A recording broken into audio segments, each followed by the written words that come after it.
Say Baba, say Buhari.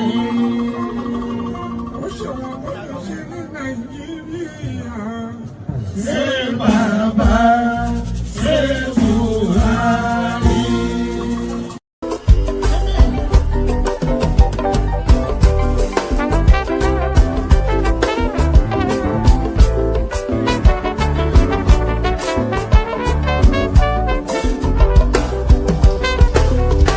I don't suffer, no be small. But say I get sense. Poverty no good at all. Now it make I join this business. For one night, no be it's once again. Everyone in prayer. If anybody follow Mugu, my brother. National airport, National stadium, president, my sister, brother, I be the master.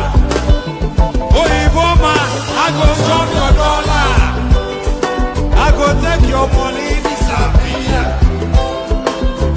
For one time in the bed.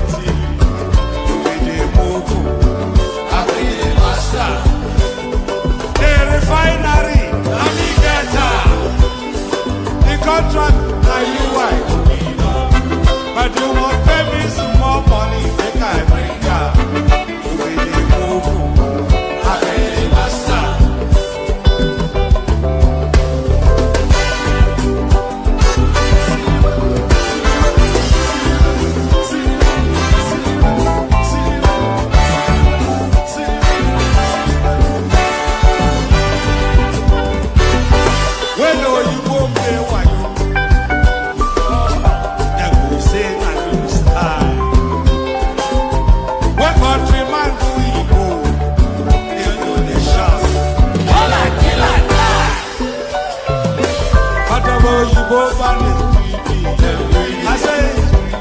I don't see them fire. That's why when they ever enter my therapy, I will show them fire. National airport, National stadium, president, my sister, brother, you be the Mugu, I be the master. Refinery, the contract, now you white. But you won't pay me some more money when I bring up. I be the master. Let me be the master.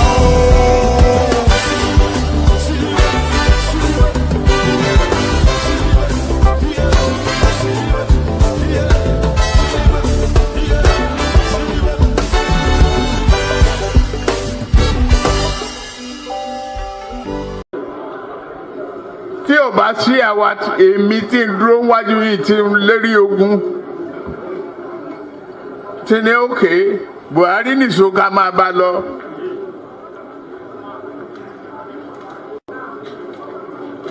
Kò lè di president. Ó ṣe kìíní olùlẹ̀, ó ṣe kejì olùlẹ̀, ó ṣe kẹta olùlẹ̀. Ó tiẹ̀ sunkún lórí tẹlifíṣàn. Pé láyé òun ò tún rán mọ́, mo dẹ̀ lọ bá ń Kaduna wa rán ọ̀rọ̀ ẹkún kọ́ lélẹ̀ àdúró tiẹ̀ wàá dẹ̀ wọlé. Nǹkan kan ní pé o ò ní fọ̀rọ̀ orílẹ̀-èdè Yorùbá ṣeré. Ó dẹ̀ gbà. Àtijọ́ tó rẹ̀ ti débẹ̀, mi ò gba mínísítà, mi ò gba contract. Mi tọrọ ọbẹ̀, mi tọrọ gàrí, mi tọrọ fúra lọ́wọ́ ẹ̀, mi dẹ̀ ìyàwó ń bẹ̀. Mo wá ní lọ́tẹ̀ yìí o, Yorùbá ló kàn.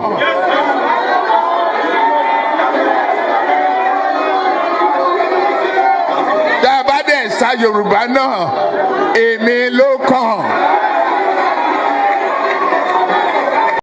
I'm going to be president of this country, whether you like it or not, and I will preside over the affairs of this country, including presiding over you. I think you must start adjusting to that reality.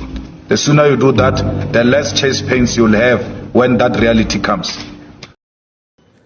Tinubu Ahmed of the APC, 8,794,726. Miadi Peter Nana Chukwudi of Abga, 61,166. Thank you. You have to be fast. Of the APC.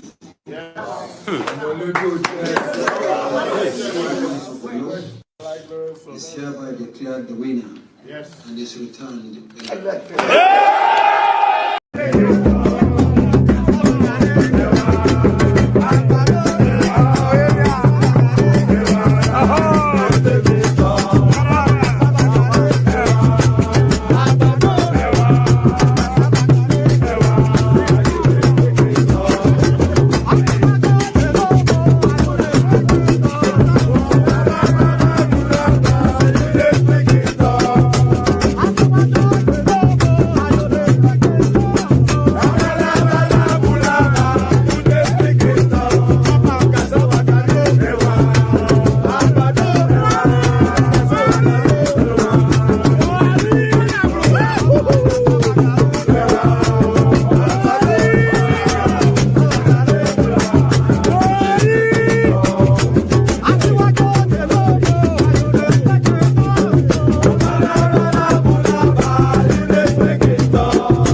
Ẹ̀jẹ̀ mi ni ẹ kí n gbọ́, àkọ́bí ewé ayò, ewé tún méje, ìtún ló ní ọ̀tún ẹ̀ ṣe, ìfà ló ní kan fà ẹ̀ mọ́ra, àìbínú gbogbo àtàrẹ, gbogbo méjì ọkà bàbà, gbogbo mẹ́ta ọkà wáṣẹ́, orí ló túmọ̀ ẹ̀dùn, gbogbo ọ̀nà ní túmọ̀ ẹsẹ̀.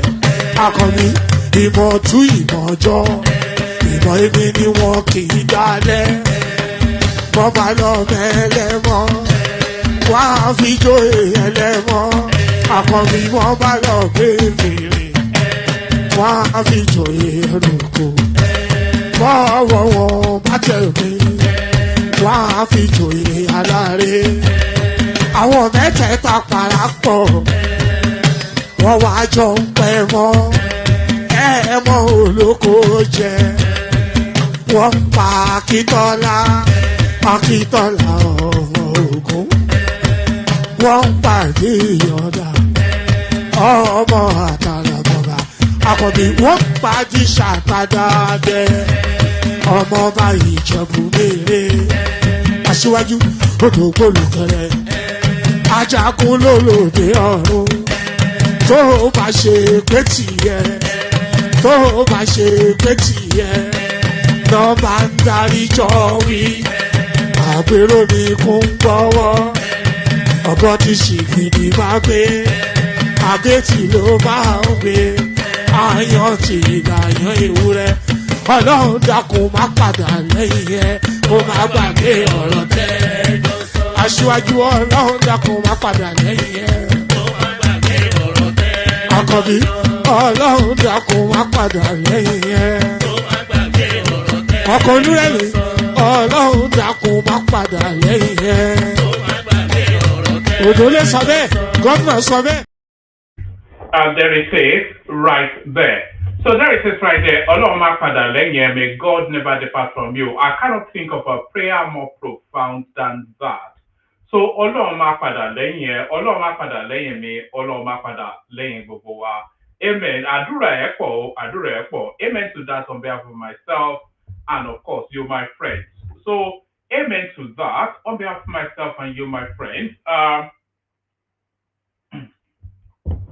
So now there's not an abundance in the news cycle today. So there's not a lot of news to talk about. We've already done sessions on the Buhari. We'll still touch base with the Buhari space because there's still a lot to unpack from that Buhari space. So we'll still touch base on that. But that's not going to be central to this particular stream because we've just done Buhari so much that unless he actually comes into full play again, we're not going to heavily be on the Buhari space. And there's not a lot within the news cycle. So if anybody wants to join, please come and join just as quickly as you can so that you can pick it up as soon as I finish delivering the opening phase. So all that, the protocol remains the same. Click on the like button if you haven't already done that. Click on the like button and please say hello in the comment section as you're coming in so I can acknowledge you and say hello back. Just as Adriana does say, good to see you, Adriana. And that's Lato Rich also saying Wagwan, one man, Wagwan. Good things, Agwan. Good things, Agwan. And that's Agbado Omotinobu right there. So as you are coming in, say hello in the comment section so we can acknowledge your presence and say hello back. So yes, the protocol remains the same. Click on the like button as I invite you to do so. Do so. If you are watching in watch back, still please click on the like button. It's for reasons of agitating the YouTube algorithm in order then to propel the platform up the, just to bring the consciousness of it to a wider audience. That's why you are being invited to click on the like button. So click on the like button. If you're not already subscribed, please do that. Like and subscribe. If you want to come and join me on the screen, as I said, the opening phase, the presentation space will be fairly short. So if you do want to come and join me on the screen, all of the platforms we're streaming to, there's a hyperlink that says StreamYard right there. Click on it, come share thoughts. So click on like, click on subscribe, click on the hyperlink that says StreamYard. Share the links on all your, especially on Facebook. We're not seeing enough sharing going on Facebook. There's no way to tell if it's been shared on YouTube because of course on YouTube they have to copy the URL and then put it on their WhatsApp groups. But on Facebook you can tell, and I'm not seeing enough people sharing it on Facebook. So share it as widely as you can on Facebook in order to generate even more traffic. So like, share, and subscribe. Good to see you, Wema. So like, share, and subscribe, and of course, super chat towards the stream. I'm not even sure if I should. Sometimes I feel I push that super chat enough. Maybe I push it too much. Sometimes I wonder if I do that. But then I was watching this guy, Daddy Freeze, Dayo. His real name is really Dayo. That's Ukrainian guy. I was watching that they freeze. All they ever did was just to push people to donate towards his platform. He does it unabashedly, unashamedly, and I somewhat recoil from that. So if you feel inclined, make sure you super chat towards the stream. He even forces them to super chat, and I'm just like, oh, if you like, he super chat towards the stream. That's the thing to do. Like, share, subscribe, click on the hyperlink that says StreamYard. Share the link just as widely as you can. Super chat towards the stream. All right, well done. So that's Abdul telling me right there that is sharing it on Facebook. So share the links, all that. So let's just get started. So now I was going to have a session yesterday, but I subsequently abandoned it. I just, sometimes the mood just doesn't take. I've lined it up, and then the mood to do it doesn't take anymore. Did you not know that is it Ukrainian? Where is that Daddy Freeze actually from? Because of course you can say, we used to call them half caste, but half caste now is not a politically correct language anymore. So the contemporaneous woke language now is mixed race. So of course that Daddy Freeze is mixed race. And I know that it comes from that Eastern European coast, the other half of his bloodline. So a ditto, Romania. So yes, Romanian. It's not Ukrainian, but Romanian. But is it Natasha Akoti that is Ukrainian? But there it is. All these foreigners. Can you not hear me? Can you not hear me? I need.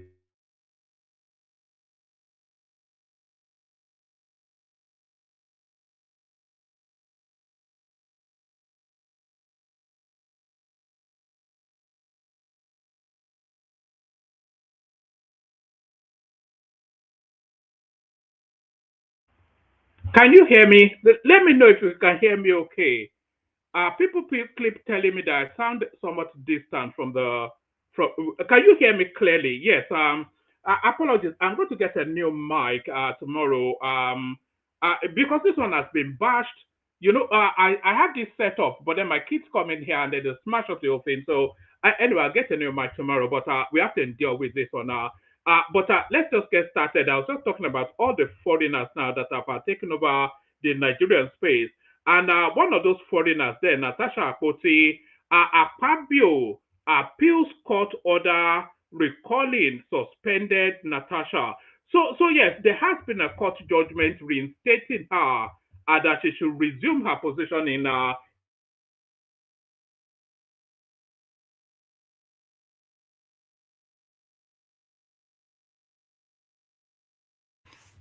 so yeah, as I was saying, no, yes, I probably did buy it from Dewale. You're almost certainly right. Yeah, no, I was saying that there's been a court order reinstating Natasha Akpoti, but I'm not quite sure yet that she has gone to the Senate to attend. But now it looks as though now Godswill Akpabio, it doesn't really want her there. So Godswill Akpabio doesn't really want. And by the way, by the time they've gone all of the rounds of the court cycle, etc., the 6 months would have expired anyway. There was a judgment reinstating her. Yeah, there was a judgment at saying that she should go back to the parliament. That was the last installment, and now Godswill Akpabio appealing against that. But as I was saying, by the time they've gone through all this cycle, the 6 months would have expired. I think we are now in the 5th month of our suspension. If memory serves, if you want to mention that, you can. I think we're now in the. I think we're now in the 6th month of our suspension. Who's sending me what? Sorry, hold on. All right. So I think we're now in the 6th month of our suspension. Let's whiz through this. I'm not going to give you the full readout of this. Akpabio appeals court order recalling suspended Natasha. So the president of the, I wonder if they should be saying Akpabio appeals, or instead they should be saying the Senate appeals, because of course it's not Akpabio versus Natasha. Is Natasha versus the Nigerian Senate. So the appeal actually is just the mischief-making sort of journalism that we get in Nigeria sometimes. Is not Natasha versus Akpabio. It is Natasha versus the Nigerian Senate. So the president of the Senate, Godswill Akpabio, has approached the Court of Appeal to challenge the ruling of the Federal High Court in Abuja, which ordered the recall of Senator Natasha Akpoti-Uduaghan to the Senate following her suspension. In a notice of appeal dated July the 14th, 2025, and filed at the Abuja Division of the Appellate Court, Akpabio is seeking to overturn the July the 4th judgment delivered by Justice Binta Nyako.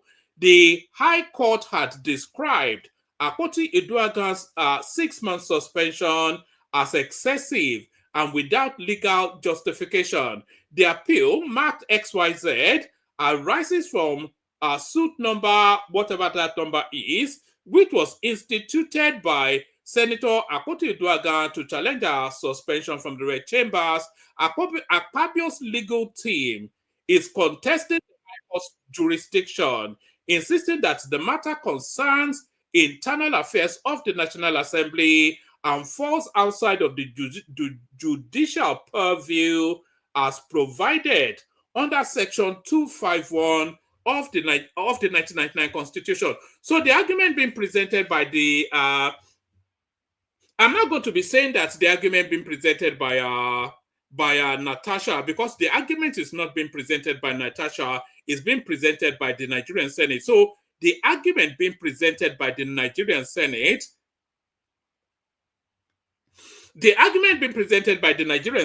is to say that the Senate falls all outside the jurisdiction. And by the way, I think legally it does. I don't think the law courts actually have jurisdiction over the Nigerian Senate.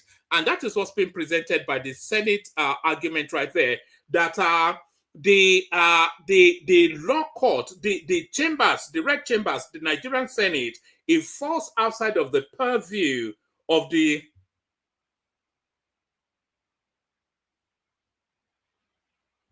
of European ancestry. Well, you know, well done, Demola. So people follow Demola right there. Maybe we should be setting targets for the super tax, but well done, Demola.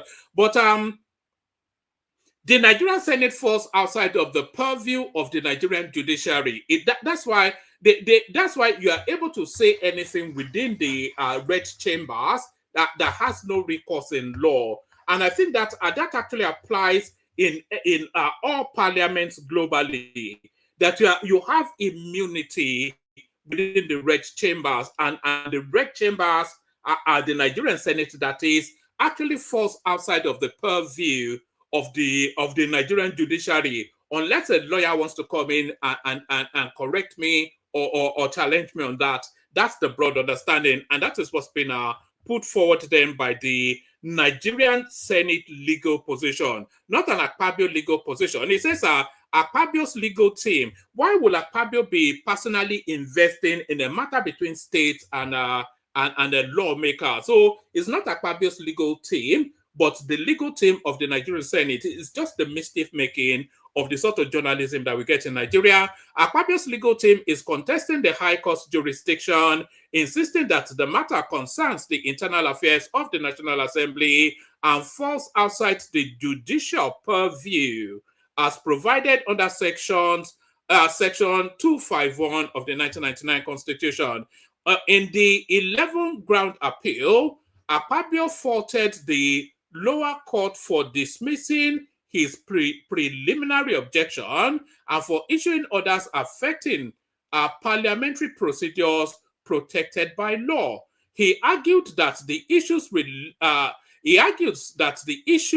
related to suspension, words spoken during plenary, and Senate resolutions are safeguarded under the Legislative House Powers and Privileges Act and cannot be challenged to judicial interpretation. So if this obtains, which the universal understanding is that it does obtain, it says that the argument is that the issues related to the suspensions, words spoken in plenary, and Senate resolutions are safeguarded under the Legislative House's Powers and Privileges Act and cannot be subjected to judicial interpretation. So if this obtains, then that judge should be derobed, because this is a basic fundamental understanding of the relationship this is a basic fundamental understanding of the relationship of the power division. What's that term they use again? This is the basic understanding of the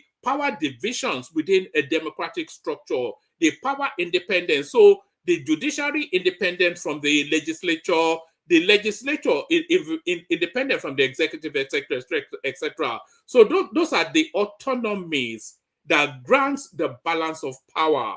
So the judicial space cannot be given interpretation to parliamentary procedures. So that's just the broad understanding. It is constitutionally protected. And if it is established that it is constitutionally protected, then that judge should be stepped down, because it's such a fundamental understanding and a base level understanding as well. So we go on from that to the headline piece.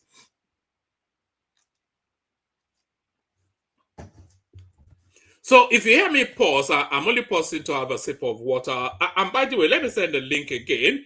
If anybody wants to come in. Like I said, it's not going to be a long and an expanded opening salvo. So if you want the conversation, come in. Especially if we've not heard from you before. It's been a long. We are looking for a champion voice. Actually, I feel as though we are several champion voices short. So we need at least 2-3 more champion voices. We don't have Ajanle Koko's voice anymore. We don't have Bishop anymore. So we're at least 2 champion voices down. So we need a real good, solid, well-grounded person that has a good grasp of the Nigerian political landscape. So if that is you, come join us. We need and somebody that is able to articulate and have a robust conversation as well. So we're in the hunt for a champion voice. So if you're a champion voice, come join us. We go on from that to the next headline. It may end your political career.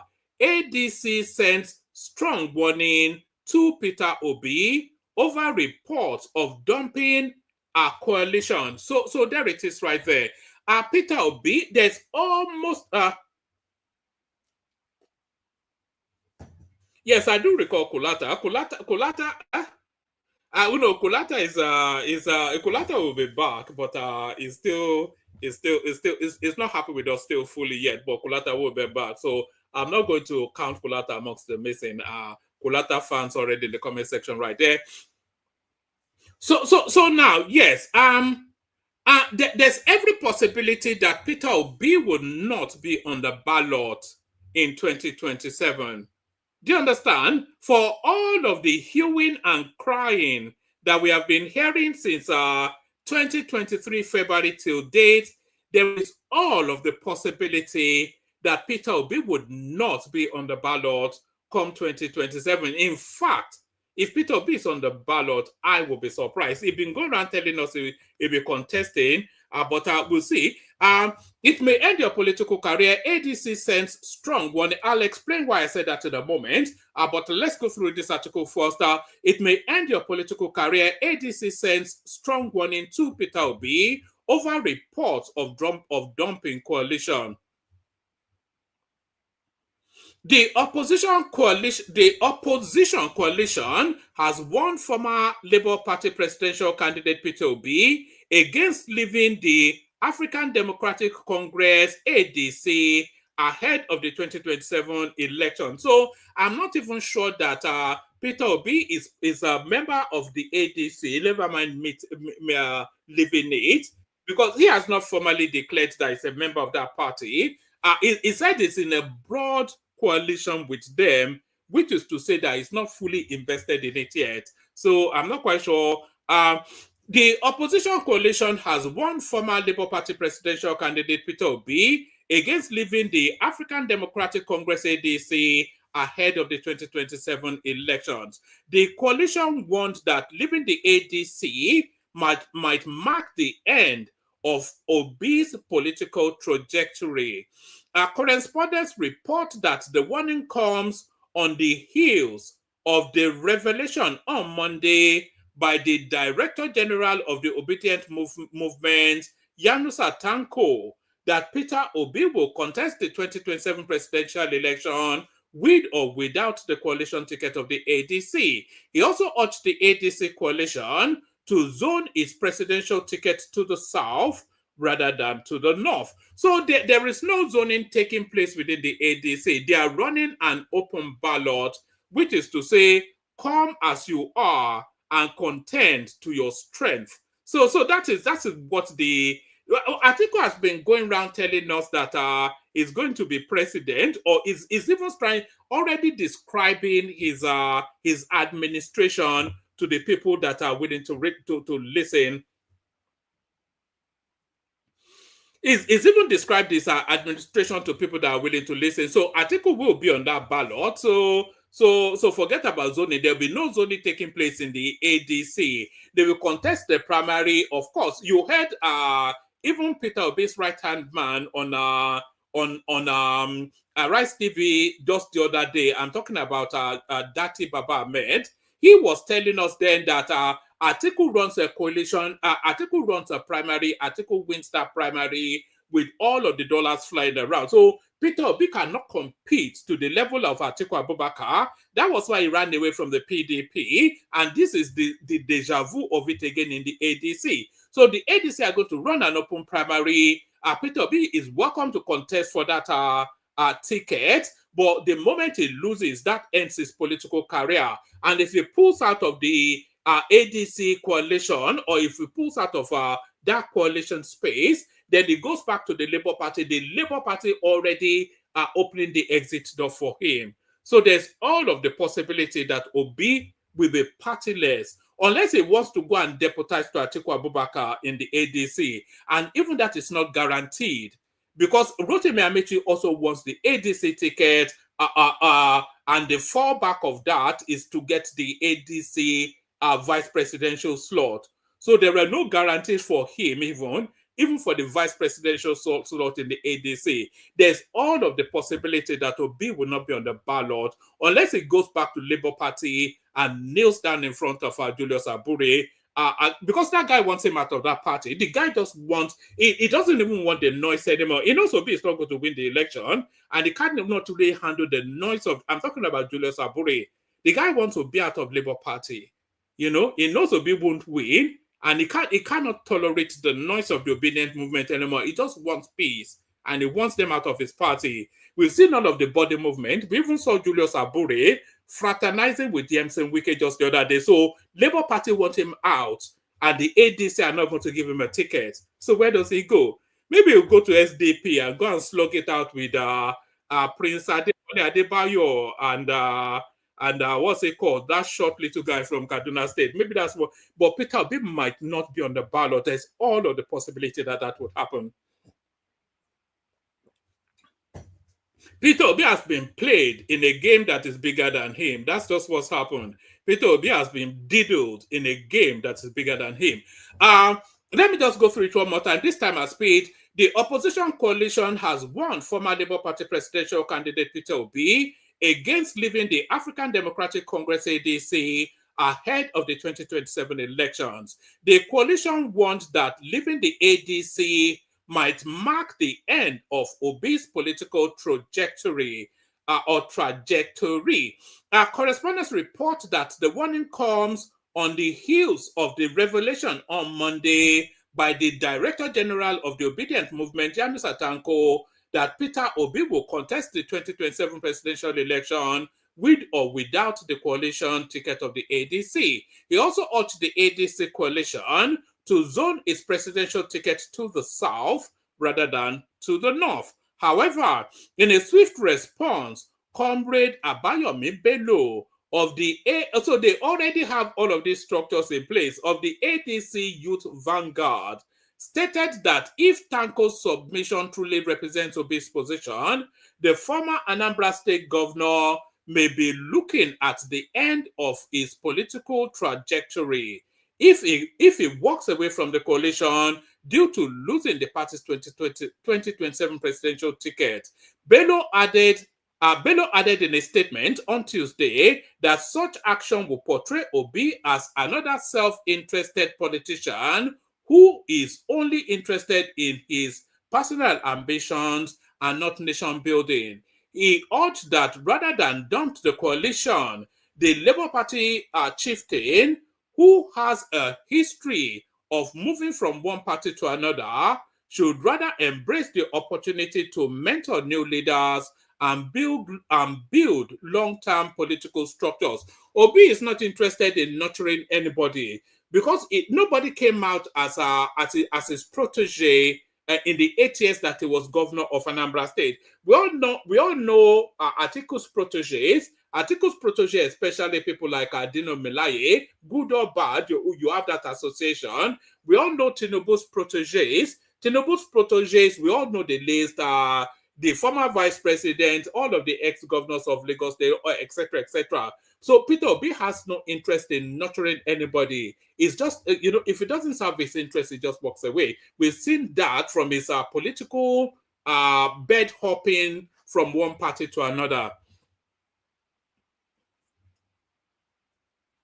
He urged that rather than dump the coalition, the Labour Party chieftain, who has a history of moving from one party to another, should rather embrace the opportunity to mentor new leaders and build long-term political structures. In light of reports that Mr. Obi is considering leaving the ADC coalition, should he not secure the presidential ticket, we would like to warn that if that truly represents his thinking, the move will mark the end of his political trajectory. I doubt that Mr. Tanko actually has Mr. Obi's mandate to say what he said. We believe that Mr. Obi has cultivated a public image rooted in principle, youth empowerment, and nation-first politics. Therefore, walking away from a coalition because of personal ambition contradicts the very foundation of his appeal. So the very foundation of Peter Obi's appeal is essentially a narrative of is the turn of the Southeast, is the Peter Obi appeal. It's a because there are, I have tried to gauge what the followership of Obi is. They are vesting all of this energy in, and I cannot see it. We all know Peter Obi's antecedents in politics. We all know his antecedents in governance, and we all know also his record in terms of corruption, etc., etc. So Peter Obi is no different. In fact, Peter Obi is a below average sort of a performer from his time in Anambra State and all of his political dalliances. So it's just essentially people who are invested in the fact that it's the turn of the Southeast. So that's all of his appeal. I cannot see anything else that justifies what we see outside of just ethnic jingoism.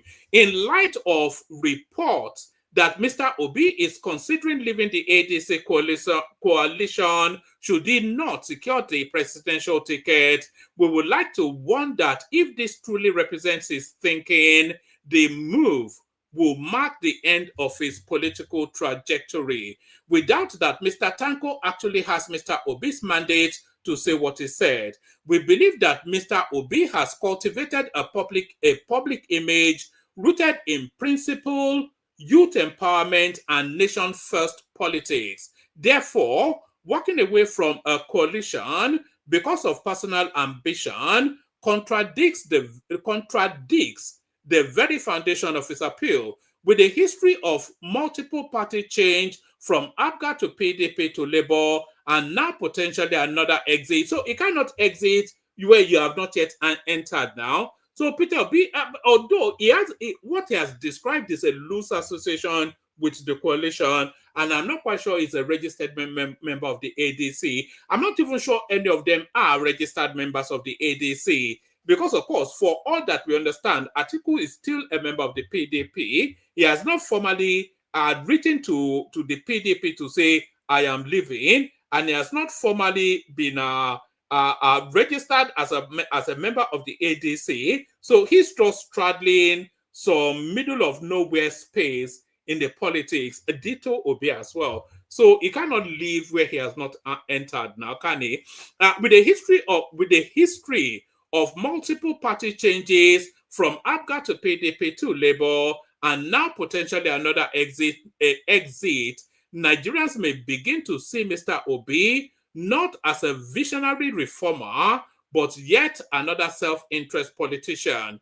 Coalitions require patience, negotiation, and compromise. If Mr. Obi departs the ADC coalition prematurely, he risks losing the trust of allies, alienating key stakeholders, and frustrating a youth base already disillusioned by fragmented politics. Rather than exit, Mr. Obi has an opportunity to lead from within. So they are already, if you look at the language, and by the way, this guy speaking, what's his name again? Abayomi Bello. This guy speaking, it says he's speaking from the ADC Youth Vanguard.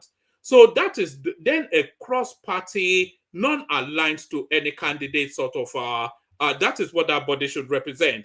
But if you look at the tonality of what he's saying here, is already surrendering that Peter Obi is not going to get that ticket, but they still want to keep him from within. They want to still keep him within as a sort of a useful, like a useful idiot sort of a thing. Right, let's take it to the end now. With a history of multiple party changes from ABGA to PDP to Labour, and now potentially another exit, Nigerians may begin to see Mr. Obi not as a visionary reformer, but yet another self-interest politician. Coalitions require patience, negotiation, and compromise. If Mr. Obi departs the ADC coalition prematurely, he risks losing the trust of allies, alienating key stakeholders, and frustrating a youth base already disillusioned by fragmented opposition. Rather than there was one more story that I wanted to bring you, but maybe in the course of Lagos State, by the way, in the Lagos State local government primaries, APC swept up everything, but we'll get to that in a moment. Rather than exit, Mr. Obi has an opportunity to lead from within by mentoring new leaders, influencing policy direction, and building long-term political structures. That is how legacies are built. Anything else could spell political isolation, he wrote. So that is Obi then. They know that they have him where Obi cannot really fully go back to Labour Party and is not ever going to get the ticket of the ADC. So Obi essentially in somewhat of a political limbo. Arewa influencer kicks against Peter Obi's absence at Buhari's funeral. Yes, in all that has been going on, we've not yet seen any of the famous or infamous Peter Obi tweets. It didn't give us a China tweet about Buhari's death. Arewa influence kicks against Peter Obi's absence at Buhari's funeral. He cannot say that he wasn't allowed there. We saw Atiku there. We saw El Rufai there. We even saw Rotimi Amechi in some funky dress up. I'll show you what Rotimi Amechi wore to Buhari's funeral in a moment. Popular Arewa ex-influencer Was Papin has kicked against Peter Obi's absence at the funeral of former President Muhammadu Buhari, which held in Daura today, July the 15th.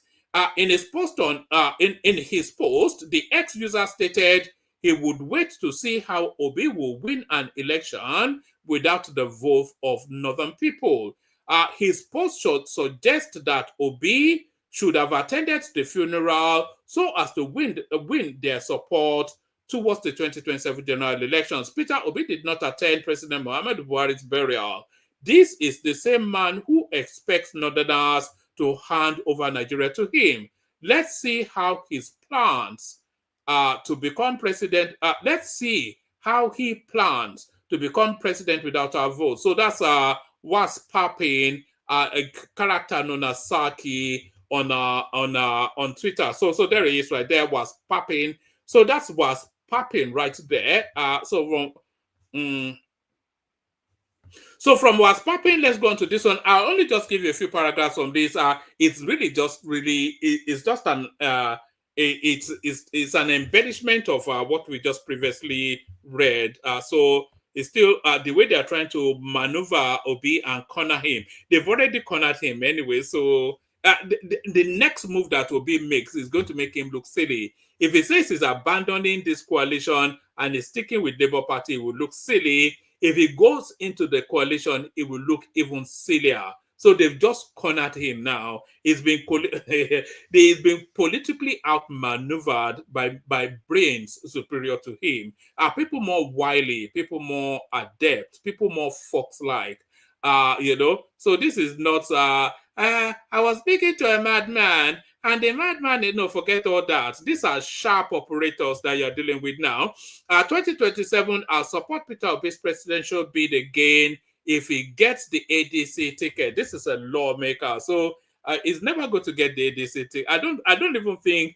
I don't think the most retarded of Obi's followers would even entertain the notion of any possibility. The coalition is a creation of Atiku Abubakar. Look at that coalition. Who is in that coalition?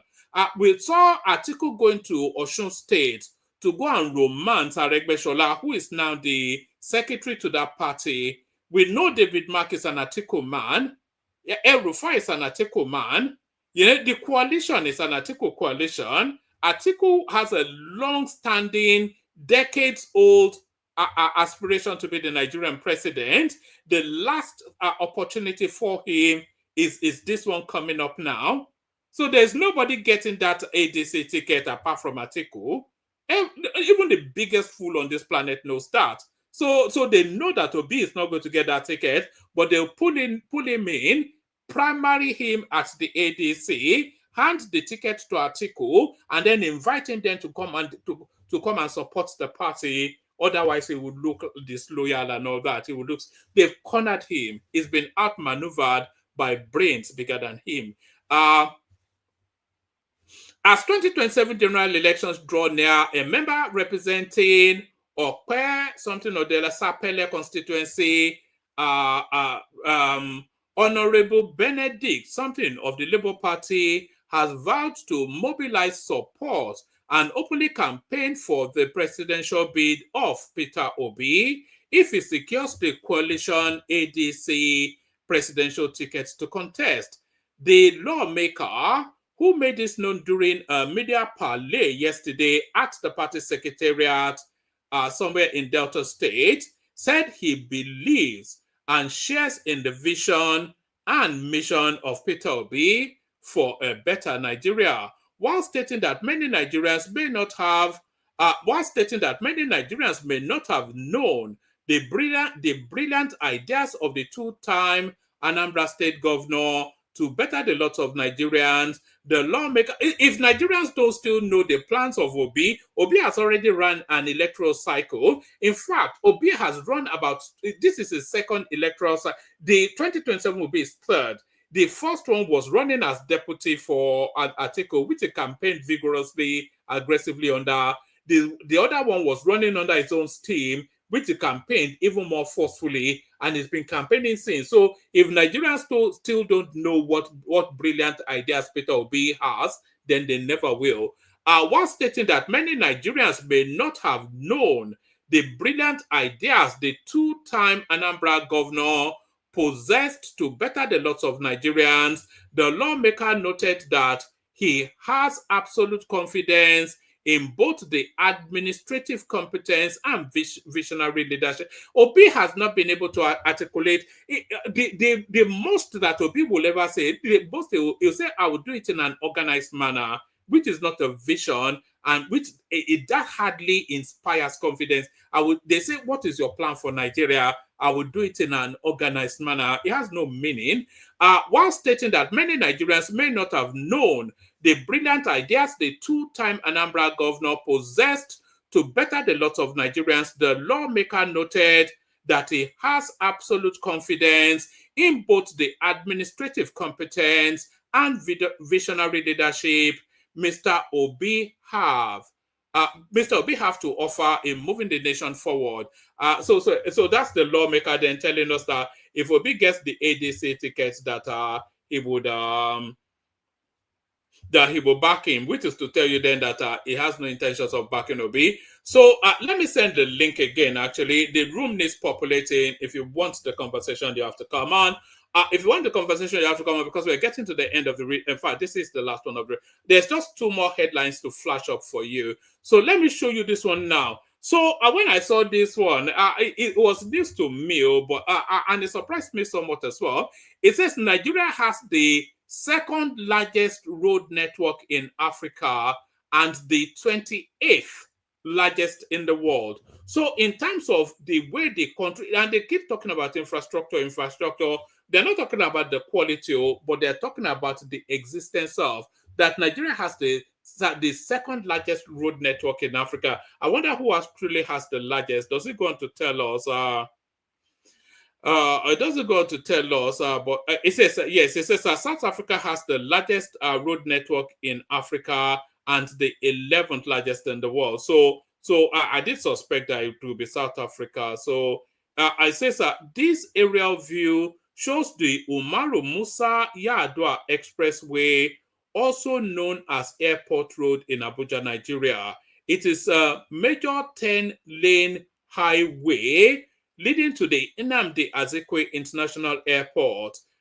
This is an aerial view of the highway crossroad near Mimbila Barracks in Abuja. So that's the image that you're looking at on your screen right there. It's quite impressive, actually, you have to say.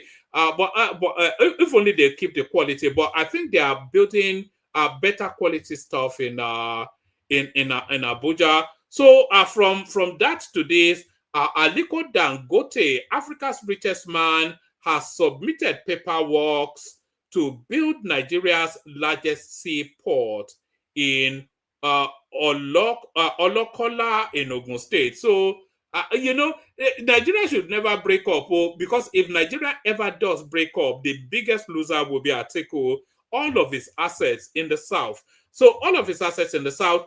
So now that's the readout. Let's just go through the clips that we do have. A lot of it wraps around the Buhari narrative. We pick it up from here. Buhari has wasted Nigerians' time for 8 years.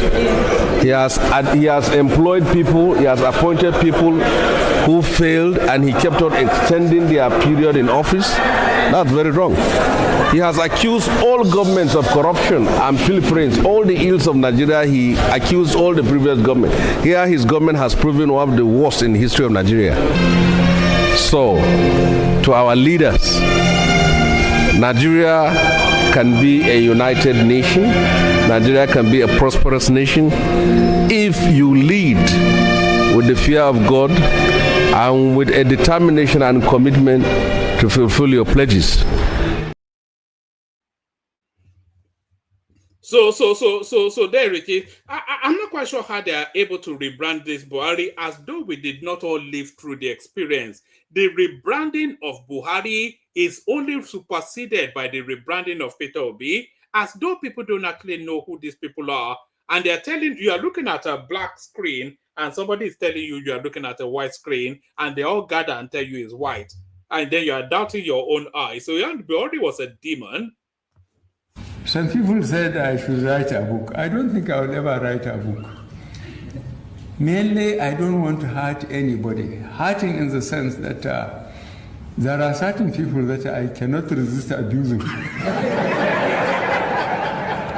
But that hasn't got anything to do with their children and their grandchildren. So I don't want to hurt their children and grandchildren.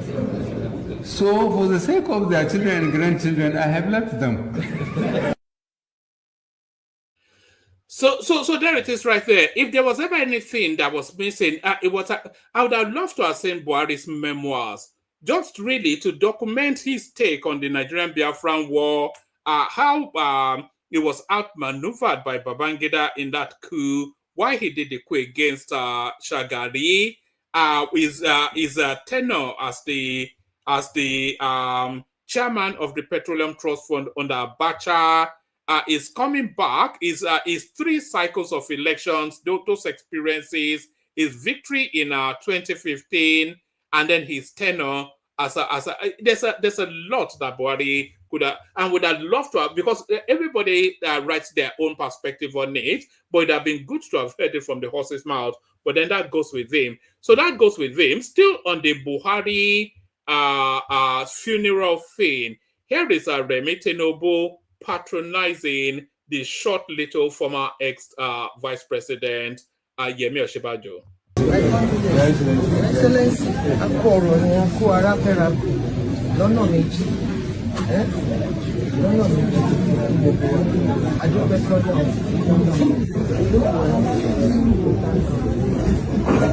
This is quite shocking for me.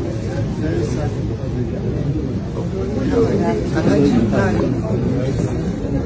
We are going to sit here.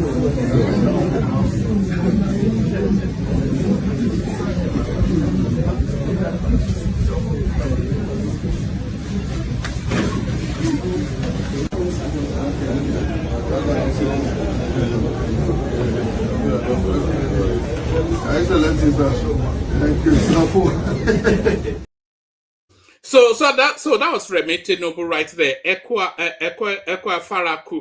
She's not even Yoruba, so I'm not quite sure why she's able to speak Yoruba to that depth. So he was saying, sorry about the laws. He was saying to Yemi Oshibanjo, they are twice over. So when she was saying sorry about the loss twice over, she was of course referencing the Awujale of Ijebu land who passed on just the same day as Buhari as well. So that was the greeting that was taking place there. So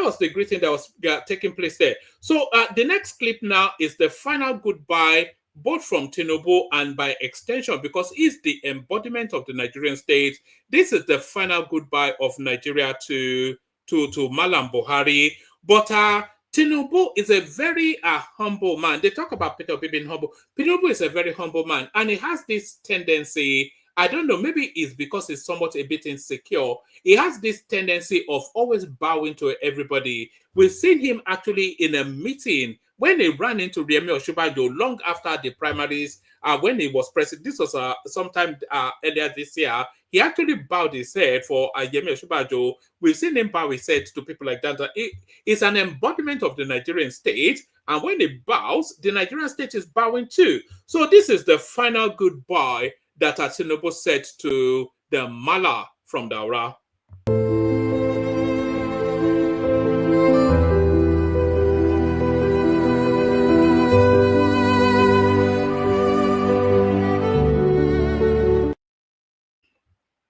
So there it is. You know, the politics of Buhari's funeral is all wrapped around the Tinubu narrative, and the opposition space, which was formerly the Labour Party, now the ADC, they are now pushing that do not politicize the Buhari funeral.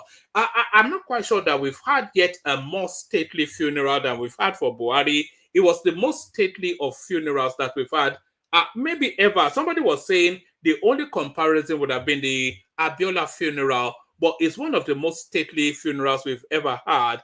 And it's all wrapped around the politics of it, because the convergence of all of the attention on that space for the funeral, but especially focused on the person that is leading that funeral, which is Tinubu. So the politics of Buhari's funeral is a re-energizing of Tinubu.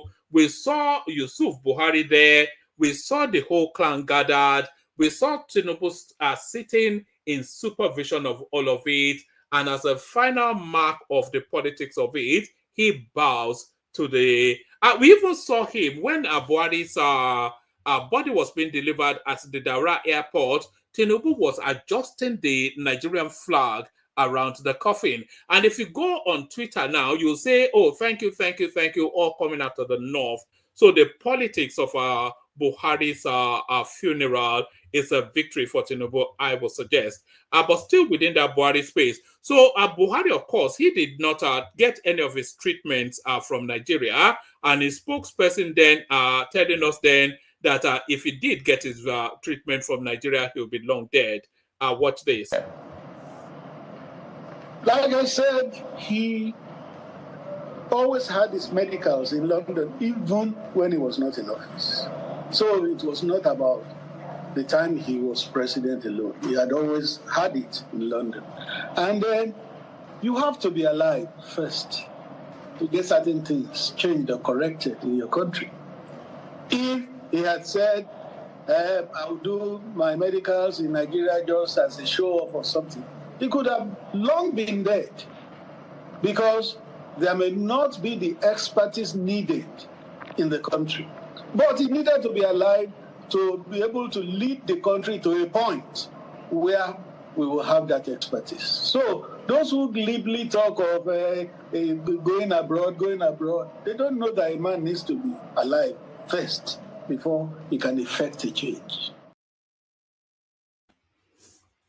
So there's Buhari rather spokesperson right there, Femi Adesina, one of his spokespersons, telling us then that no, but Buhari is not going to go to hospital amongst the smellies in Nigeria. So So there it is right there. So that says it all then. He superintends the country and he cannot even have medical treatments within the country. None of them have their medicals in Nigeria, by the way. Atiku already told us that it would be unfair for us to expect him to get his medical treatments in Nigeria. At Tinubu, we already know that his doctors are in France and Peter Obi's doctors are in London. So none of them, have their medical treatments in Nigeria. All of them are superintended. At least Peter Obi was the governor of Anambra State. Why didn't he build a world-class hospital there for him to get his treatment from? Tinubu was the governor of Lagos State. Why did he do similar? Atiku was vice president. Why? So none of them get their medicals from Nigeria. But let me play you this clip.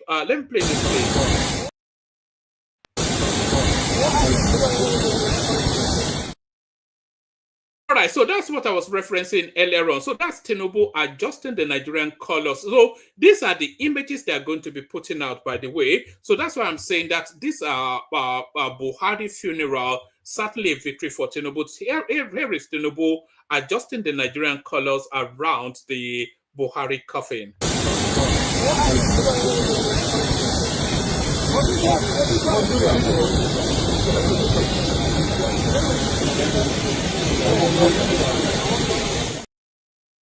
So there it is right there. That was all about politics. So now this next clip that I'm about to play you now, this will be the last time you will ever say Buhari Olule.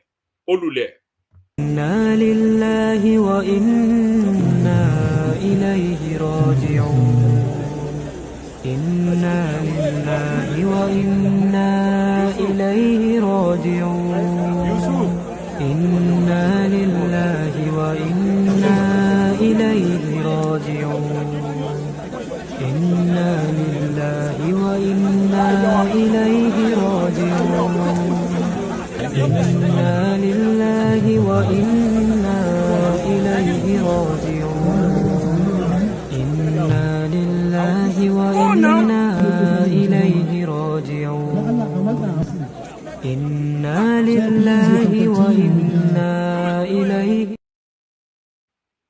So that was Buhari then finally being put to the ground. So that's Buhari finally being put to the ground. But then they said the king is dead. Long live the king. Do you know why they say that? Do you know why that phrase exists?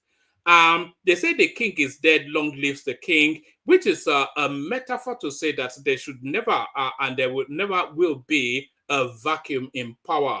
Because if there's a vacuum, then it's occupied one way or the other. So the vacuum that Buhari now leaves behind, which is his political base, his legacy, his political legacy, who inherits that? That's the next big question. And the scramble for all of that was all of these things that we saw. Tinubu adjusting the colors on Buhari's coffin, Atiku attending, El Rufai there, but Peter Obi was not there, by the way. So that's to be addressed later. And why was it not there is the bigger question. Has this guy actually given up on 2027? Because all of the permutations now permutating against him. But we leave Peter Obi to one side. The who inherits the Buhari base is where the next move is. So the Buhari base is not going to be inherited wholly by anybody. It's going to be balkanized into stock vested interest. So because Buhari overarches such a wide base, he overarches the Talakawa base, the average poor person in the north who looks to religion and piety and honesty as things that they admire, and they see the manifestation of that in Buhari. So the reason why Buhari has such a large following in the north is because they see him as a strict disciplinarian, which is embedded, is sort of the backdrop of their culture. So they see that. They see Buhari as a very pious man because it's all about religion, Buhari, and the propagation and promotion of Islam. So that's why they admire him as well. They see him as a very Spartan man. He lives a very simple life. He tells you that he doesn't own more than 200 cows and 2 houses, Daura and Kaduna. So they admire that as well. A man of simple means and simple ways. So, so all of those qualities. So all those qualities are pockets now that can be balkanized and will be balkanized. But the large chunk of it is still a deciding factor in Nigeria's election. So you'll see a lot of scrambling for that space. Atiku will go very northern in terms of his political output, and he'll go northern and religious because he'll try very much to move into that Buhari space. El-Rufai will ditto. Tinubu, he doesn't have the advantage of being a northerner. He is a Muslim, but they don't rate his sort of Muslimness as they rate their sort of. So Tinubu has a longer push to push into the Buhari base. But Tinubu has a lot of political savvy, and he also has the advantage of incumbency. So a lot of moving parts. The only person that will lose out in that scramble for the Buhari base would, of course, be Peter Obi, because I don't think they will have any time for somebody like Peter Obi, the sort of Buhari base. But to the Buhari base, that's where the conversation goes next. Watch this. Yes, certainly the Buhari dynasty with his death now will, for those who don't believe in him, really, will leave Tinubu. But anybody that believes in Buhari will go with Tinubu. Because if you remember very well, there was a time when former governor of Kaduna, El-Rufai, visited Muhammadu Buhari on a certain day. The next day, he left the party. President Muhammadu Buhari issued a statement that he is a member of APC. This is a party that gave him opportunity twice to be president. He will work with the president. He will work with the party. He will do everything possible for the party. So anybody who believes in Buhari should go and continue to go with President Tinubu. But then they did this thing even while he was alive. So when he was alive, they did not take his advice. To us, it's an order. Simple. It's an order. But he was alive. They didn't agree. And they are entitled to their opinion. They can do whatever they want to do. But we, his proteges, his real proteges, because look, if we want to start talking, I don't want to go on personalities, but nobody in Nigeria of today will say my face is not face of Muhammadu Buhari. Those people who have stood by for him from beginning to end. I was all over the place. There was nothing, no kind of intimidation I did not go through in this country. None of those so-called Buhari converts, and none of them have gone through what I did for Muhammadu Buhari, emergence, and to stay with him till end, and I'm still with him. And so he wanted Tinubu, and we're with Tinubu, so we'll continue with Tinubu. And so all those that believe in Muhammadu Buhari will continue with Tinubu. And those that don't, you cannot stop them. But then those that call themselves Northerners, yes, they are. We are also Northerners as well. And these things will go and contest among the people, will speak, and they will speak, and let's see who people will choose. So certainly Buhari's dynasty has been divided even while he was alive, unfortunately. So there it is right there. And when he's saying that Buhari's dynasty was divided even whilst he was alive, we've seen a lot of the Buhari base, a lot of the lieutenants within the Buhari base. We've seen them move into Atiku's politics, but we've also seen Buhari come out severally to pronounce that he's still very much loyal to Tinubu and the APC. So that's the division right there. We've seen Atiku Abubakar. Not Atiku Abubakar, because Atiku Abubakar is not a Buhari base, but Abubakar Malami is very much the right-hand man of Atiku now. El-Rufai, of course, with Atiku as well. So all of the Buhari stalwarts, his core lieutenants, at least a lot of them, they've moved on to the Atiku space. But then, of course, we still have voices like this chap that just spoke right there. They're still maintaining the sanctity of that guy's loyalty to his party, the APC. So there it is. So a lot of the politics within the next 6 to 8 weeks will all wrap around the scramble for Buhari's base. So the scramble for Buhari's base. So now in this next clip, I'm taking you to New York, where a young lady was accosted on the street. So that's where I'm taking you to. I'm taking you to New York, where a young lady was accosted on the street, and I'm going to show you then what transpired then in that encounter. but why I am, no, it's not why I am, but why am I? So but why am I showing you this? I'm showing you this because of the identity of this young lady. So I'll play you the clip now, and in the comment section then, see if you can identify who the young lady is. Watch this. Hey, how you doing today?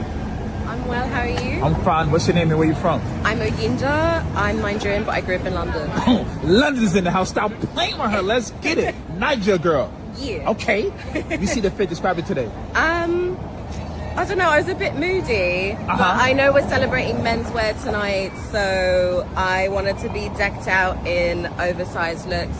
This is a Chrome Hearts vintage button down from Tokyo. Shout out to Casanova Vintage. Okay. We've got the Margiela menswear pants, and they're really cool.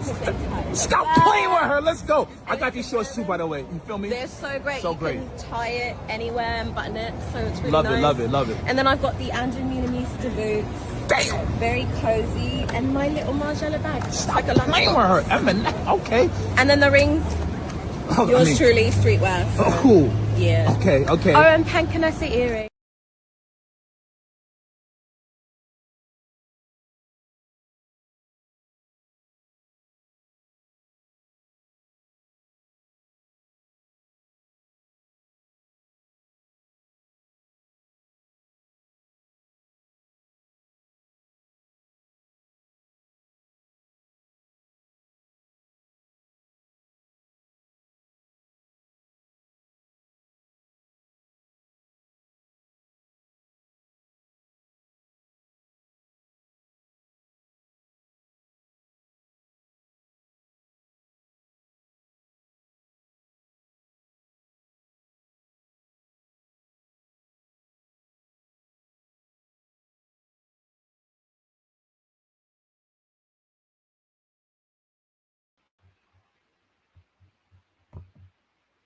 Apologies, my connection dropped. So let's do it again. So I still want you to guess the identity of this young lady. So here she is again, round 2. Hey, how you doing today? I'm well, how are you? I'm fine. What's your name and where you from? I'm Oyinda. I'm Nigerian, but I grew up in London. London's in the house. Stop playing with her. Let's get it. Niger girl. Yeah. Okay. You see the fit. Describe it today. I don't know, I was a bit moody, but I know we're celebrating menswear tonight, so I wanted to be decked out in oversized looks. This is a Chrome Hearts vintage button down from Tokyo. Shout out to Casanova Vintage. Okay. We've got the Margiela menswear pants, and they're really cool because they tie. Stop playing with her. Let's go. I got these shorts too, by the way. You feel me? They're so great. So you great. can tie it anywhere and button it, so it's really love nice. Love it. And then I've got the Andrew Munamista boots. Damn. Very cozy, and my little Margiela bag. Stop playing with her. Okay. And then the rings.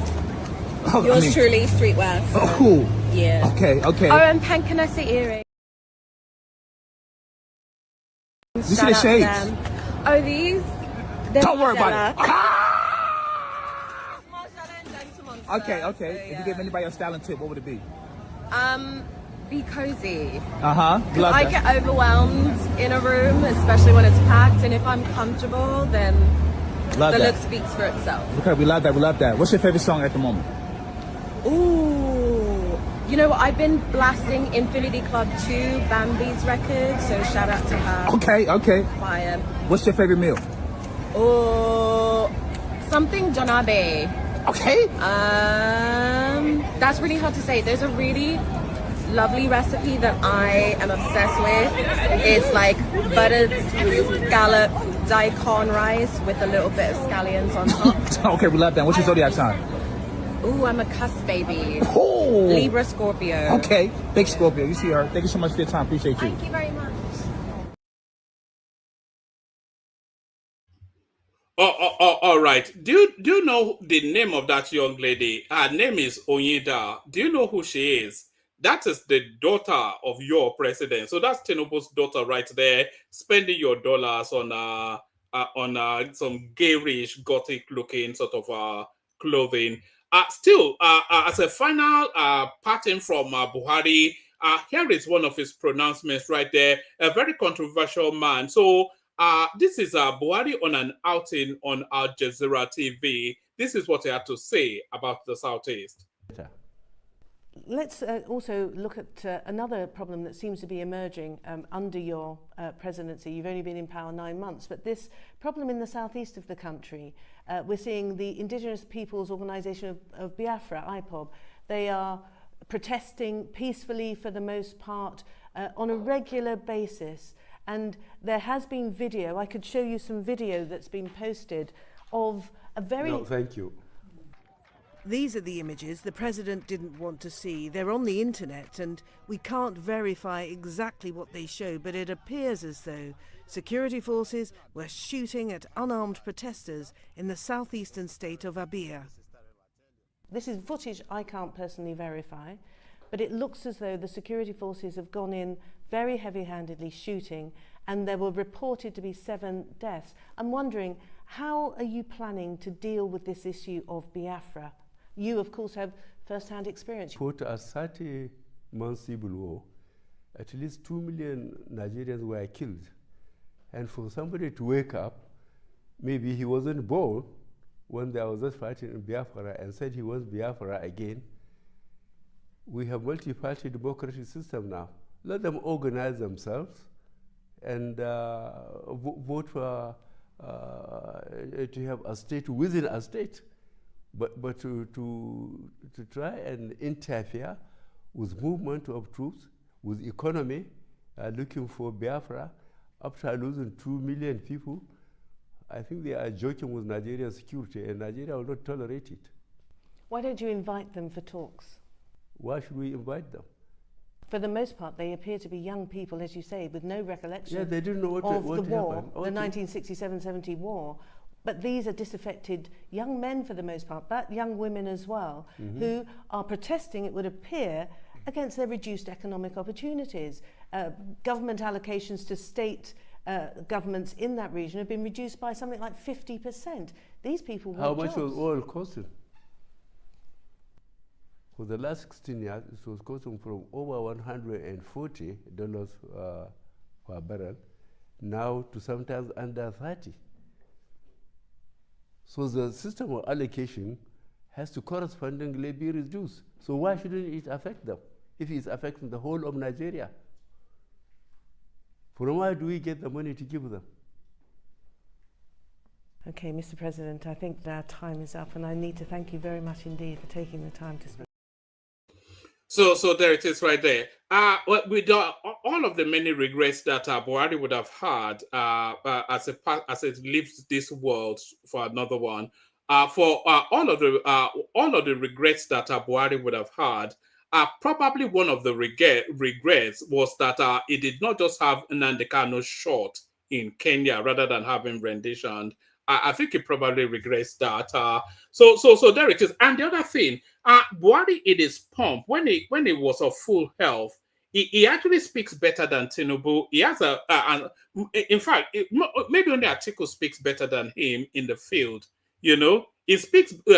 He has a better grasp of English and articulation than Tinubu, and certainly than Peter Obi. But maybe not Atiku though, because Atiku it has decent oratory skills. But that's Buhari right there, telling us just about his detestation of the Southeast. So still talking about the Southeast and detestation. Here is a saboteur from within, as they would describe him, a self-hater, as they would describe him. I would not describe him as that. I would describe him as a friend. Ijele speaks. Let's hear him. I tell Ona say na hatred destroy Southeast. Ona no believe.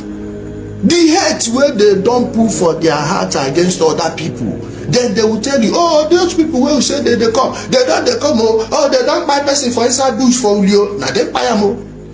Hey, you know, even hatred no gree. You ask yourself, how these kind of people go past for the full village? Nobody see them.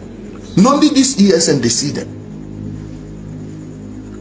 Say he no be waiting in and can talk because he talk and finish go they do am to confuse you into believing say that is not true. High stake gambling. Those people will not say if they see am they go they happy, but when they troop to their place every day. Make they change constitution. Make they try and push it too much. You will see somebody will say yes, let's change the constitution. Nobody should be where it's not his state past 30 days straight. At least move out and come in. Then on go they carry on a family every day. You go the next state. Just go there. After one day, you come back. Then you will realize how fortunate you are to be in Nigeria. Ndara. Who get your time? Like, who the hell are you? Only Kebukwa. What is in that pure place that they will envy? Do you have wildlife more than them?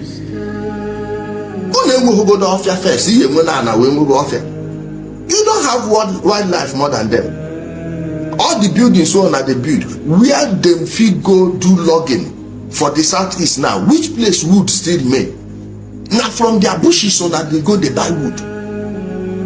If they put money, special tax on anyone going to the southeast, or na go stay cry. Many things they will use to teach you people lesson are there, but because they are not as wicked as you people. Now your bad heart you they project on others. Your own people, you go one minute they did, oh thank you, you are doing good, God bless you. Meanwhile your governor will use the money he should have used to take care of those people and put it inside one ashawo toto. Not be said that they even use and do better thing. Go use and do white. You know they don't like us in this country. See what you they do yourself. Then go begin sell on again. Alhaji Asari Dokubo told you people that if not for, believe me, if they give you that Biafra, then go institute slavery. That time they will come they buy on again. Wickedness. Give them that Biafra and they will genocide themselves. The ones that will be remaining are the ones in diaspora and they will never come back again. The arrest of Nnamdi Kanu, which precipitated the downfall of this Biafra scam, it will never get up again. I told you people on that day, we are Biafra, the land of the rising sun. I told you that sun shall never rise. This one a sun where done the rise since 1967.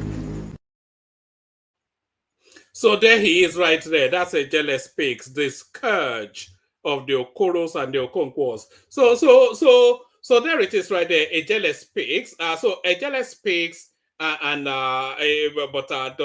he get the audience from who is targeting it at? So that's that. So that's my presentation. Like I said, if you want the conversation, you have to come into the studio. We'll play the Kegite music, and then we'll see what happens after that. Water, only water, where they see my water. Oh yes, water,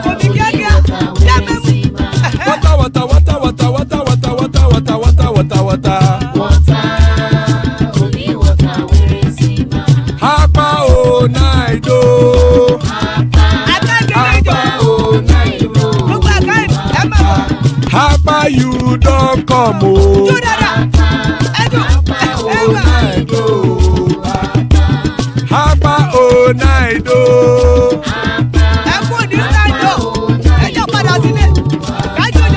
Oro keke elemu ye o. Oro keke. Ibe shodi ya keke elemu re o. Oro keke. Bobby master keke elemu re o. Oro keke. Chifu Waila ti keke elemu re o. Oro keke. Eruku lele elemu de.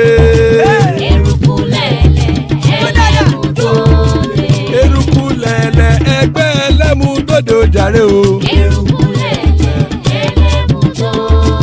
Erukulele Ghana ti dé ẹgbẹ́ bọ́dì o. Ọmọ ẹlẹ́yẹ ẹyẹ o ó dilé o. Odúyẹ̀lá ẹyẹ o ó dilé o. Ọmọ ẹlẹ́yẹ.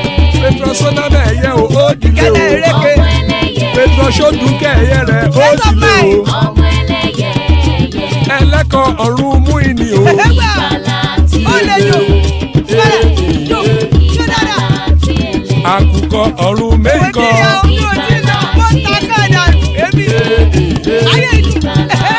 Ikú kò ní rí wà gbéṣe o.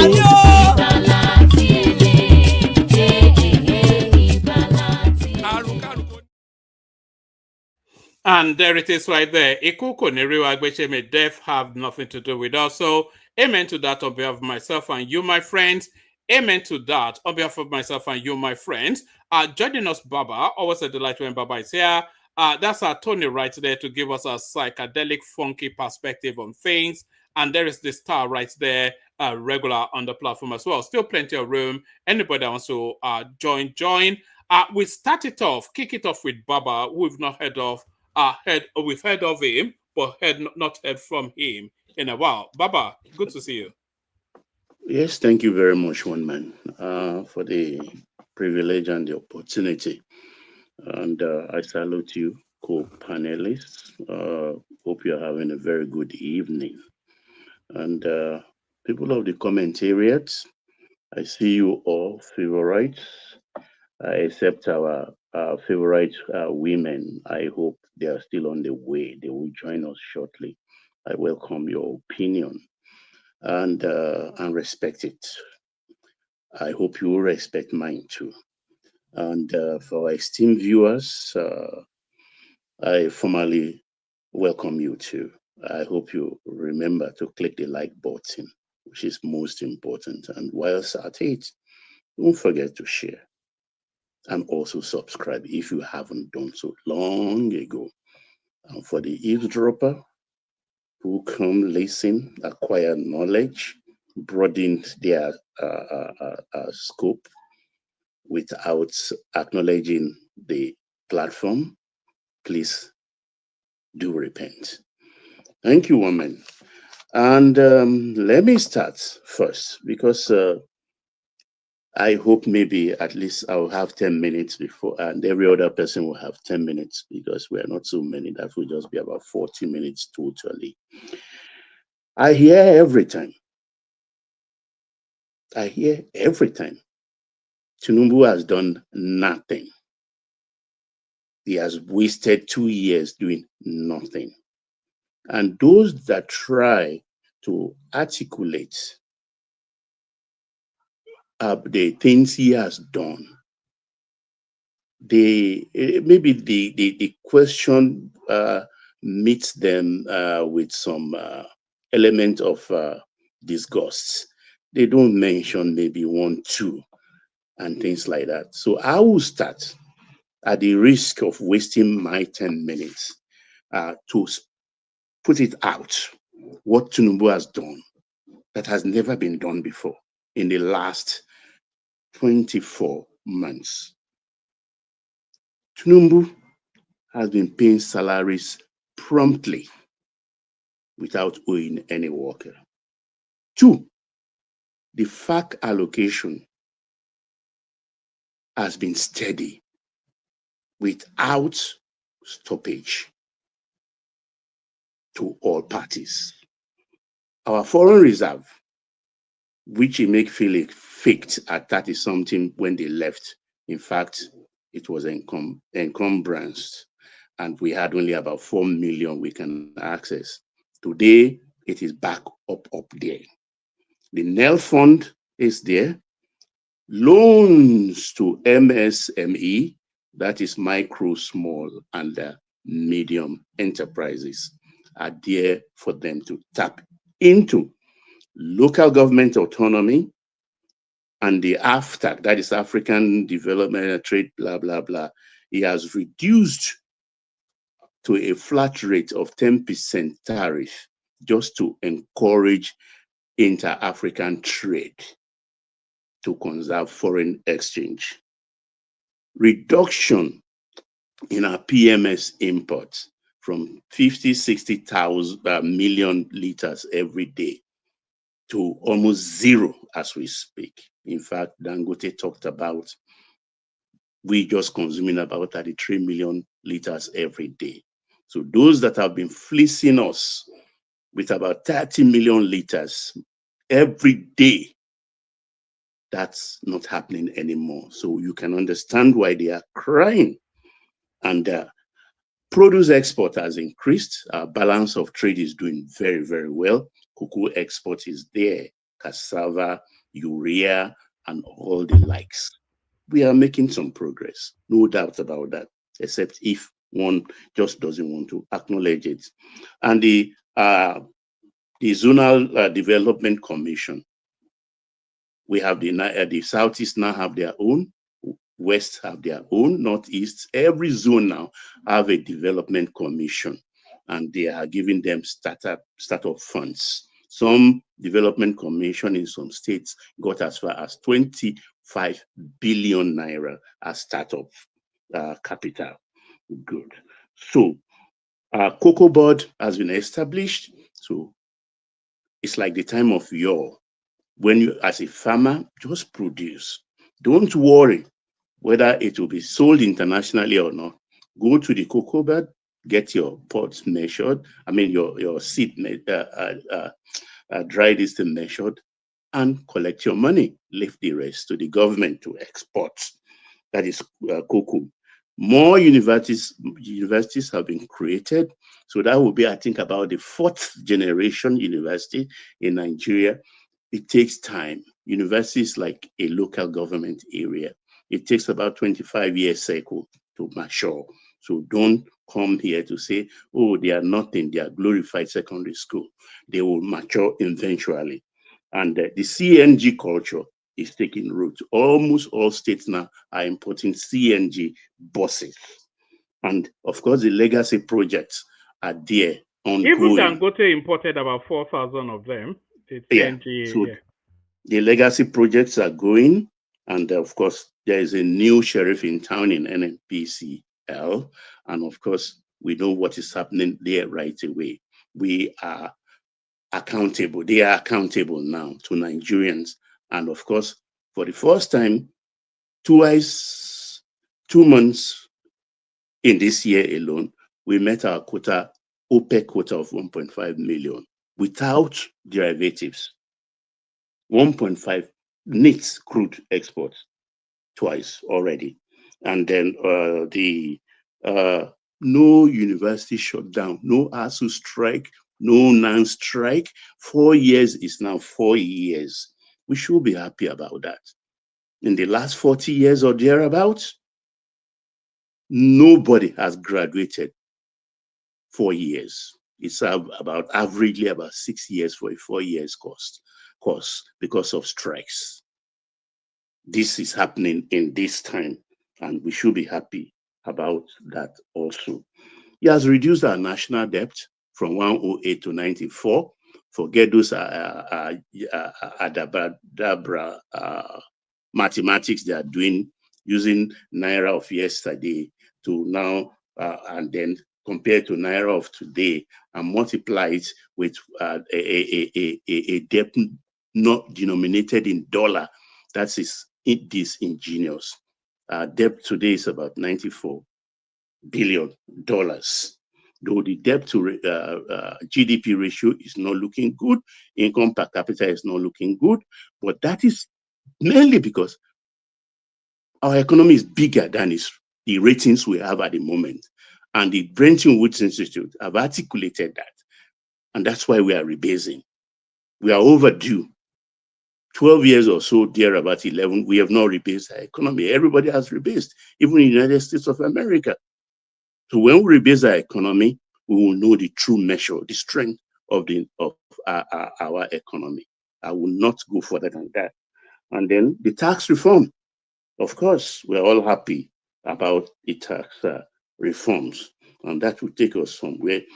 For IMF, we owe nothing, zero. We owe no IMF. Those are, for those who say Tinubu has done nothing, please take notes, and you can counter me. Two, I want to speak on the Lagos State just concluded LG elections. Congratulations to the Eguns of Lagos State. Congratulations to the Aworis of Lagos State. Congratulations to the Ijebus of Lagos State. Congratulations to the islanders. We scored 57/57. That's the dose. Islanders are the dose. Thank you, sir. Thank you, Tony. No wahala. 57/57 chairmanship. And all the names are children of the soil, sons and daughters of the soil. For the first time, 366 councillorship posts. I think it's 3 short of 1. And that one was the Yaba constituencies somewhere. PDP won that one seat. That's the only blemish. And it's not blemish because the councillor who won there is a prince of Igaidungoron. It's a Dosumu. So I am very satisfied because we are playing the politics like they play in other regions for the first time ever from the time of NCNC to date. We've done that. Whoever queries that, let them query it because we are expressing ourselves judiciously. So I congratulate us. Really, really do congratulate us. So fast forward to this period. Well, may the soul of Buhari rest in peace. May Allah grant him Al-Jannah Firdaus. That's all I could say about him. But the only thing they do not mention, Buhari did something very, very, very bad. I consider it an abomination when he was military head of state with Idiagbon. They took 3 men for drug export offenses. I think one Owos, Ojuloge, and one other. As of when they arrested them, the law against drug smuggling, import or export, I think it's just about 7 years, the penalty. He charged them to court and made a new law retrospectively for death penalty. For death penalty. Even though I was young then, I was horrified. They were tied to the stake and executed. Even in the medieval time, I don't think they ever do that. They ever did that. To catch a man, then make a law on him. That is very, very, very bad. I don't know how to describe it. I don't know how to describe it. Nobody is remembering that aspect of Buhari. I always remember that. So coming to the politics of today, let me know if my 10 minutes is up because I'm a very fair person. And this coalition, it's interesting. Very, very interesting. I will naturally welcome the formidable pairing of Atiku and Obi presidential campaign. Because that is what they've been propagating. That is the team, the ticket that would defeat Anashiwaju. I strongly welcome it. And I pray it happens. Because I've said it here on 2 or 3 occasions that 2027 is the valley of decision for Nigeria, politics and polity. That is where the political misfits will be buried forever, and their dry bones will never rise to trouble our nation. Can you hear me? Very faintly. Yeah, Yes, is my system is acting a bit funny. Try and adjust while I speak on. All right, carry on. I'll dip out and come back in. Carry on. Thank you, one man. And so, as I was saying, I like what Obi is doing because those who think they are clever, wanting to reel him in, to make him a vice president, thinking it is their right, promising this, promising that. He has upped his game and challenging them. He came up, preempted them by saying, I want to be president. I'm going to contest in 2027. Amechi came out thereafter. Atiku, usually devious, dishonest politician. He's not saying directly he's contesting, but he's making policy, talking about how his president will look like. What does that mean to any discerning person? He's contesting, of course. He put that coalition together just so they may bring Obi in to help him. But Obi is now saying, no, I'm going to contest. And yesterday in the, one Professor Ajia's colloquium in Kwara, he said, zone the presidency of the coalition to the South openly, defiantly, challenging them. Zone it to the South. Though I see it as a lazy thing because in a contest of Obi, Atiku, Amechi, in a primary, Obi stands no chance. The financial layout is tough. It's brutal. In 2023, PDP primary between Wike and Atiku. If Bob D, that is the ovation guy, what's his, Dele Momodu, were to be believed, he said each delegate was given $30,000 by Wike. Wike in that primary, out of 736 delegates, I think Wike secured 237 and Atiku 371.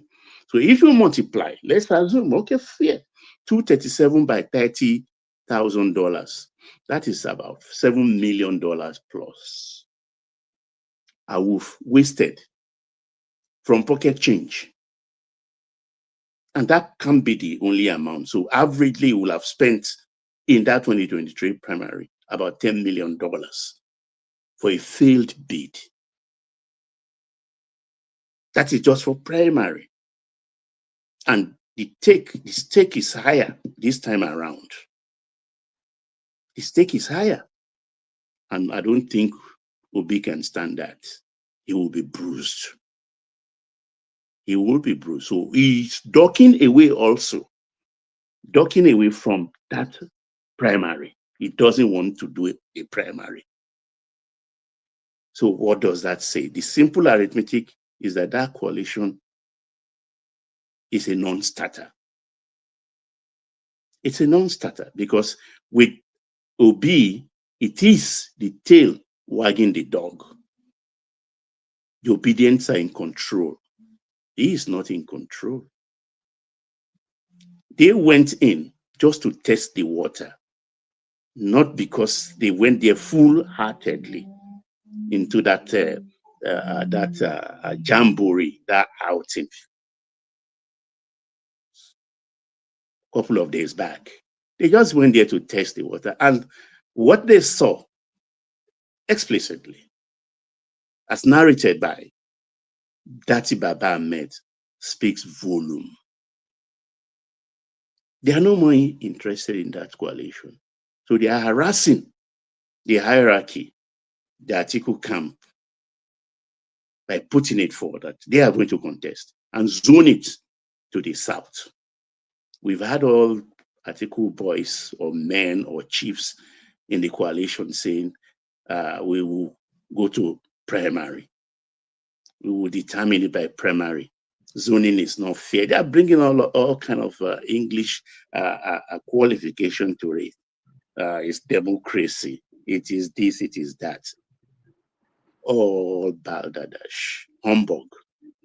Yeah, but if you've done 18 minutes already, I thought you said 10 minutes. No, I asked one, okay, if that will satisfy you, Comrade Omori. So No, let me round it. No, I'm just reminding you of what But you we are said. waiting for 1 man. Let him continue. No, I was waiting. I thought I asked one man, you could hear me say, look, time me and let me Just know. continue. We are here. We are waiting. We are just listening. Start from there. It doesn't take 1 man to ask another person to start. The next person. But I know now. We wait for 1 man. When he come and the Civic will stop, and then he will stop him. No, so no problem. Continue, Baba. Tony. We are still enjoying you.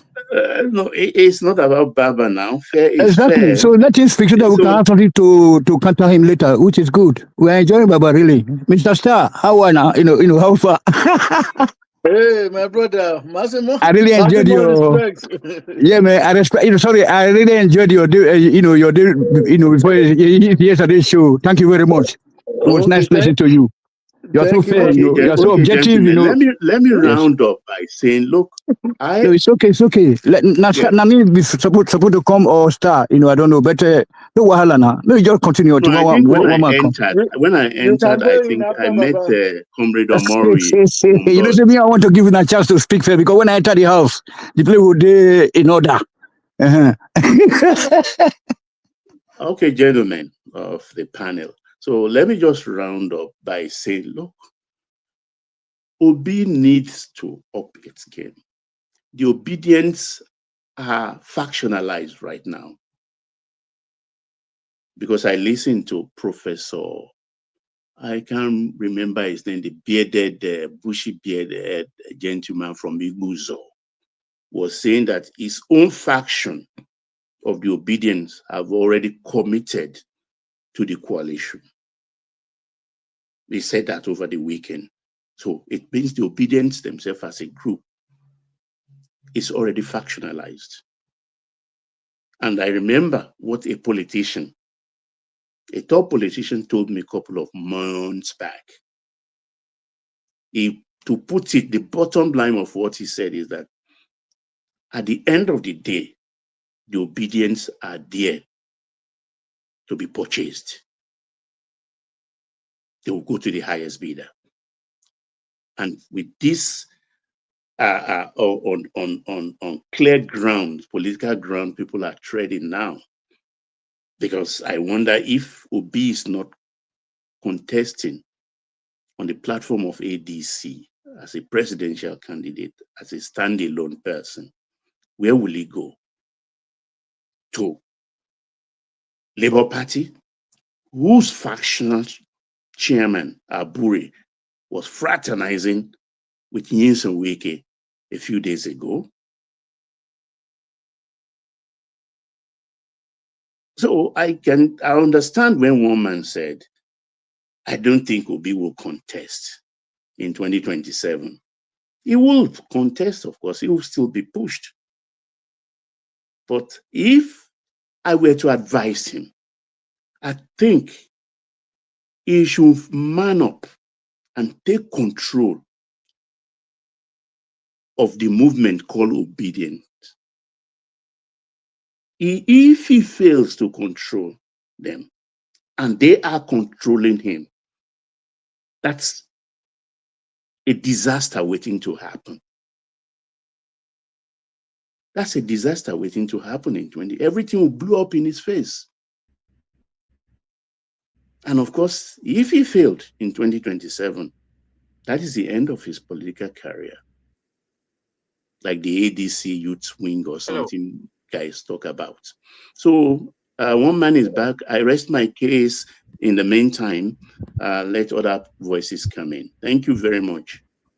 All right, thank you, Baba. So thank you, Baba. I was actually going to play you a clip. You know what you were saying about the strength of the Nigerian economy. That when it's rebased, we will know the true impact of it. And not everybody is waiting for that economy to be rebased to get the true impact. Have I uploaded it? let me play you this clip. So as soon as it's uploaded, the international community already knows the value and the strength of the Nigerian economy. Of course. And they are moving quite aggressively. Everybody is rushing into that country to come. If you see the level of people coming in, and then you would know that nobody is actually waiting for any rebates in order to understand the strength of that economy. So let me play you this clip that seems to be taking its time to upload. It's the mayor of London actually already in Lagos canvassing for business. So do you remember that guy, the Muslim guy that is in London? He is in Lagos as we speak. So he's not waiting for any economy to be rebased. But he's taking his time to upload. But thank you, Baba. Let's go on from you, Baba. And still a few more things for you to speak on. But like you said, we move it around and then we open it up. We'll move on from you, Baba. We go on to Omoruye, who joins us. Comrade. Yeah, good evening, Mr. Woman. Good evening to you. Yeah, good evening to the other panelists and our esteemed viewers across the globe. Thank you for the opportunity once again to rub minds. And I want to start with the ADC coalition. That they're pulling out is not even a surprise to me. There's a saying in our local parlance that the stone you see come is not supposed to blind you. And from the onset, I knew it was a group of people and individuals coming with deception. It's like when two people are in a deceptive relationship. A rich man financing a beautiful lady, an older rich man with a huge pocket spending on a young beautiful lady who knows she's not going to marry the man, they just getting the benefit. It's just a question of time. I knew they were going to crash land because everybody came into the coalition with a selfish agenda. And the only thing that surprised me most is that Obi will be repeating such a mistake. I didn't know, I cannot fathom how he was able to find himself in that kind of a gathering. Like somebody said that he's not in charge. I'm beginning to believe some of, those insinuations, considering what happened in Labour Party, from Labour Party to what is happening right now. If you remember vividly, about 2-3 months ago, Kenneth Okonkwo came up with the real brain behind that one-term agenda was the brainchild of Kenneth Okonkwo. As soon as he came up with whoever that is taking the ticket of coalition, we do one term, why the power will shift today. He also brought in a caveat that it will not be zoned to the south, that it was going to be left open. The obedient came against, heavily on Kenneth Okonkwo, castigating and, rubbish. Calling him all manners of unprintable, names. So I thought that one wasn't, they were not comfortable with that. But soon after that, Obi came out and said he accepted the one-term agenda. I don't know how he was able to, how they were able to force him to accept that condition. Surprisingly, the same obedient that were calling for the head of Okonkwo when he came up with the idea of one term for anybody that is, going to get the ticket of the coalition, the same obedient accepted without, any question. I'm like, what kind of arrangement is this? So, and another thing is, I wonder how they even thought they were going to go into coalition with, that was purely an articles coalition. We don't need a prophet to tell you, with the caliber of persons that were there, that meeting alone in Abuja, if you want to put you want to put a monetary value to that meeting, that one will run into millions, if not billions of naira. Somebody was there so sponsoring it. The accommodation, the air ticket, the mobilization, everything you can put into that meeting. Cost somebody money to do that. You see the lies of David Mark, the Dino Milayes of this world. You know, article boys, article men, organizing a meeting. I don't know who advised Obi into that meeting. What problem I have with the obedient? You have a lot of intellectuals, you know, from what I can see, a lot of brilliant people, you know, professors, doctorate degree holders. But I wish they could deploy much of the sentiment and emotions they have into strategic planning, you know, politically. I think it will have done them it will have done them a very, you know, it will have given them a very big political mileage. When you ask them some questions that are not okay, you know, things that are supposed to be obvious, you know, even to an elementary political science student, if they don't have the question, if they don't have the answer, they give you They excuses. start to abuse you. They start to abuse you. No, if they don't, yeah, that one is common. That one is very, very common. I almost had somebody come into a platform here 2 days ago. He said he came because of me. He saw me in the dream that was going to be there. I'm like, I don't have any dog in this fight. So as soon as he started, the next thing he was he started by asking me, how is your presidential candidate? And that was not even the topic of discussion. How is the Shoguri? I'm like, what's bringing Shoguri into this matter? We're talking about Buhari's demise. As soon as he started, your Shoguri is a nuisance. I'm like, what? Are you here to discuss? To discuss with people just to insult people? That's by the wayside. I didn't want to digress into that. If they don't insult you, they don't abuse you, they give you excuses. I give you a vivid example. Obi was having a meeting with somebody in a town hall. They said, I'm not here. He said, I'm not here for those, listen to me. I want to hear from people that don't like my style. They pointed out there one guy. I think his name was Emeka or so, one Igbo guy. He said, I want to hear from you why you don't like me. The guy said... his name was Obinna. Obinna, thank you, Mr. Woman. Obinna came up, he was bold enough to say, your handling of the Labour Party, if you cannot handle Labour Party, which is a microcosm of the greater Nigeria you're going to handle, what do you hope to handle the Nigeria situation, which is more complex? Instead of Obi giving Obinna answer, he gave excuse. You know what he told Obinna? People are sponsoring the crisis. I was disappointed. But Obinna was not given opportunity to speak further. I know Obinna would have said, I'm not asking you about who is causing the cause of the problem. I'm looking for a solution. What can you do to resolve it? That was Obinna's question. Obinna needed some answers. He gave Obinna excuses by saying people are sponsoring. My feeling was, are you sure when you become the president of Nigeria, people will not sponsor the Boko Haram, ZSWAP, and everything of this world, to frustrate you? Will you be giving excuses about who is sponsoring problem for you, or how to tackle the problem as the commander-in-chief? So this is what they do. If you see something that they are doing wrong, try to point it out. They tell you Obi is smarter than you. Obi is smarter than everybody. They try to, project this guy like kind of a mosaic image. Never to make mistake, the human being. If somebody that is infallible, a perfect human being, which is not helping the guy. Two things. Either the man is not listening to, I know he listens.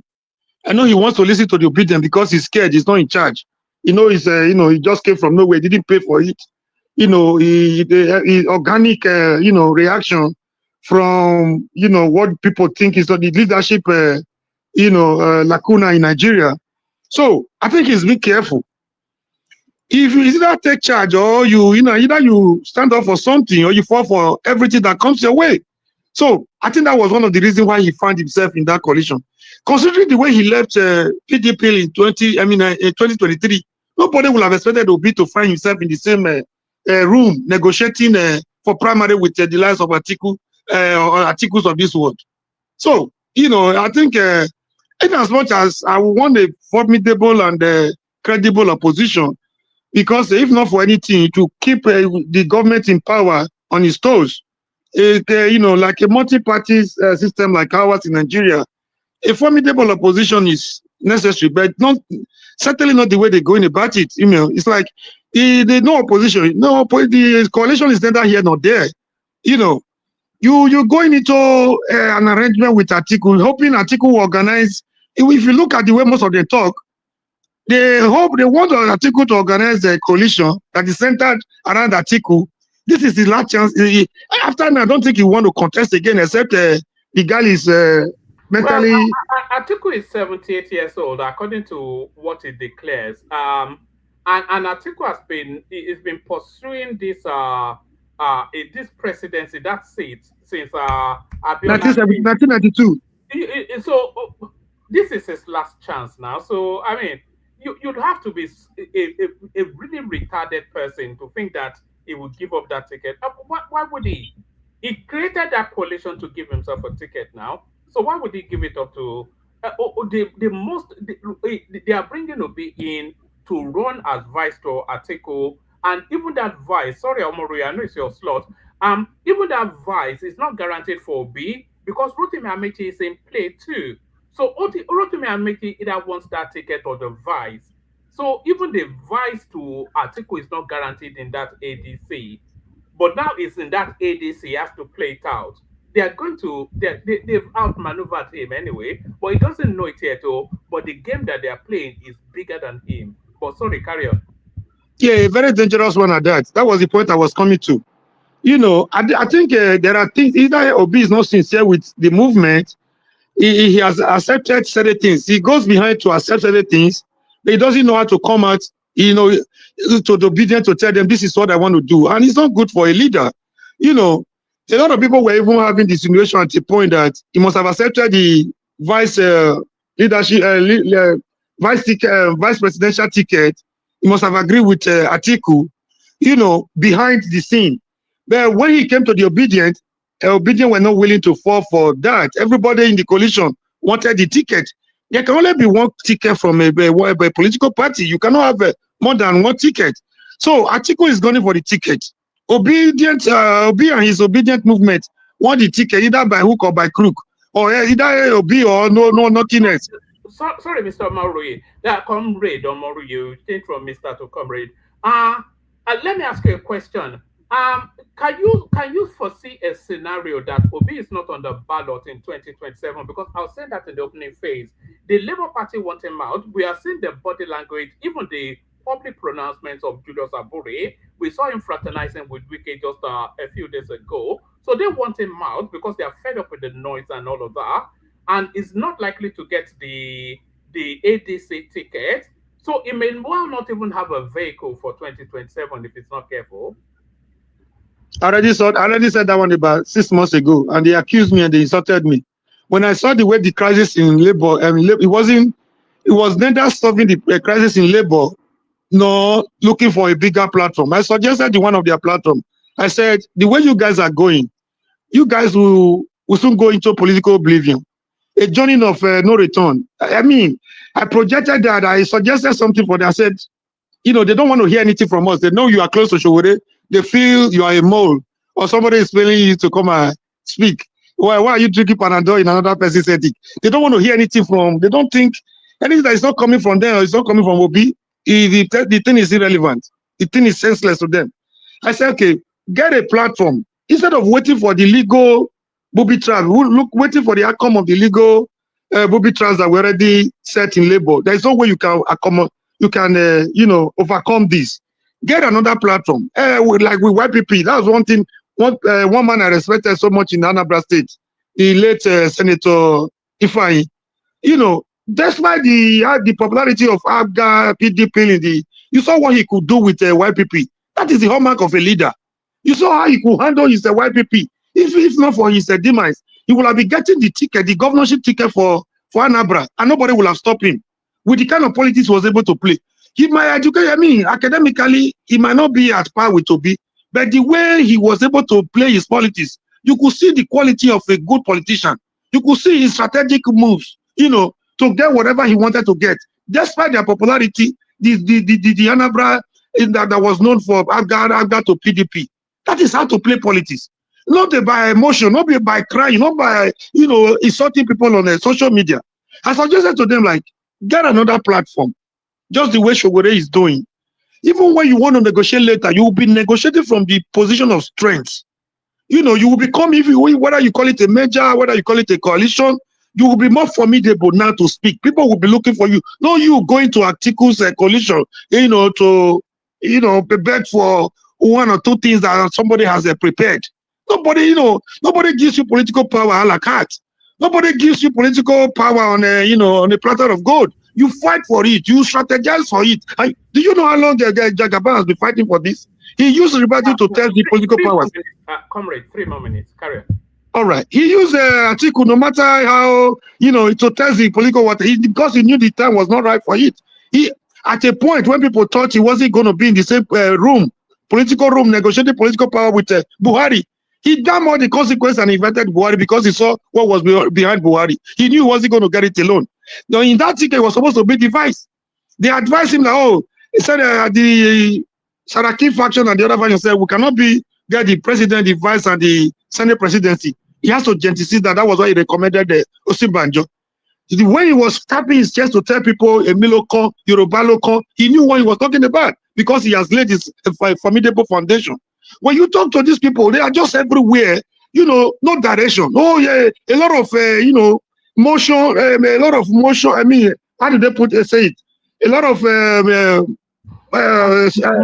movement without motion. Movement without motion. Noise everywhere. If you ask them what is the direction, they don't know. So either Obi is playing with the obedient movement, or either he's not sincere with them, or he's not in charge. Thank you. I will stop with that. If I have opportunity, I have a lot of things to say in this regard. All right, brilliant, excellently put. Stay with us. We will circle it round again, and you will get to have another go at it. We go on from you to Tony, but on our way to Tony, let me implore anybody that is not yet subscribed, please subscribe. If you and click on like as well. So click on like and subscribe. If you want to come and join the conversation, there's a link in the comment section that says StreamYard. Click on it. It will bring you into the studio, and then we'll sample your opinion. So we'll sample your opinions as we're sampling Tony now. Tony, you're up next. Tony. Yes, sir. Thank you very much. So, okay, I agree, and that's all, I know they pray, all those prayers, say, God bless you, I know they for that kind of life, So anyway, so one man, please, thank you very much. I know that you don't need your introduction, you said that, okay, you don't have so much things on ground or the table that we can drive it to any aspect that we didn't fit, So yes, so I want to bring you back to last week Friday, or about then. You did tell us that, Major General Buhari, the ex-president Buhari has said that he's supporting Tinubu. No, I'll give you that. Then you say, according to the spokesman, not Buhari. Sorry, Tony, your mic is quaking, so make some adjustments. So yeah, carry on. Okay. Your mic is, yeah. Carry on. Yeah. Okay, can you hear me now? Yeah, a bit better. Carry on. Let me probably I will put it loud. Let's see. Amen. Let's see who that can use it. So is it better now, sir? But you guys can hear me, anyway. Yeah, it's much better now. Carry on. Okay, thank you, sir. Yeah, so okay, let me just so I want to go back to the, like as I was saying, I said that during your readouts, you said that you did say that we can bring in any topic, of our choice, you know what I'm saying? Like, you don't have so much that on the table today, so much news. But anyway, I think it's already getting so interesting now. Like we have the places, the studio is full, somehow. So now, so I look, I'm going to start from last week Friday, or about then. That when you gave us some news about how Buhari was ready to support Tinubu in his 2027 bid for presidency or for re-election, and then you gave out all the whole news, and then they according to you, it was not the Buhari himself that was speaking. They said that according to his spokesperson, as usual. Now those candidates, they go to scatter my brain. Then after that day, then the next day, then Shehu Gaba, that now came back to say, okay, I'm sorry to Nigerians that they lied when they said that rat invaded the so-called northern Nigeria capital's, state house. They call us Rock. So they said that, those things, we're sorry, we're apologizing. Then then the next day now, they announced that that man is dead. So it does see that there's a lot of, confusion, you know what I'm saying? In the system, So that means they are just calculative. They don't know how to tell us what actually happened to Buhari, who was a very good man. As I keep saying that. only that I think that Buhari had a very bad wife. You know what I'm saying? Because at the end of the day, such a great general was disgraced. You know what I'm saying? And then a family name totally rubbished, you know, to like zero. I never see a family name that is so be destroyed like a Buhari's name. Such a great man. But due to this selfishness, is he greedy for money of the family, the wife, Aisha Buhari, and his cousins? That when this guy passed away, they didn't want to announce it, or is it the Northern Calibers, you know, Abid Kabas, who tried that thing during the Yaradua's term? When he died, also they had it for 1 year. You know what I'm saying? A whole 1 year. You know what I'm saying? Until every minister started to fight in each other before they tried to make the exposures. You know what I'm saying? So, what kind of country is this? And then we also saw that the country actually worked well from 2015 to 2017. The country ran well under Buhari because that Buhari was a great man. We all voted for him. My family, all my family. He said, oh, because let Buhari enter. Because Buhari said that your refineries will work again. We will make your road again. This one will do this again. This one, your Naira will come again. And then in 2015 to 2017, everything was running fine. Really. Look what they talk through now. Then, but when Unamdi Kanu said that this guy died, and even right now, look, these people, they are so shameless, this so-called government, that they are now even reloading all those Unamdi Kanu pictures. You know what I'm saying? Those evidence where Unamdi Kanu gave us those. You know, where was the wife today then? Where was the family when they are doing the burial of the Patako? You see, this is what we are talking about. What kind of country is this? A country, you know, be ruled by, by this, you know, aliens. You know, aliens. What would it, is how the you know, people die? You know, can't we just imagine that when somebody die, hey, my God. Yeah? And then I've been saying that Natasha have to tell us whether or not that Buhari now they go meet monthly at their national state councils meeting where all those ex-presidents do meet regularly, you know. Is that this same Buhari that is changing color like chameleons? Tomorrow will be yellow, the other day will be white, the other day will be this, the other day will be like Arab, the other day will be like a nose like this. You know, that we are talking about. Woman, I'm just too crazy. You know, no single sympathy for this family. It's totally, the family is totally, you know, that family name is gone. Now they are making arrangements. They will go and be bringing people to the hospital. Oh, the daughter is crying. Now, like all those things. Even some of certain people, when they say, oh, this is the hospital that Buhari died, the one when they're supposed to, they build our health institutions or infrastructure, they are all lies. Now, just to say, actually, the man died. The man don't die a long time. Now, the boss, now they go gather from Saudi Arabia. All right. Yes, that's for that one. That one for that one. Yes, thank you. All right, thank you, Tony. Tony, stay with us for as long as you can. Let me go to the OB side. No, OB side, for the coalition side. Yeah, hold your thought. I'll circle it round again. I just want to get through people quickly, and then when I loop it back round, you get to go first. So that's Tony, of course, the inimitable Tony. So stay steady, Tony. Apologies to Dewale and the Star. I want to go to Ifeoma King, who I think is joining us for the first time. So let's document our thoughts, see where she's placed in the politics. Ifeoma, good. Sorry, can you hear me okay? Ifeoma King. You can speak if you're ready. Hello, Ifeoma. We can hear noise in your background. So are you able to speak where you are? All right. When you are ready, let us know, Ifeoma. But as we wait for Ifeoma, Tony, give us a couple of minutes on because I stopped you really because I wanted to go to that Ifeoma, but I'm not quite sure she's fully.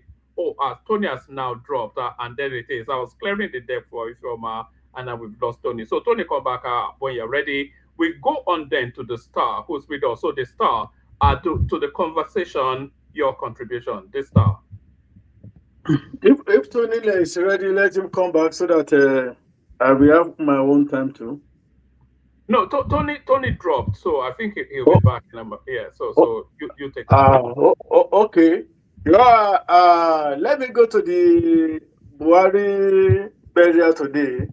I think for Obi not to make the not to present, it is very very odd, and obviously it's a minus.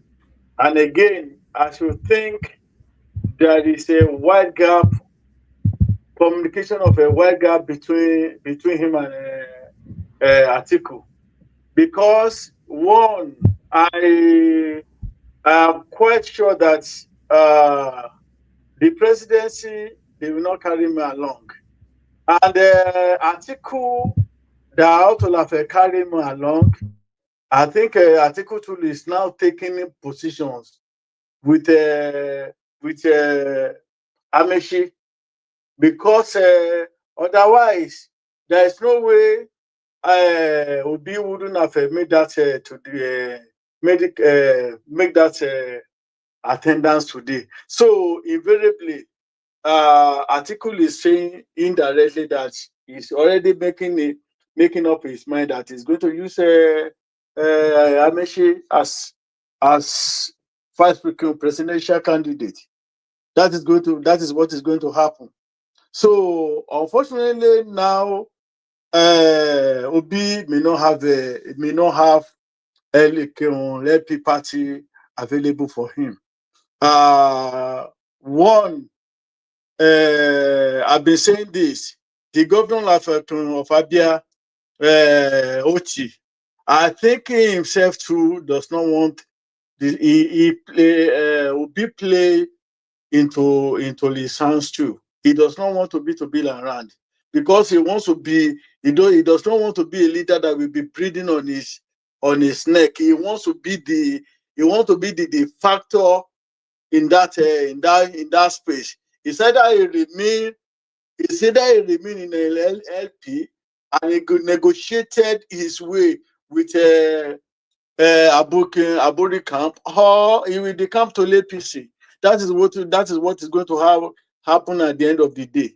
Then curiously to Buhari, as good as he was, I think he also had many shortcomings as well too. And you see, even his death, I think I don't know, because there is a probability that even if you are alive, there's a probability that he may not even support Tinubu second time, because if when King Tinubu needed him most was the first time when he was contesting, and every one of us knew that body language of Buhari, he did not support Tinubu, even in the primary. Then at the election proper, it was the presidency Kenyo Kaba. They worked for Atiku, and if you now see, even while alive, most of his lieutenants, they've already moved to the ADC party in support of Atiku. So I think the death too, one way or the other, it might even be a blessing in disguise. So it's my 10 minutes complete. You have about 3 more minutes. Carry on. Okay. Where area do you want me to speak on to? Well, we're speaking to a whole myriad of topics. Of course, we're speaking to the coalition now, telling Obi now that is now there not to put too fine a point on the coalition. You see, part of a problem of Obi too is Obi does not. He does not want to. He believes that do you know what I think Obi's biggest problem is? Obi doesn't have a team around him. That's his biggest problem. What Hold on. Let me make the point. Just hold on. Obi doesn't have it doesn't have the right set of advisors around him. So if Obi is reliant on people like Yano Satanko, Aisha Yesufu, and Kenneth Okonkwo, if these are the people guiding his political career, then it's going nowhere. It needs people that are calculative, people that know the political landscape, people that understand the horse trading. It doesn't have the right sort of wordings. Otherwise, it went into that coalition blind. It didn't have anything as a trading position to. Anyway, sorry, the floor is yours. Carry on. I just, you know. Woman, do you know the greater problem of Obi? Obi is believe that he is very, very smart. Is the same brain which which he used to be to govern Anambra in his 8 years period was the same brain is using in this in his presidential aspirations. With the money available with Obi, even in the Panama, apart from the fact that the one that the donation from the obedient, you could see that Obi Obi was even too smart. He cannot part away with this with money. He wants to even make gain from the donation of other people, let alone the money that he had and they made in the government in the even this this Desani, the money that Desani stole, Obi himself was involved, and they use his bank. So all this money, for crying loud, can you imagine that? Tell me a single person that Obi was able to maintain his followership. All these people, including Okonkwo, everybody, some obedience, they are just blaming Okonkwo. Imagine if you were in the position of Okonkwo too, what would you have done? This is the peak. I am very sure that all the time that he was with Obi, he did not receive any more 1 penny. So how do you sustain those people? And of course, they were alive when they were hearing that Segun Showunmi of this world, and they were collecting money from Atiku before they even become a spokesperson. Look at the Labour Party, the woman leader in Kaduna that was killed. Do you remember one man? Look at how much Obi donated. Was it not 750 million or something like that for a whole woman leader that was assassinated for your aspiration? So all right, bring it on the start, then we hear from Ife. Bring it on. So apart from the fact that Obi did not have a good advisors, I think his major challenges is he was being like over smart by not spending money, even the money that the obedient donated, apart from the part of the money that he had. So you can't aspire to be president of a country of a Nigeria, and you don't want to spend 1 naira. So let me stop there. Greetings to the house. Greetings, right. one man. Yeah, greetings to you. Good to have you here. Stay with us. We come to you as quickly as we can. So thank you for that. The star. We go on from you to the star to Ifeoma, who I think may be ready for us now. So Ifeoma, you are querying why people are hammering on about Obi when there's a government in situation who we should be querying about his style of governance. So, do you want to expand on your thoughts? The reason why Obi is being spoken about, by the way, is because it's in the news cycle today. But if your floor is yours.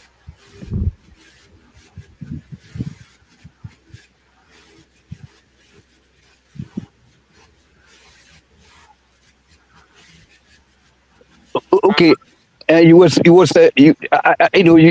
gave me 2 minutes to say something just now before we were waiting for Ifeoma. And right now, can I just drop it now? Can you hold on, please? Ifeoma, can you speak? We can hear your background noise, but we can't hear your voice. Are you able to speak where you are? One man, please, is Ifeoma, not Ifeoma. Is it? Sorry, apologies. Yes, Ifeoma. Maybe it's because I've been pronouncing her name. Are you ready to speak, or do you need a moment? All right. Tony, back to you. When you're ready, Ifeoma, let us know. I will stop immediately. Thank you, sir. Yes, I consider. Thanks for bringing me back anyway, because I just I don't know what happened to my line. Thank you, sir. So then I was looking at the comment section. I saw the Northerners attacking me there. They don't know that I'm here trying to protect their interest by not let it be the whole world disgrace the Buhari family, whom I cherish. Who I treasure so much. You know that woman, I'm on record here. I'll be defending Buhari. Ever since I joined your club, I said that that Buhari is a great man. It's not that just the problem is that it's not the real Buhari. That's why people are just rubbishing the guy. You know what I'm saying? So at the end of the day, it was the duty of the family, especially the wife and children, to protect the interests of their father's name, rather, also. You know what I'm saying? But today now, people are blaming Buhari. You can see no one is even giving Buhari a credit any longer because of what has transpired in these last 6 years. You know what I'm saying? That this guy actually, in the last 6 years of his, administration, the so-called administration that was hijacked by Mama Daura, Aisha Buhari, to the point that they were shooting. There were some shootings at the so-called State House. This North Nigeria capital State House. There were shootings there, and the president is there. And then once upon a time also the door couldn't open. You know what I'm saying? You saw the niece or the family of the fighting each other with Aisha Buhari, to the point that woman have to relocate to or run away to Dubai. You know what I'm saying? So I'm the only protector of Buhari here. Because that guy, as a boy, I used to like that guy. You know what I'm saying? That's why I said that my family actually voted for him. They rooted for him. They did all they could to make sure that they brought Buhari back to power, because we believe that when he come back to power, Nigeria will be a better place. Our refineries will work again. Our road, everything. No. Just stop. You've already told us that you don't believe that Buhari. You told us he died. I don't want endless jubril, whatever it is. What I'm trying to look, I'm trying to give the nuance. I'm just trying to expatiate, to clarify why. It's tedious to listen to. Woman, can I chip in something? Yes. Woman, can we create a clear perspective? Greetings to the house. Can you greetings to you too? Just let me just speak something, please. Yes, but I don't want him to go on endlessly. No, I won't even. But let me just so that for the sake of guys, play politics. For the sake of people, Tony. Sorry, Tony. No intention for disrespect, though. Apart from cigarette, waiting they smoke. I'm not smoking. I'm not a cigar. They smoke. I'm not a smoke. I can't believe I've wasted 5 minutes of my life. Why are you guys just letting them useless our old hero, one of our heroes, Buhari? My brother Tony, relax. You don't express your opinion. Make another person talk. But no one will talk and reach now. Wait at the call. I don't like to jump into that bad wagon. That is scratch. That is just. Hold on, Tony. Over the last 2 days, you've been jubiling. So just abandon it. Let's hear from Ife. Ife, floor is yours. Okay, I hear you, sir. But let them stop. Causing Buhari then out. Let them stop this insult. let them do whatever it is they like. It's not your place to tell them what to do or not to do. If you are ready for us, let's hear from you. Are you able to speak where you are? I mean, what's going on? We can hear rumblings in the background. We can hear. All right. When you are ready, you. Can I borrow Ife's time so that Ife can take over my time? I'm here. I can hear everyone. Sorry, who's that? Whose voice is that? That's Morris. No, hold on, Morris. Hello. Please, now, is that you, Ife? Ifeoma? Is that Ifeoma King? I'm here.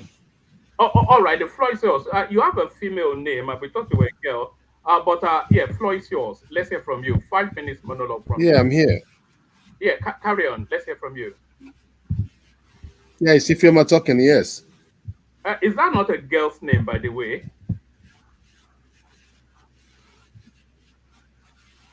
If you are ready to speak now. All right. Good morning, everyone. Good morning to you. Yeah, can you hear me clearly, right? Yes, we can. We're just waiting. Yeah, exactly. I've listened to everyone. Okay. Yeah, can you not hear me? I'm speaking. No, we can hear you. So we're listening with rapt attention. Yeah. So I can listen to everyone what everyone is saying. You know, we are all Nigerians. Okay, we're all Nigerians. Okay, we should be talking about how our country should be okay, like things moving properly, you know. And another point is like people are mentioning the coalition, and then Obi. I could listen to all of you. I don't know why we are blaming Obi in this regard. We should blame the government. They're making things difficult for everybody. The problem in the Labour Party is man-made. It's man-made. Like if they want to have a free and fair election, to have a credible governance, we should make it open for everybody, not just putting problems in other parties. And when the problem in other parties, they cannot do anything, and that's why they're forming coalition. So we should be talking about how our country should get better, not discussing about the coalition, because the government are making things difficult for this coalition even to prosper.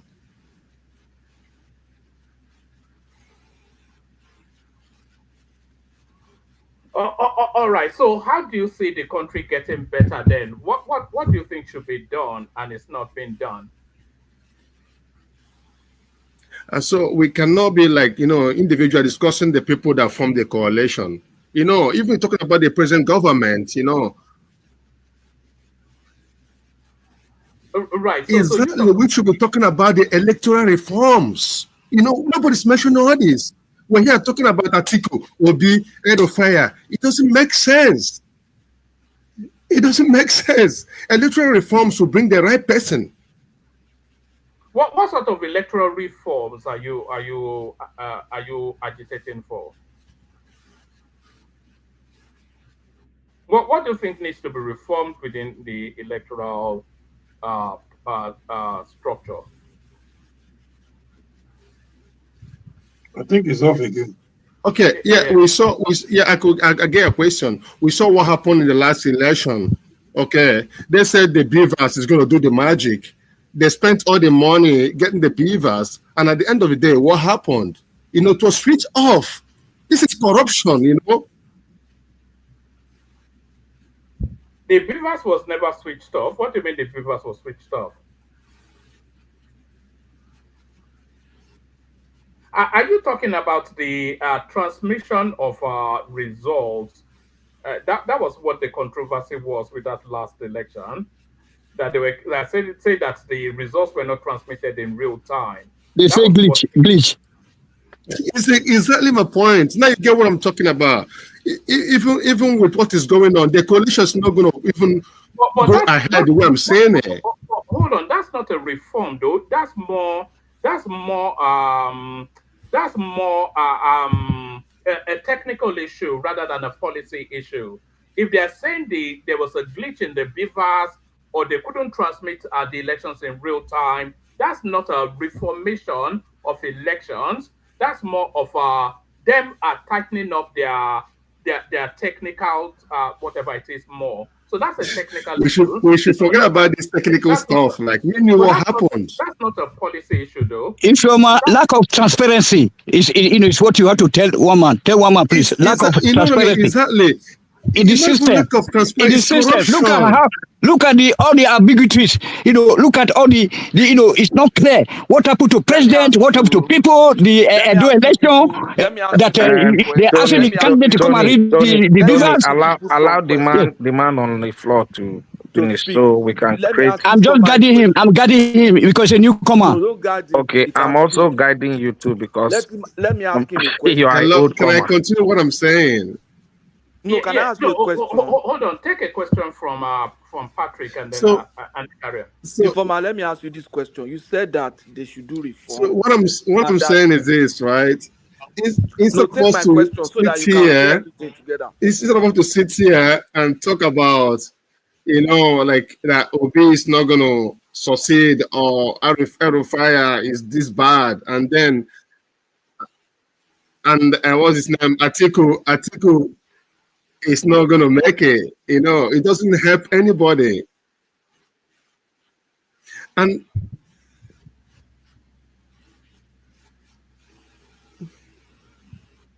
are you there? There's heavy delay where you are. So one man, may I contribute to what he's saying? Yes. And then one more thing before. Let me just round off, please. Let me round off. Let him round it off. Let me just round off. Yes, we're struggling to hear what I want to say, and for instance, let me talk about. Somebody was saying something about Kenneth Okonkwo.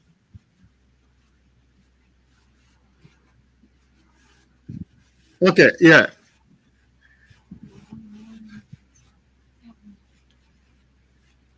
Kenneth Okonkwo, right? You know what I mean? That he's saying is that it's the time of the North. He's going to support the Northern country. It doesn't make sense. This is the time for the South. You know what I mean? They say that all of these guys are all corrupt. Like, you know what I mean? In the real sense, we're talking about even Buhari. They say buried today. Are we even sure that Buhari died just last 2-3 days? Like, you know what I mean? I think they were trying to hide his death for them to continue 8 years. Woman, let's ask this guy a question. Let me put some perspective to him, please. With woman's permission. Hold on. Everybody, hold on. Baba, hold that thought. I think Patrick wanted to. And 8 years is gone. 8 years is gone. Now Buhari is dead now. Nobody's thinking about all these things. No, if you're or if you're let me call you Ife. Ife, please hold on. There's a delay where you are. But Patoski wants to ask you a question, so he'll put that question to you. Answer it succinctly, just a brief response to it. Baba was to put a position, listen, and then respond, and then we move the conversation on. Patoski. Yeah, I'll just ask the straightforward question because I won't debate whether somebody died some years ago. I'm too intelligent for that. It's tedious to listen to, isn't it? We're still on the real. But I'm going to ask a question. You talked about electoral reform or transform. They should review the process, and then somebody good will emerge. Are you saying that this system will make somebody good, even when the person is not good? Somebody like Atiku is not good. Somebody like Erufai is not good. Somebody like Obi might be better than all of them, but it's not necessarily good. Do you think just setting up the reform will suddenly make somebody that is bad, the person will become good person because they have electoral reform? Because that's the case. Is that what you are saying?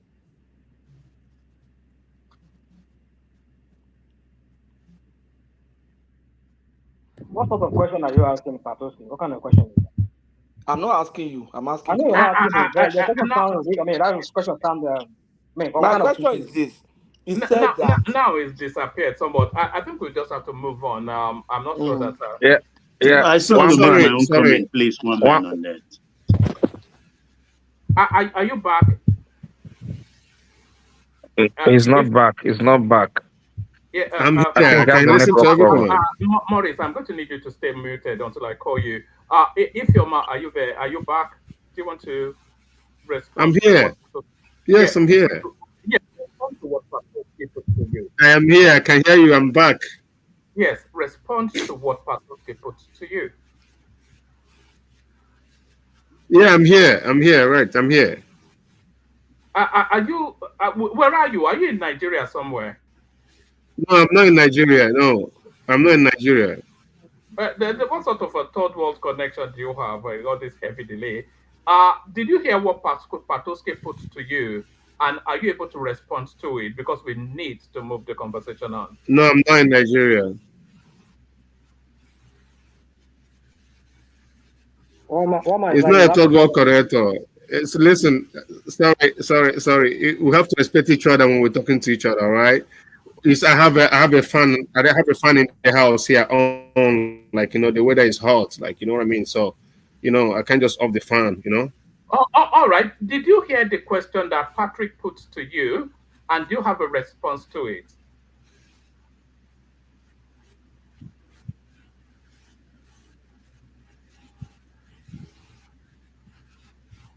All right, we must move on. All right. Thank you. If you stay with us, Baba, make that statement, and then from that statement, we go on to Dewale for a 5 minute monologue. We go from Dewale to Morris, 5 minute monologue, to Niger, Zeta, Rational Mind, etc. Baba, you wanted to add? Baba? Yes, thank you, Woman. I want people to understand that we're in a democracy. We are in a democracy. You don't blame somebody for your own faults. Every party have representation in the legislature. That is where our laws are drafted. Maybe people are not aware that even the House of Rep, that's the lower house of the chamber, has initiated that the president should not be the one, or the office of the president should not be the one that will unilaterally nominate and approve the chairman of INEC. And besides that, talk to your legislators, make suggestions to them. It is your legislators that will take your idea to that committee that is in charge of electoral reforms. We are in that season right now. So don't come and complain all the time about electoral reforms. So what are you doing about it yourself as a citizen? What are you communicating with your legislators? Are you making suggestions? Are you writing? Because I find all these things very irritating as far as I'm concerned. Blaming somebody is like I'm building a business or building an estate, and one man will come there every night to take off the roof and mess up my progress. What am I going to do? I'm going to fight that person. So if the party comes to your own party to disrupt it, you want to just lie down and accept it and start to complain. That's with what we call in local parlance, lazy man fights. Thank you. Woman, can I answer that question? Can I say something about what Papa just said? Only for about 2 minutes, so that we can maintain the order. Take about 2 minutes. I can always wait. I'll just wait for my turn. All right. Wait then. They will give us a 5 minute monologue. We'll be a bit more rigid with the time now because the room has somewhat populated. Dewale, you're up next. Woman. I've always been listening to the show, but it's just that I don't have the, the kind of a quiet, calm atmosphere here for me to be able to join the show. So, little Madame Abi. yeah, they're terrorizing me, every time, every day. So even right now, I'm kind of like hiding somewhere so that at least I can contribute. Awesome. Well, that's my life for now. Good evening, everybody. How old is she now? She'll be around about 5 now, if memory serves. No, she's barely 4. She's just no. There are 2 of them now in the succession. It's just, and when you have the. Are you trying to repopulate America? What's going on? Adewale, enjoy it. When that nest become empty, you will know you're an old man. That's what they say. but now, you will repopulate the world. So Wale, enjoy it too. While I'm it trying. lasts. I'm trying, Baba. Anyway, good evening. It's good to hear you, Baba, and everyone. Um, by the way, Nigerians, honestly, the Buhari death is a big blow. If there's one thing that that man is, stood for during his political journey, he, I would say, he epitomized, humility and simplicity.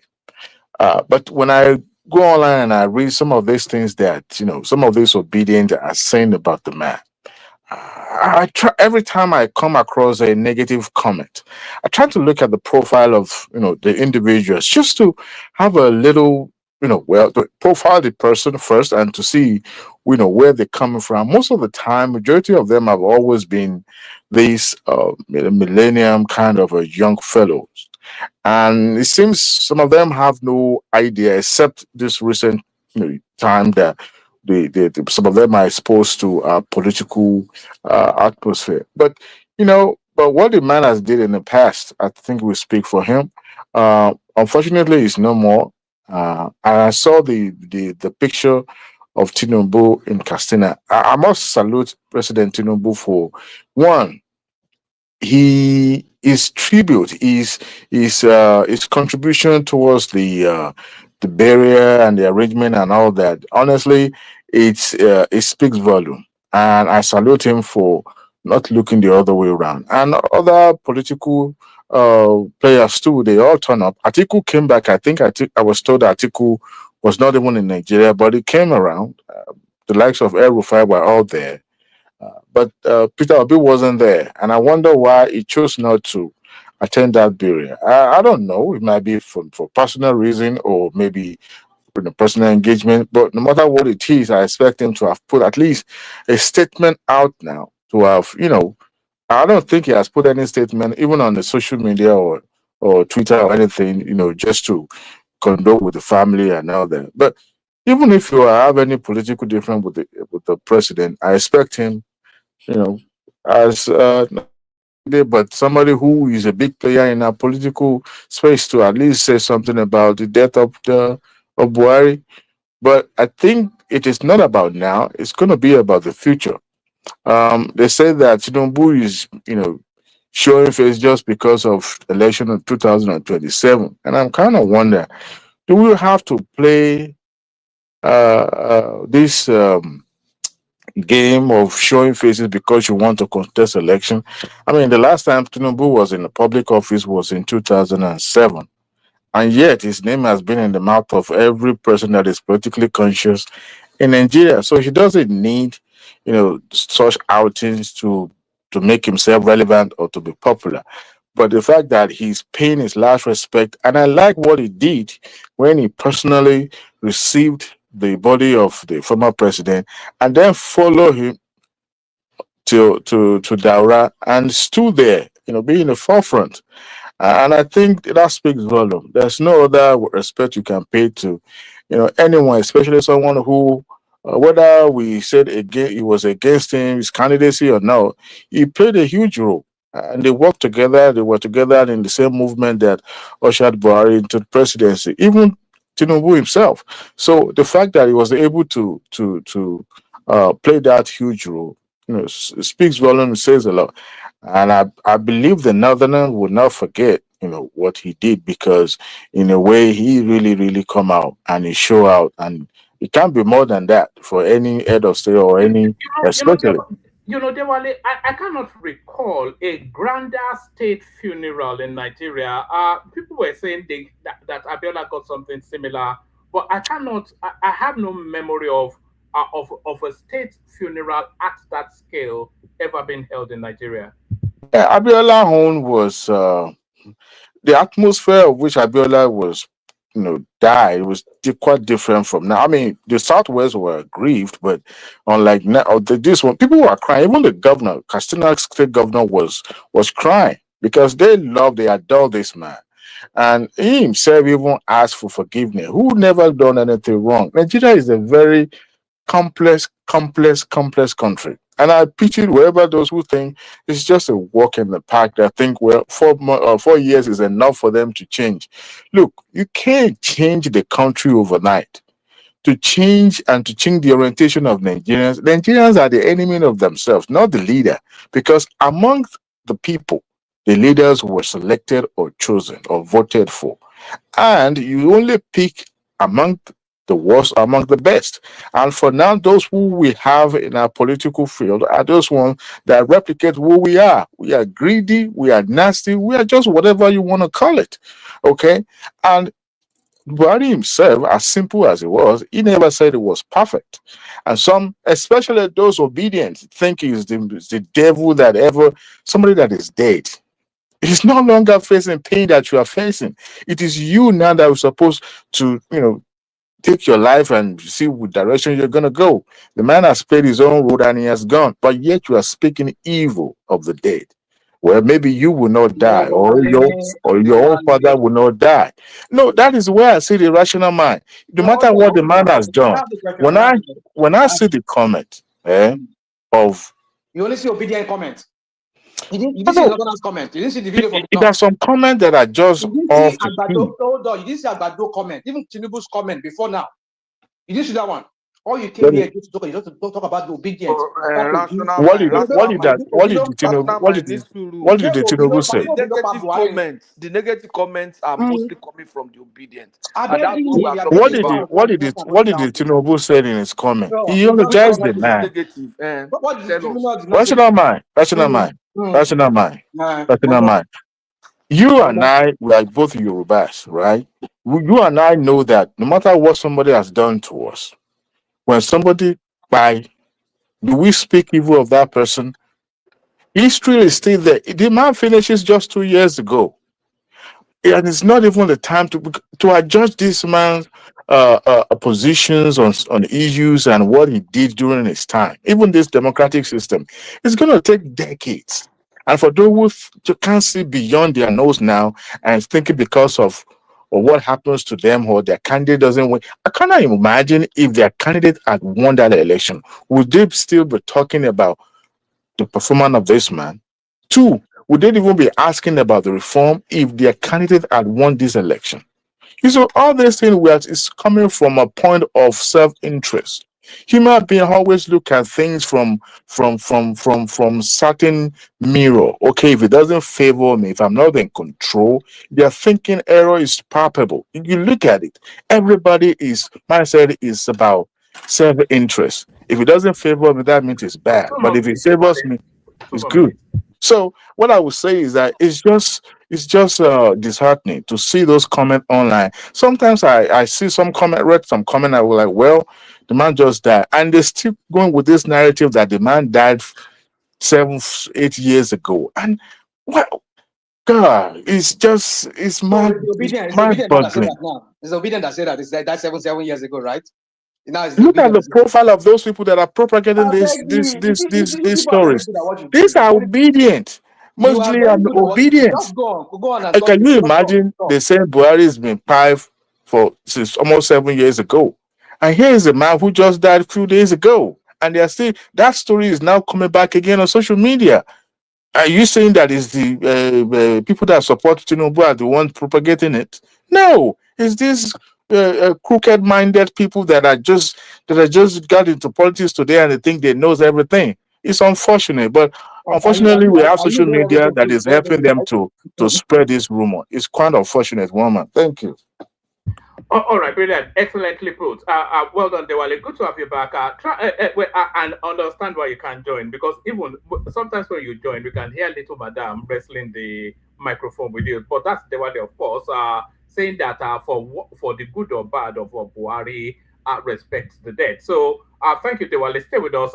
We go on from Dewale to Morris, who joins us after a period of absence. So Morris, the floor is yours. We're talking about, of course, the topic of the moment, the Buhari passing and the implications of that. We're talking about the ADC sounding a warning to Peter Obi that if he leaves them, that marks the end of his political journey. We're talking about that.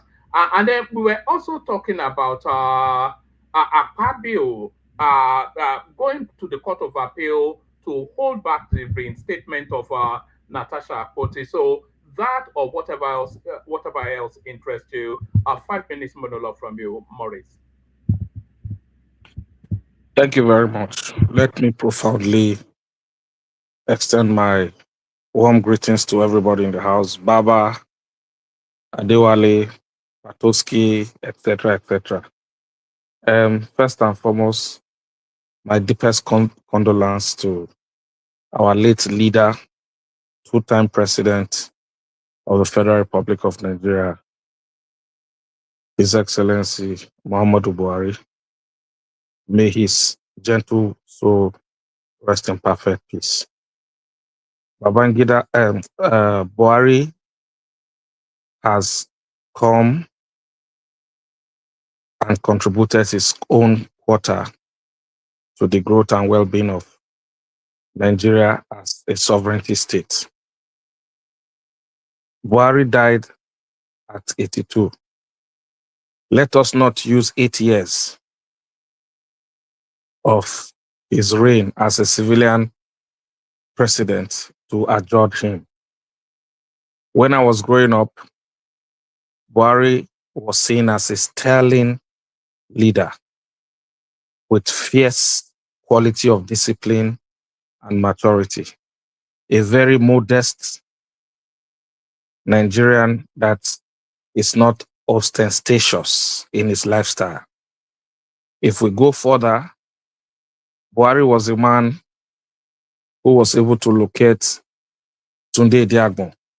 Together, they were able to insert discipline into Nigerians' daily life.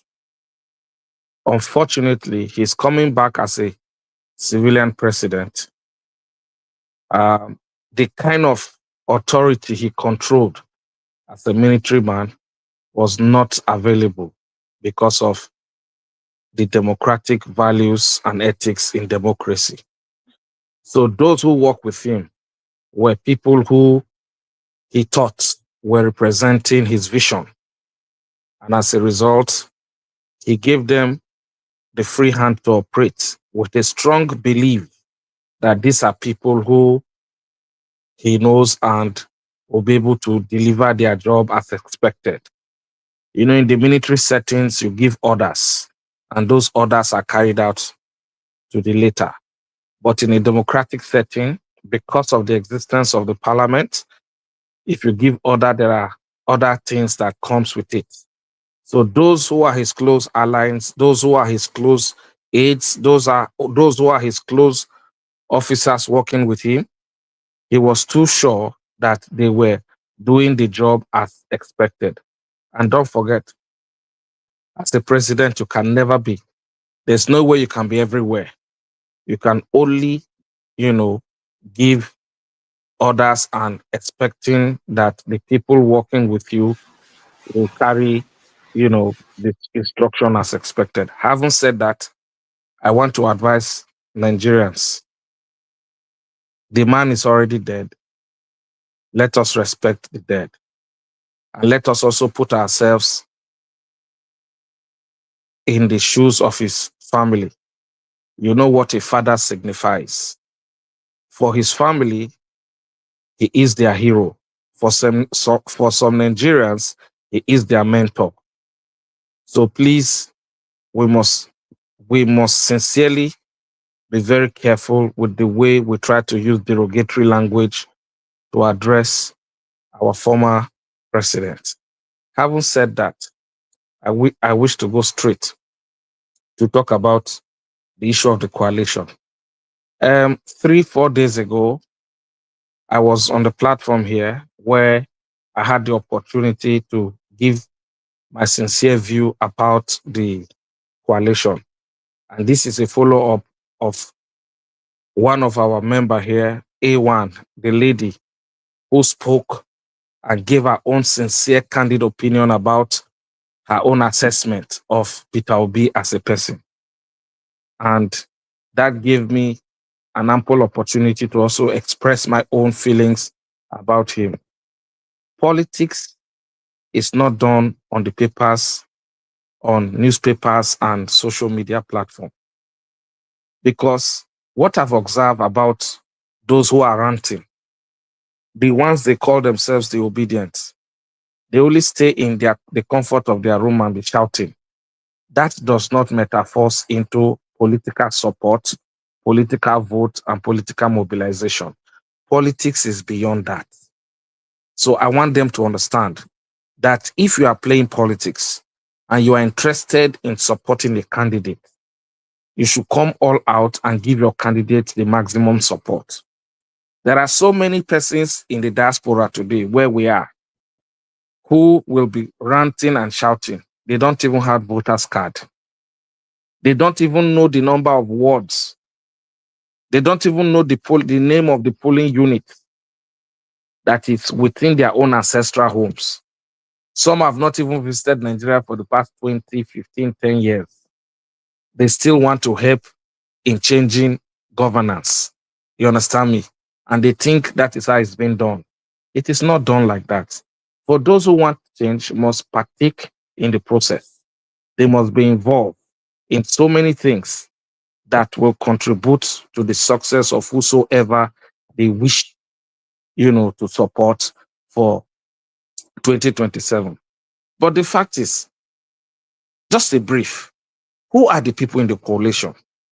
Former this, former that, former governor, former minister, former director general, former chairman of board, former executive secretary, former this, former member of House of Reps, former senator. Now, these are people who, by their status, have been given opportunity by their own immediate environment, their domain. And that's why they voted them into office and they represented their people as senators, as governors, as ministers, as former vice president, as former Senate president. They have been given the opportunity. And the simple question we should ask, when these persons were given this opportunity, what role did they play that is significant to the growth and well-being of their people, infrastructurally, educationally, health-wise, job opportunity, curtailing and maintaining security?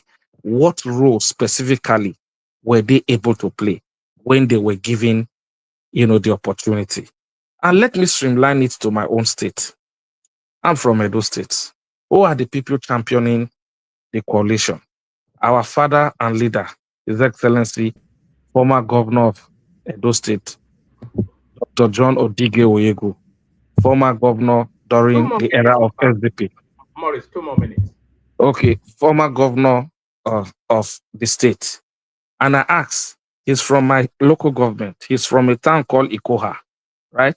What significant role did he play, right, to better the lots of the people?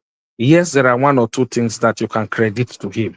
But the question is, what role are these people, what role have they played to better the lives of Nigeria? That's a question they should ask themselves, and that's the questions Nigeria should ask them. Having said that, let's look at Erufai. I was born and bred in Zaria. Erufai is a senior brother to us. He's 65, I'm in my 50s, so I know him very, very well. You understand me? We have a nickname that is contemporary calls him. I don't want to call that name here. One of my classmates was saying that, Morris, like I said previously, kai kasan kawun kai, dan dai ba bashi minister bane. Inda ce an bashi minister, ai da bai zo ya ce wai yana fada da APC bane. Dan dai ba bashi bane. So let me translate what that means. He said, Morris, you know your uncle. It's because your uncle was not given ministerial appointment. If he was given ministerial appointment, do you think he would have come out to fight against APC or fight against Tinubu? The answer is no. So he now further said, Kowa Nemasike, that for the fact that Yenzu, they are not relevant, they don't wage this kind of power, influence they had before, right? Just 2 years after they left office, they are feeling this way. You understand me? So you find that all the persons who we are talking about were either once APC members or they are once PDP members. You understand me? Why are they doing this? They are only craving for relevance. Apart from that, There's nothing else. It's not as if they have one magic to perform. In the words of Adewale, I'm telling you, and I challenge anybody, even the most cleanest saint, if he comes to take over the helms of affairs of Nigeria, he cannot solve Nigerian problem in one term, in two term. You know why? Leadership is a continuous process. What is expected of from every leader is give your very best to the best of your ability and try your best to see that whatever resources you get within your tenure, you are able to put up projects and programs, policies that will equate what was given to you during your tenure. At the time we have such belief and we have that strong political will to bring about change, Nigeria will develop. And let us not see the growth and well-being of Nigeria to be within the leadership structure alone. All No. right, bring it As on. Bring it on. citizens, as citizens, we have particular roles to play that will help to emancipate us, that will help to build a virile and solid democratic values that will enhance infrastructural development. And finally, to conclude it, there's something Nigerians have not been able to look at in terms of Peter Obi. He's a man that is scared of primaries. I'm telling you the truth. He's a man that is scared of primaries. And the biggest mistake Peter Obi will ever involve himself with is for him to go and subject himself to primaries in ADC. They will flush him and flush him like crazy. You understand me? His spokesperson, Okonkwo, if you listen to him recently when Killer Magua interviewed him, you understand me? He said he's not ready to waste time with somebody who do not have the kind of resources. That presidency is not a child's play. Presidency is not a place where you say you want to speak to people. There are exigency expenses that is expected of any presidential candidate. You must be ready to have such resources to run that process. If you do not have that resources to run that process, you are just joking. The presidency of Nigeria is not rice or beans. It's not a come and chop thing. You must be politically astute. You must be sagaciously ready. And you must have the financial chest to run the process. It's not a game of it's not a game of boys. It's a game of men. You must have the capacity Are to you see saying? people. Yeah. Are you saying? Is this Morris speaking? Morris Yeah, of this is, yeah, yeah. Is this Morris of the AAC, right? No, this is a new the champion. Morris. The champion, Yele. Is Yes. it not you? No, not Yele. I'm not championing anything Yele. So I'm a strong. But you once was for AAC now for Yele, right? Sure. No, I have never. The only time I know Showore was when I was national Senate president of NANS. He was my contemporary. Yes. You are giving. Why did you give it to Showore when Showore was running? No, because I don't have confidence in Showore. Sorry, yes. You have yes. 1 more minute. Only because okay. So, like I said, right? So, the presidency is not a child's play. The presidency is for those who are ready. In conclusion, recently when Akpabio was about to give his speech during the 30-kilometer, what do they call it, commissioning, he said, I want to advise my brothers, governors, especially those of you that have served 2 terms. If you want to hand over and you think it's those who tell you, sir, those who are loyal, you go give them power. At the end of the day, they will mess you up. You must learn from history. What it means is that give power to those who are ready. Forget about whether this person will be loyal to you or not. Those who are ready are those people that we should give power to. You understand me? Because when one is ready, he will be able to do the best that he can. But when you bring a stooge who is not ready because you want him to protect your past, of course, at the end of the day, it will get to a stage where you give others, they will not. And that's why you see all these conflicts. In summary, what I'm trying to say is coalition is a coalition of people who have been given opportunity and they did not meet with the expectation of Nigerians. What change do they think they can bring about now? There's nothing they have to offer. Peter Obi, the worst mistake he will do is to subject himself to primaries in ADC. They will teach him a political lesson. And he should also know that the support he had previously cannot be the same right now. So if, in conclusion, I would just advise that we should give Tinubu the opportunity to finish his second term, right? And after his second term, we now put up a terms of reference to see how we can get somebody who will continue from where he stopped.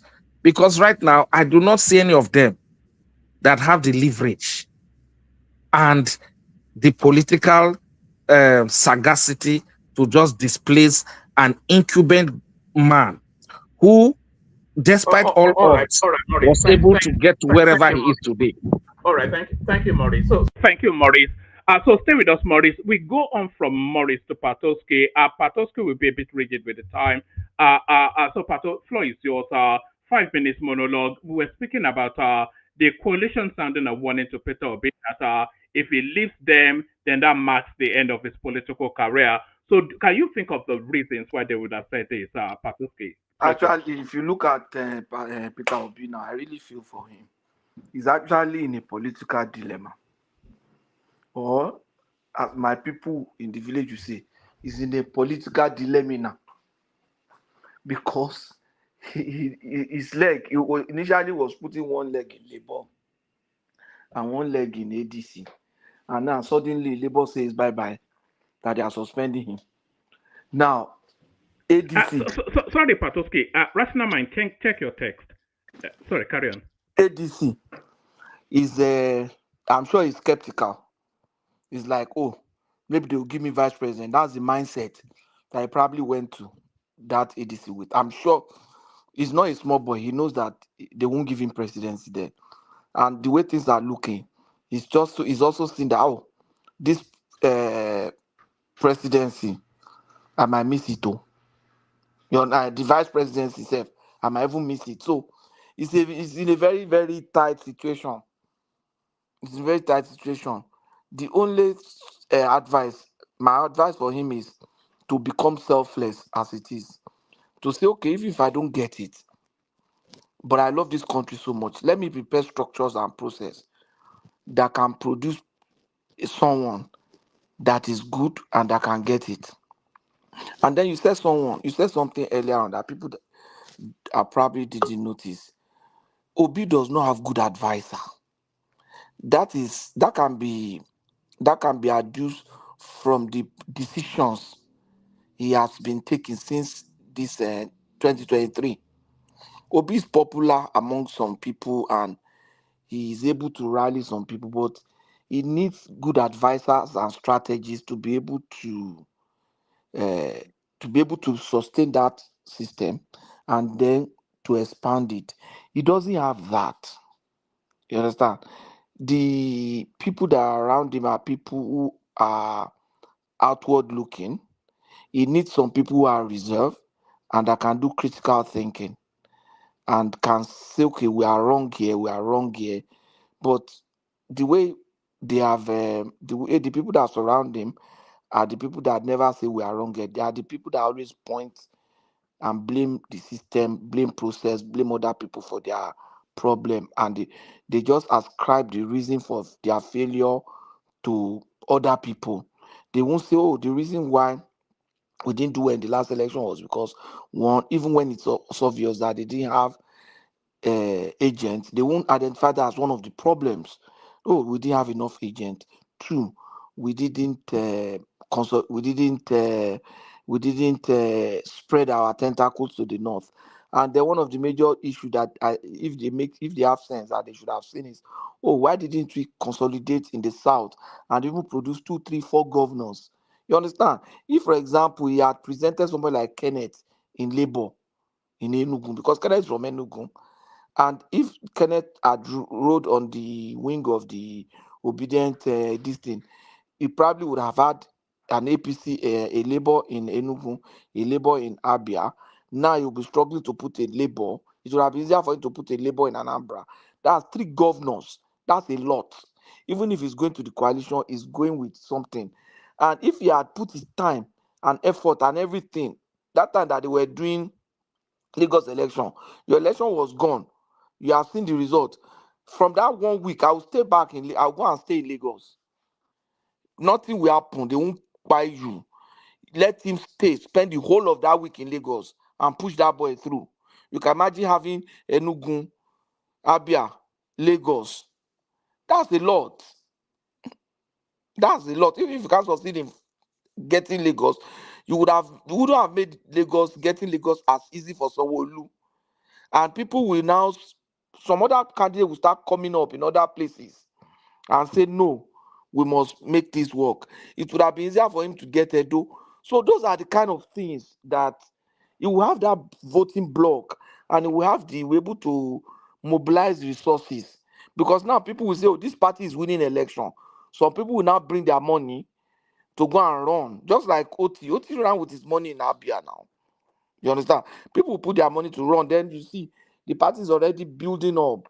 And that cannot happen by you just going to TV to talk or going to criticize everything. It comes by you having a retreat. And so, okay, let's look at our people. Can we have like 2 weeks retreat? Maybe in Snake Island or somewhere. Let's even brainstorm. Let's come up with ideas. I don't know. I'm sure maybe Labour Party does that. But they have a party told me that can facilitate that retreat for them. The ideas will come. But instead of one girl that is having this thing in those states coming online and talking blah blah blah blah blah blah, the quality of the decision that will be coming out, just like you said, will be better than what it is now. They would have those strategic group would have been able to tell him slow down. Don't rush into APC Sorry, first. Patoska, I didn't even want to break your flow, but you know that's the frustration.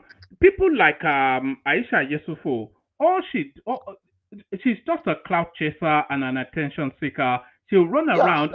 Tinubu will never be my president. Hey, they will cheer her. Oh, we have no president. Oh, that's not. Exactly. But I mean, you have use for such people. So you will use them where they are needed. But when they are taking decision, you will not put her there. You will not put her there. You can put her in the front. Let her be the one talking and doing nothing. It's just like Better Edu now in APC. Better Edu was not at the point of during that campaign time. He was just going around with 2 men wearing hijab, trying to mobilize young ladies and stuff like that. But it will not be at the strategic decision point where we say, okay, how do we treat this Abure issue? How do we treat this Apapa issue? How do we do this? You understand? Strategies are not even old people like Obasanjo who have lost touch and their system, their strategy is not working anymore. You look for people, real people that can help you think, and you might even be the one taking that job, but they will help you stimulate your thinking based on the quality of contribution they are making. You know, when you are among people that are smart, if all your smartness will start waking up again. Even the Bible says when you work with the wise, you become wise. When you have to keep companies with foolish people, you say when you work with wise people, become wise. But when you keep company with foolish people, everything you are holding in your hand will be destroyed. And that describes what has happened. That describes what has happened to Obi. When if he had worked with the wise people, he would have done better. But because he has companions of fools, everything he has built now in 2023 is getting destroyed. It's not as vibrant as it was. And it's very sad because we need someone like that in that ADC. Who can you sure you need compare somebody Obi like with? that? You sure you do that? You do? You sure? No, we need someone like No, instead come of on. Atiku Send now. me that. Let Send me me tell that you. stuff. Let me That tell PT you. you're Let me doing tell you. like. Let me tell you. No, Leave that forget that one. thing. We know Let you me tell you the people. truth. If Yeah, what's the Atiku truth? and Obi stand today, I will go for Obi. If Atiku and I Obi, or if beg you. Be man so no we have if I'm when in let me sorrow. APC, mm-mm. Both side let me No, sorrow. leave that one. Leave that one. I hear I'm not. you. I'm not. I'm not a nothing concerns me. I know you chase any. I don't need anybody to support my So, argument. sorry, Pato. Let me just agree with you. If Atiku and Obi stand, I too will back I will choose Obi, Obi now. because it's very important that the South gets their full 8 years. If Yeah. Atiku wins that election, then we are effectively slaves in that country. And now, if Atiku and Obi stand there, I will mobilize for Obi. You understand what I'm saying? So it is like that, but rational mind, if you will be objective, you will understand that this our argument is right. Obi need more strategic people, more intelligent people, more mature people to be in his advisory council, and then let the young boys do their work. I don't know whether Labour Party like Lagos Advisory Council, Abi. No, The one I don't know whether the mafia group they have in Lagos, right? Well, they led Tinubu to a presidency, so don't disparage them. let me not call let me not say advisory council. Maybe a strategic group. You understand? Strategic group. It would have picked them from different professions, from different geopolitical zones. It could have picked different mix of people, politicians, non-politicians, and let them be key people and let them be meeting regularly. Maybe at least once in a month. By now, they would have had like 24 meetings. And they will have their spokesperson. And that person will be speaking the voice of those people. By the time they start seeing the kind of thing that is coming from there, look at what APC did now during Jonathan time. Look at the way people like Lai Mohammed was speaking. That time, this one's smart. Lai Mohammed, the media like Mohammed there, only like Mohammed carpeted all the presidential aid. That time, Jonathan had Reno, he had Ruben, he had Reno, he had Ruben. Fani Kayode, even had Fani Kayode. He had Ruben, he had Fani Kayode, he had 2 other people, I've forgotten them. Only Lai Mohammed flood all of them. All those things that Lai used to say is not only Lai. You understand? I'm sure they have a strategic group, and Garba Shehu said that after the APC primary, all the presidential candidates that contested with Buhari decided to submit their media team to Buhari. He said so the following week he resumed under Buhari, and that was where Buhari decided to now keep him as a media aide, because he was originally working with Atiku. This time, all of them, all the people submitted their media aid to Buhari, and you can see the quality of communication that was taking place. There was nothing presidency was saying that they didn't have an answer for, and they were even the one driving the discussion. You understand? Jonathan was just playing catch up, was just responding to them. They were the one dictating the kind of things that people will say, and that's why they say they use propaganda. To be able to articulate propaganda, you need smart people now. But disobedient now, they have not articulated their propaganda properly. Look at the propaganda of say Jubri don't die. Is that the kind of propaganda that can see somebody to also wrong? Propaganda is they use propaganda in warfare. Sorry, 2 more minutes, Pato. 2 more minutes. They use propaganda in conflict and war situation now. So even if in a particular situation you want to use propaganda, it will be something smart now. Not like, oh, Jubi, the man died 2 years ago. They now brought him now, and the wife and everybody. You know those kind of nonsense. No.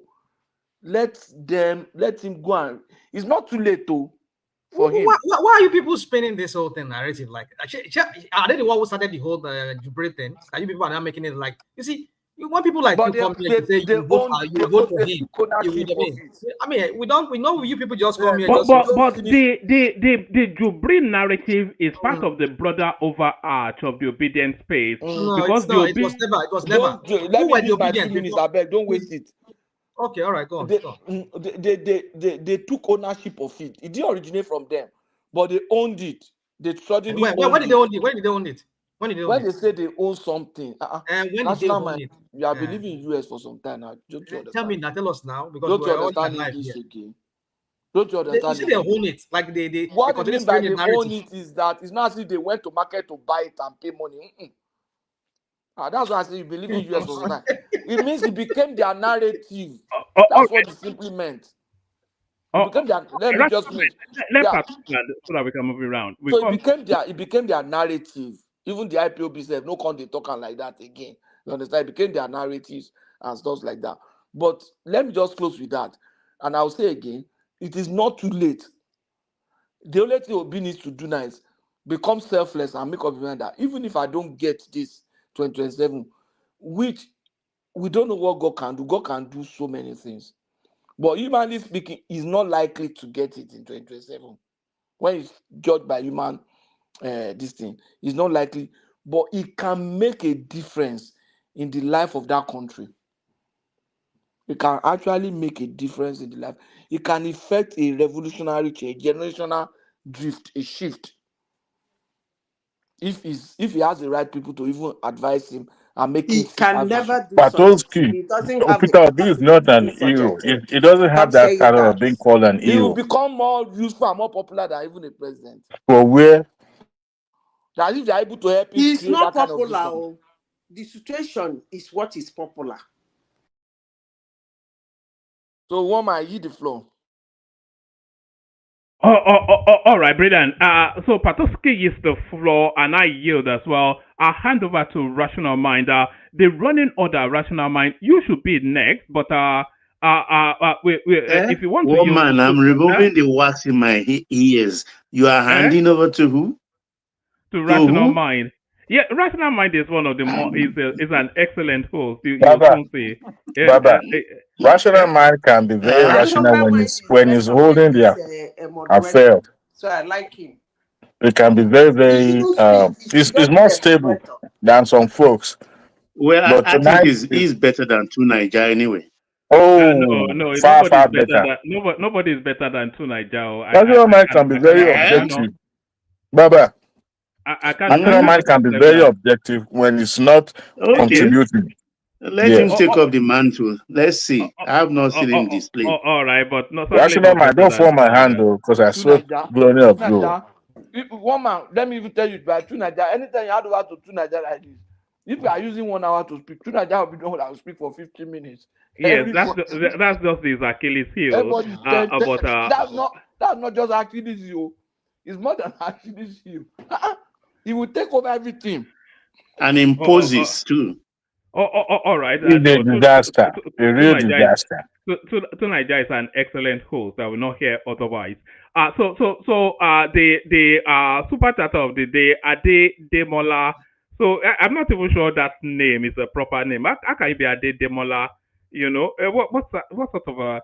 It's not even a name. But thank you for the super chat. But I'm not sure that name sounds a bit it sounds a bit shifty to me. Ademola. Ade is his first name. Yes. So has it dropped a letter in the Ademola? So it must have dropped something in the Ade, maybe Adeni Ademola or Adekola Ademola. Yeah, exactly. So you remove the suffix in the Adekola or Adeni and then. Okay, so it's Ade something Demola, but Demola is not a last name historically, traditionally now. Have you ever heard of a last name? Ademola is and Alake is Ademola now.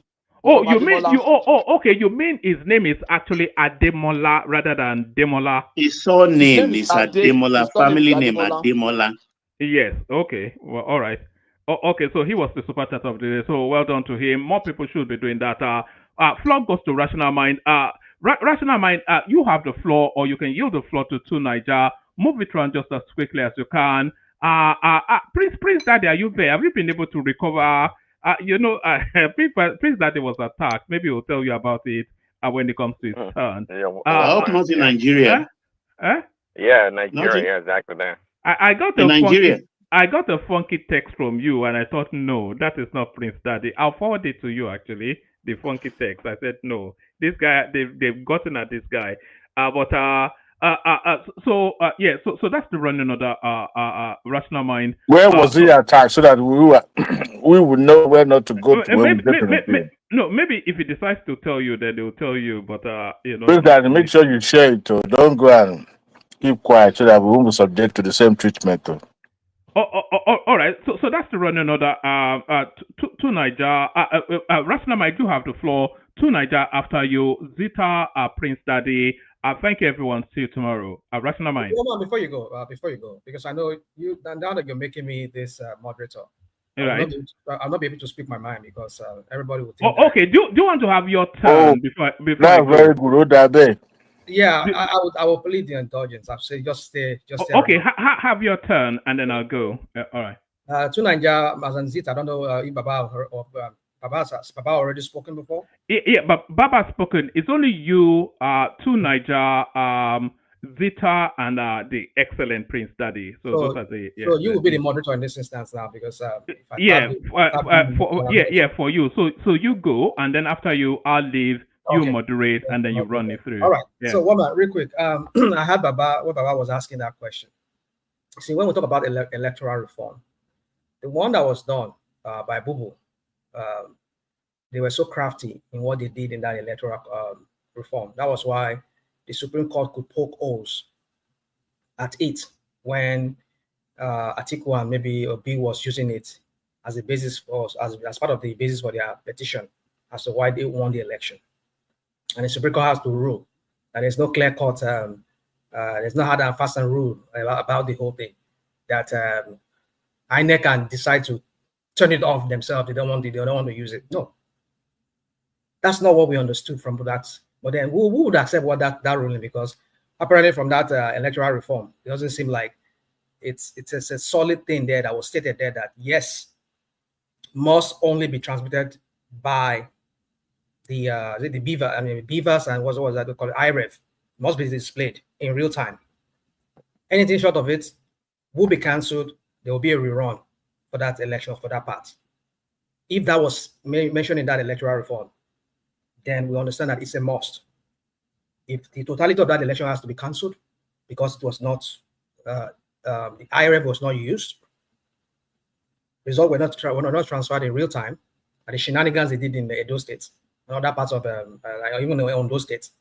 So if they make it mandatory that way and they enforce that law, like the one that brought in former senator, that's why the electoral law says that yes, you cannot, if you have been on one ballot papers, and if you have been contesting one electoral position, you cannot go into another electoral position. You must stick to that. So these are the reforms we're talking about. And some people come here, make us sound like we're stupid when we talk about electoral reform, and they want to like poke holes at it, make it look like as if we don't even know what we're talking about. Come on. We have so many people who have gone to that National Assembly there. They submitted so many petitions. I know some people are still in the walk-ins on their own. And somebody's telling us that, oh, we should go and meet our rep members. What rep members are we talking about here? Is it all the rep members that they have cross-carpeted to APC? Or is it the one that are still in PDP, that are still part of AP, that's just APC PDP, that they don't even have voice? That even though if they even dare to talk in the National Assembly, they will shut them down. They don't even have mouth. Is that the kind of a National Assembly you want to talk about? People make it sound like it's the people that has the problem, like Dewale was saying a while ago. It's the people. Man, come on. Are they thinking they were poor? Or this are thinking of this belittling of Nigerians are so it's so I've never seen it in my life. When the Solo Ibuku party called APC comes into aims of affair of that country, you always have to find fault with the people, not the government, not the people in the government. Who rules? Who controls the means to the means of violence? Who controls the means to the economic reform? Who controls the means to legislation? It's not the government. And now you have to fault the people. Yeah, that's what you do. That's what you people do a lot. UAPC. You will come here. You just want to say something, just to gaslight Nigerians. You don't see any fault with Tinubu and his criminal government that is running with all the criminals in his government. Is it Akpabio, or is it who of them that does not have a criminal case there? I don't want to talk about that. But my point is this: is that you see, even by Jabir Miller. Yeah, himself too. So let's not go there. I don't want to. So you see, we talk about what I was trying to say. I was trying to say that before you get me one man. But anyway, my point is just what I'm trying to say is that okay, now we're talking about they declare 7 days mourning. Our flag should fly half-mast. You see, when I say this Oloribuku APC party, it's a curse to Nigeria. They've turned Nigerians to That's not mine. What are you talking? She should not fly the flag half mast. Hold on, I'm coming. When I curse them, or I insult them the way I do, it's just because I've never seen the denigration of the Nigerian people like these people call APC. Our people died in Benue. Our soldiers died. You never fly the flag half mast. You never went in there to go and see the people that were killed. But initially, Papa President, you make it a fanfare. You make it a political scene. Everybody has to be there. You know, you see, Nigerians need to start knowing that you don't want leaders like this kind of people that are there. Starting with Bubu that passed away. That is why I started knowing that this party is just, they don't mean well for the people of Nigeria. They're not there for the Nigerian people. They're just there for just the power, for their own self, their family, the aggrandization of their self, the megalomaniac of their personality. That's what they're about. So I kind of sometimes it becomes me. Somebody come here, the first thing you have to say, obedience. He doesn't talk about the person that died. He talk about Tinubu, the idiotic economic situation that we have in Nigeria. It's the first thing is obedience. Obedient is even when in fact when they were having that tax reform, the people that went against it were for the North. Hey, attack all. You didn't come here and speak vehemently the way you are speaking against. We did. You did. Yeah, right. You did, right? Yeah, you did. I can remember you did. You're right. Yeah, you're right. Say me that BS, I beg. My point is this: is that no disrespect when I say BS. I'm just saying that thing you're just saying. It just makes me feel like people are just hypocrites. But then when national mind, we did it here now. When Azam came doing that, I hear you, but you speak the way you speak about obedience. Remind you, here we did. Mr. Patio. But my point is this: is that the denigration of the Nigerian people is just what baffles me about this political party called APC. I just don't understand why everything has to be the fault of Nigerians. You will not own, you will not take accountability for your faults, for what the crap you've been doing. You've been dishing out to the people. How you've turned the people to beggars. You turn them you pauperize them. But anything you have to say, like the other one say, Nigerians are living fake life. Nigerians are living fake life. Emagboro. Tinubu. Nigerians are living fake life. I just like, look, I mean, you see, and some of us come here, we repeat the same thing that we hear from these criminal leaders that we have in government. I mean, the people of Nigeria that you are to serve, their life does not matter. It's the life of those people like yourself, the leaders like yourself. Because of Bubu died, you have to declare 7 days. Flag at that mast. When Lakurawa was killing our boys, or Boko Haram were killing them in Benue and in Kebbi, or is it in Niger State there? You didn't declare half mast. You didn't declare mourning. When people were killed in Benue, in Plateau, you never declare mourning. In fact, you were not even there.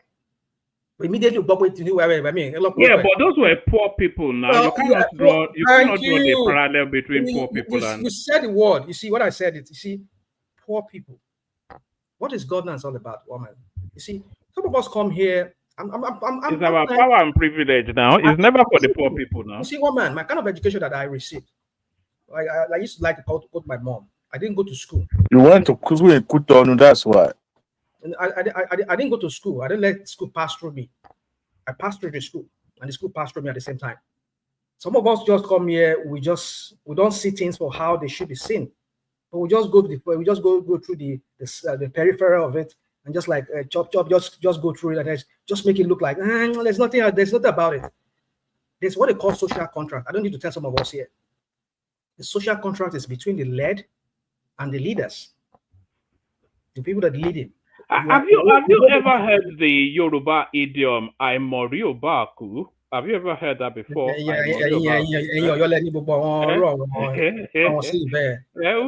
Who cares about the people of Benue when Buhari is dead? So you see, this is what we're saying, and I've never seen this kind of thing in my life. Well, I know I'm not saying PDP is not guilty of the crap too, but the lowness we've seen in recent years, starting with this APC party. that is where I started noticing that the life of Nigerians is not worth anything. The average Nigerian. It's about themselves. So, woman, let me just end it this way because I know other people are waiting. You see, Obi, I said it some few days ago before I think Shoma had to shut me down. I mean, well, maybe really she didn't shut me down. Somehow she just abruptly asked me to stop. But anyway, I will say it right now. I said, no, not trying to tell you, but I'm just saying that I should have made. I wanted to flesh out that point I was trying to make. Is that Obi should be very careful. Some statement he makes. I've said it many times here. I said, dude, you need to stop being naive in some things you say. I understand maybe based on the atmosphere or whatever you are. Sorry, rational mind, but have you not noticed that Obi is getting more punchy, more aggressive over the last few? He has to be. He has to be. But like some statement he made, which I understand if you made them, because I buy into that too. Why would you want to vie for presidency when you're in your 70s? That's one of the statements I want to make here. When he said, "Oh, if I could not get it this 2027 or he's not going to contest again," yeah, let him leave the same. Yeah, I think that's best for him. But you see, things like that, probably you should keep it to yourself. Maybe you can say, okay, yeah, I would only do one time. Maybe that too, it could be a political suicide too, a statement. Because what I'm looking at, because I've been saying it here that the only way Obi can defeat Tinubu, they can defeat Tinubu, they can get him out of that office is if Obi pair with Atiku, they have a joint ticket. For me, I don't want it. Southerners have to have that time. But sometimes you have to do some evil just to accomplish some good. I've often said that. I always like use that word here. It's because if we have to get rid of this guy who doesn't know what he's doing in Aso Rock there, everything from his own point of view is just cronyism, enrich himself, enrich his people he doesn't care about. You can see the lack of empathy that they have for the people of Nigerians. Take baby step of pain, crap that you always brandish around, but he said he's not willing to take that baby step of pain. He's voting money for food, voting money for their dog in Aso Rock. They want to they look at the humongous wastage within FCT. You are renovating a hall for almost $30-something billion. Billion naira. Common primary school, you cannot. You see, I was listening to this. I digress again. I was listening to this lady. What's her name? The only senator from Federal Capital Territory, Reti Kingibe. I was listening to her. She said she has some files on Wiki, kids, and the land is allocated to them. Just for you to know that this Oloy Bruku Wiki and the crap is the thing is doing for what's it called for Tinubu. So if you understand that, make you understand that Tinubu doesn't even care. I know him. Let's say that. But my point is this: is that the University of Abuja has this landmass. An institution, they always grow over time. There might be need in the future to open a faculty somewhere. They will need that land for something. But for you to understand that these people do not mean well for the people of Nigeria. They're not about the social contract. They're not about how to. Let me use that word that we used to use around. What is that word? Who can remember that word?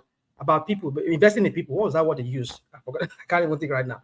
Like human capital development. Yeah, human capital development. Yeah, let me use that word. Not as if I believe in such crap, but then I'm just saying. But you don't invest in humans. For this Oloy Brukus, they don't think about the humans, about the people. People don't matter. He collected some land from Abuja, University of Abuja. He used it. I don't know. They said he allocated it to some people, maybe his own kids or whoever he did that for. For you to understand that these people do not mean well. Everything, the Tinubu templates, everything he sees it from a point of view of business. He doesn't care about the people. How to create about an atmosphere whereby people can thrive and live a livable city. People can self-develop. They can take advantage of opportunities around them. But Oloy Brukwe, there's what's it called?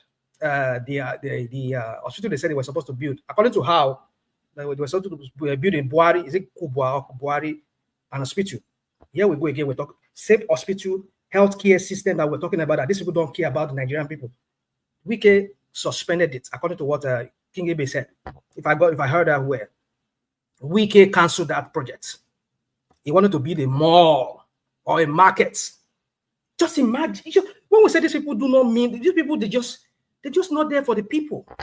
They're only there, see everything for the prism of how can I make money? How can we just make money? How can we make great money? I mean, like that's all they care about. So this is more reason why Nigerians have to take their stand and get rid of these idiots, these political idiots, and idiots in the sense of being idiot and a real idiot in themselves. They don't have any reason to be in governance and being leaders of value. In conclusion, what Manuel, as I say in conclusion. So talking about Tinubu, I said it before, and I think I'm going to repeat it. Tinubu needs to be flushed out.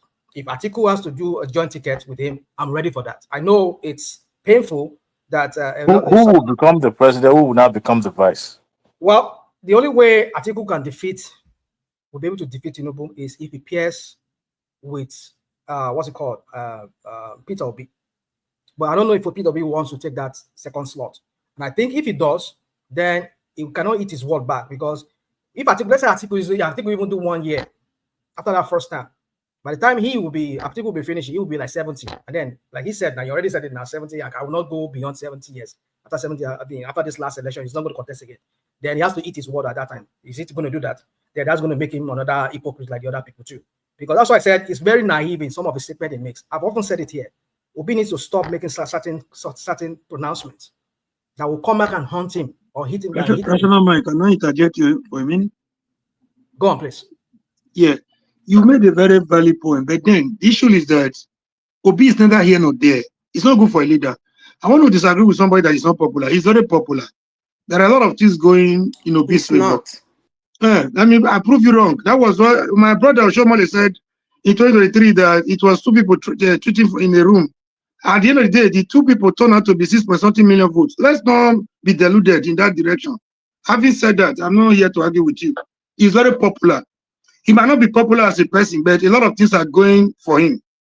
Especially the young generation, that demography that are just tired of this old school, these ancestral politicians. You know, they don't want to hear anything apart from they want to see a change. They believe in so much is changing from consumption to production, even when it's the biggest importer. They don't ask any question anything Obi says. It's not as if I believe everything Obi says. How he will be able to translate his popularity into a good or a better governance is a different conversation altogether. That's not what I'm saying. I'm not saying it's going to be better than Tinubu or anybody, but he's very popular. But he has not been able to manage his popularity effectively to his political advantage. That's the problem that is like here. Either the people around him are not doing their job, he's not popular. Man, that was the same mistake you made in 2023. Where did the 6.something million come from? Allocation. Did he buy it? Did he steal it? It's not popular. Somebody with 6.something political capital, followership is not popular. He doesn't know what he has. That is my conclusion. That's what they said now. Because he's not popular. It's okay. He's popular. The thing can you define popularity for me, man? Can you define popularity for me? I think you should define that yourself. I know what I'm saying.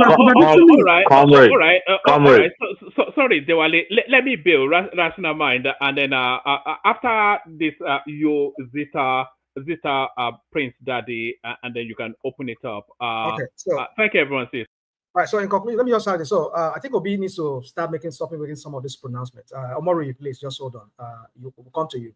So let me just say this in conclusion. I don't want to start. So for me, I know this election, it looks somehow, this coming election.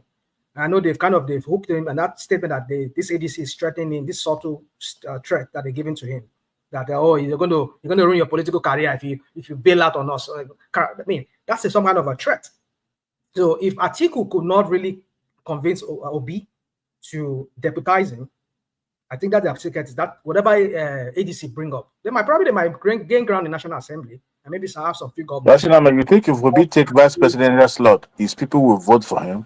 It will make that. Well, that's another thing. I think that's where they will have to do a lot of convincing. For me, being somebody who is a little lean towards it, I will say to obedience that anything except Tinubu will work this time around. If Obi will be able to deputize it for us to get rid of it, because my point is this: I cannot stand a government that does not have empathy for the people, that does not think about the people, that does not think about human development. I mean, like what I talk about. Invest in your people, train them, let them be skilled, let them be able to contribute to the economy so that their life will be better. All this crap that is even Buhari did a very good job. Don't get me wrong, I'm not saying it's a good job compared to Tinubu in the way he handled the this floating of the night. But let me just leave that. I'll leave it at that so that maybe later we can all come back and talk about it.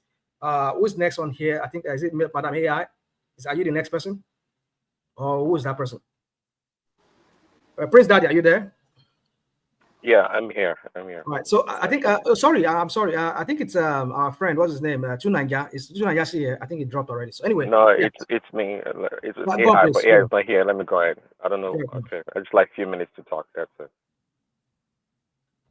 Yeah, go on. Go ahead. Go ahead. Yeah. Yeah, they're playing Peter B like a fiddle. You know, Peter B. That guy's a joker. They play him like a fiddle. They want to bind him to their new party, and so he cannot leave if he's not chosen as a flag bearer. See, Peter B is a duplicitous human being. It, he's not a leader as far as I'm concerned. But if you remember back in the last election from PDP, right? From PDP, it was never fully committed to PDP because he wasn't going to spend his money and resources.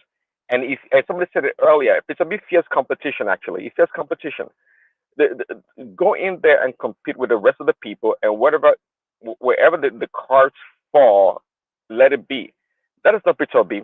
From the onset in the last election, he knew PDP was tough. Atiku has a strong hold as well as Wike, but all along, he was working with Pat Utomi, right, with the Labour Party, because he always has a backup in his plan, and there's nothing wrong with backup or contingency plan. We all do it, but there comes a point in time as a leader, you have to go all in. If you can't go all in, there's nothing left. Peter B is not that kind of person. He doesn't have that quality. He's always trying to play smart, crafty all the time, and that's why he always loses in this political game.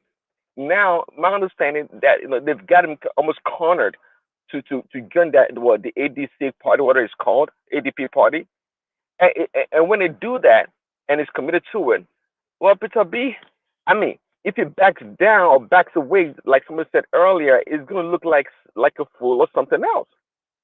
See, and of course, the good thing about it is that maybe he's promised to have the VP ticket or to be the VP of any candidate that emerges.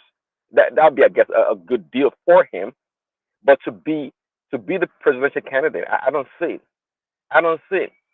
When Atiku is there, I don't think so. When Atiku is there, Peter B has no chance. It can only be they're trying to get his they try to get his what do you call it? His people, his followers. Okay, and from what I'm hearing, also his followers, I think at the end of the day, they're gonna convince themselves that Atiku's gonna do one year, one term, whatever, and Peter B is gonna take over. They're gonna convince themselves. They're already talking. People like Kenny and the rest. They're already talking about. As long as Tinubu is gone, like you to rational, as long as Tinubu is gone, we don't care. Whoever, it doesn't matter if it's the northerner that takes over. It doesn't matter. We're good with it. That's the mentality of people that don't have a strategy or plan in place. And really, Peter B is the last person. And your Tinubu has a strategy, right? I'm sorry? Your Tinubu has a strategy, right? Well, absolutely it does. I mean, of course What's the strategy? What's the strategy? Tell us what strategy. Yes. What strategy are you talking about to win the next election, or strategy for the economy or for the country? Leave that to Baba. Baba does a great job all the time. You are the one making the comment that he has the strategy. So I want to know what strategies does he have? Well, he has strategies for the country. Baba said it beautifully earlier in his opening. All the great accomplishment of Tinubu and his bold move as a leader. He's done very well. We all know that. I know you won't acknowledge it, which is fine. No, I wasn't here when he said that. That's why I don't know what I said. So Baba said all that. It is great. Oh, please, I'm sorry. Please, I'm sorry. Rational, can you let me push? Let me interject, my brother, Prince. Please, just for some seconds, please, sir. If he allows me, go on. Prince, my brother, can I? Go ahead, Tony. Go ahead. Okay, thank you very much, sir. Don't praise Baba. Baba just he made nothing out of his submission tonight because it doesn't reflect on the ground. People are suffering. People are dying. Can't you see? Even right now, by an extension to Adewale, can't you see the people of the north jubilating that God don't do and say this man don't go, he don't yamutu, that now the next one that they wait for. You guys should face the reality here. Not your grant to show that the government is working. Thank you, sir. Thank you, sir. Yeah, what's in, I don't know, say, I'm not denying that, of course, nothing is perfect. I mean, even in the West, name it, everywhere, for the most part, people are complaining. No comparison, but we should see, the basic thing, we should see how the government is making an effort. How is putting, how they are, when you are building a house, you want to start from the foundation. People will see you doing something.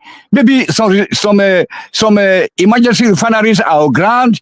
You know what I'm saying? Not be saying that they advance, sale of our natural resources. I beg.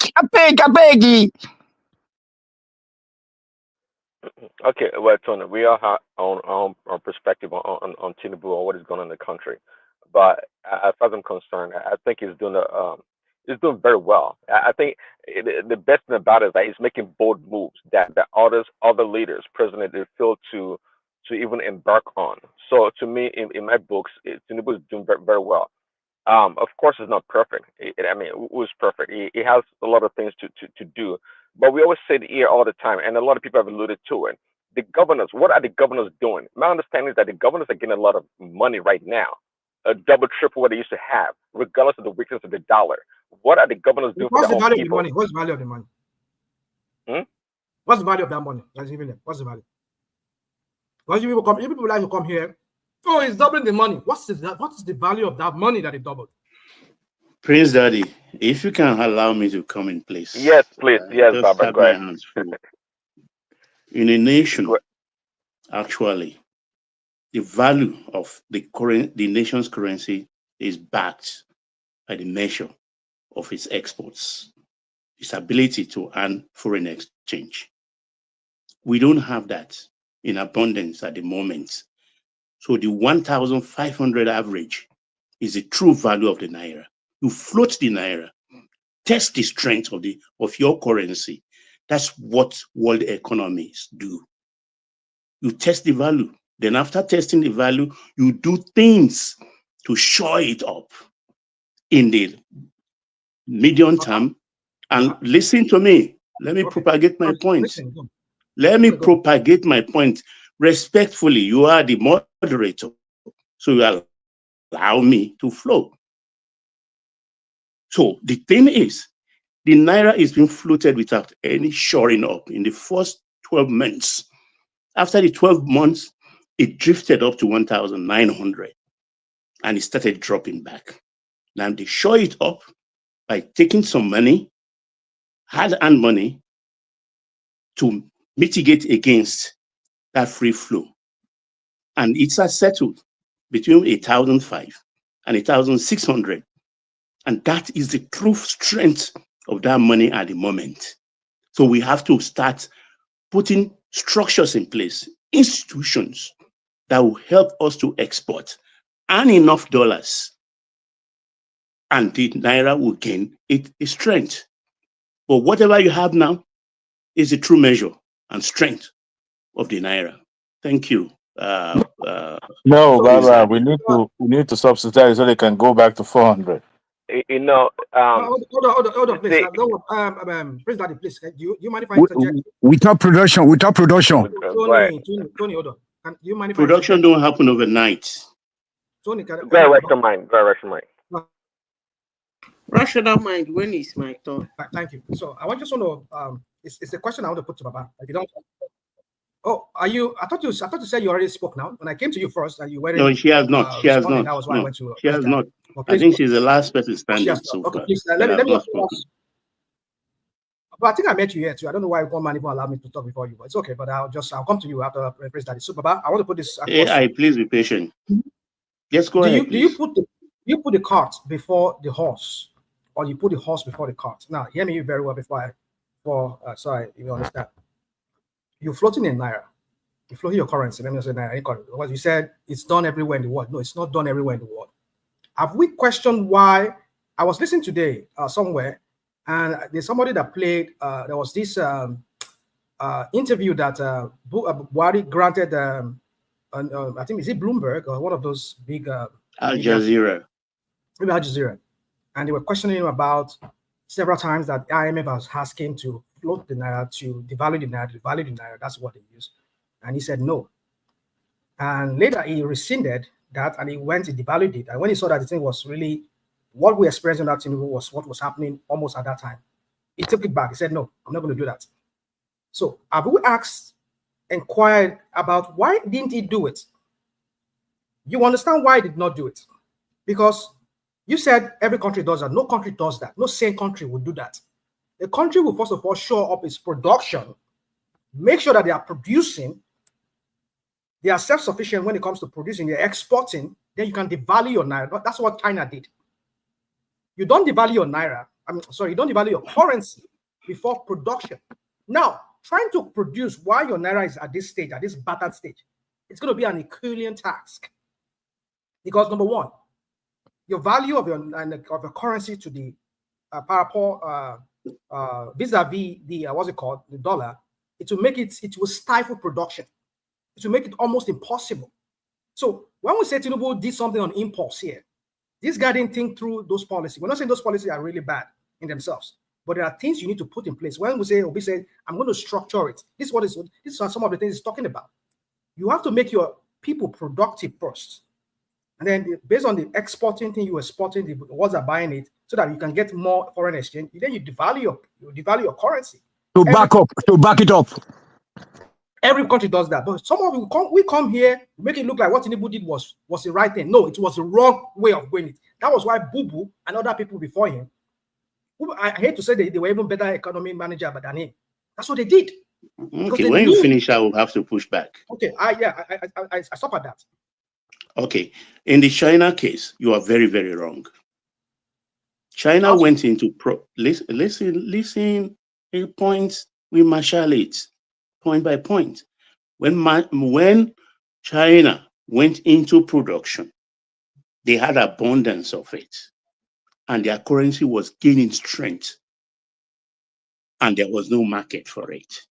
What did China do? What did China do?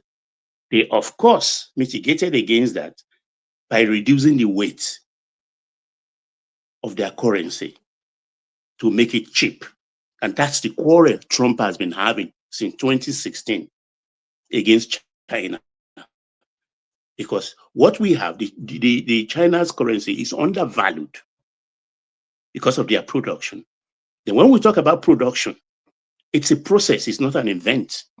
You don't build factory overnight. That is another point. 3, Buhari formula, because he was a coward. He was not man enough to do what Tinubu is doing. He was using 1.5 billion every month, not every year. $1.5 billion, not Naira, to shore up the Naira. So what does that say? Fake value. Fake value. We lost ground. We lost ground. And that's why we arrived at where we are today economically. The thing is, you can chew gum and walk at the same time. The two can go together pari passu. While you are floating it and shoring it up at the same time, when it's forming a kind of runaway inflation, you put more money into it, which is what they are doing. It's not that they are not shoring it up. Just 2 days ago, I think about $726 million was used to shore it up. And as of today, 24 hours ago, it was 1,518. It will go yo. But meanwhile, production is going on.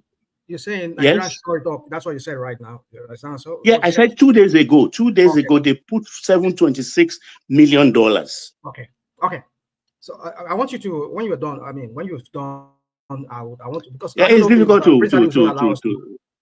Yeah, okay. I don't want AI is impatiently waiting, so I will just stop there. Prince Daddy, carry on, please.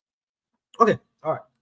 No, I don't mean for you to stop. I was saying I wanted to interject you, Baba, but since you said Prince Daddy, no, I don't want AI to go to sleep because it will unfair. She's been here for a very long time. We can make this a standalone topic if one man desires it.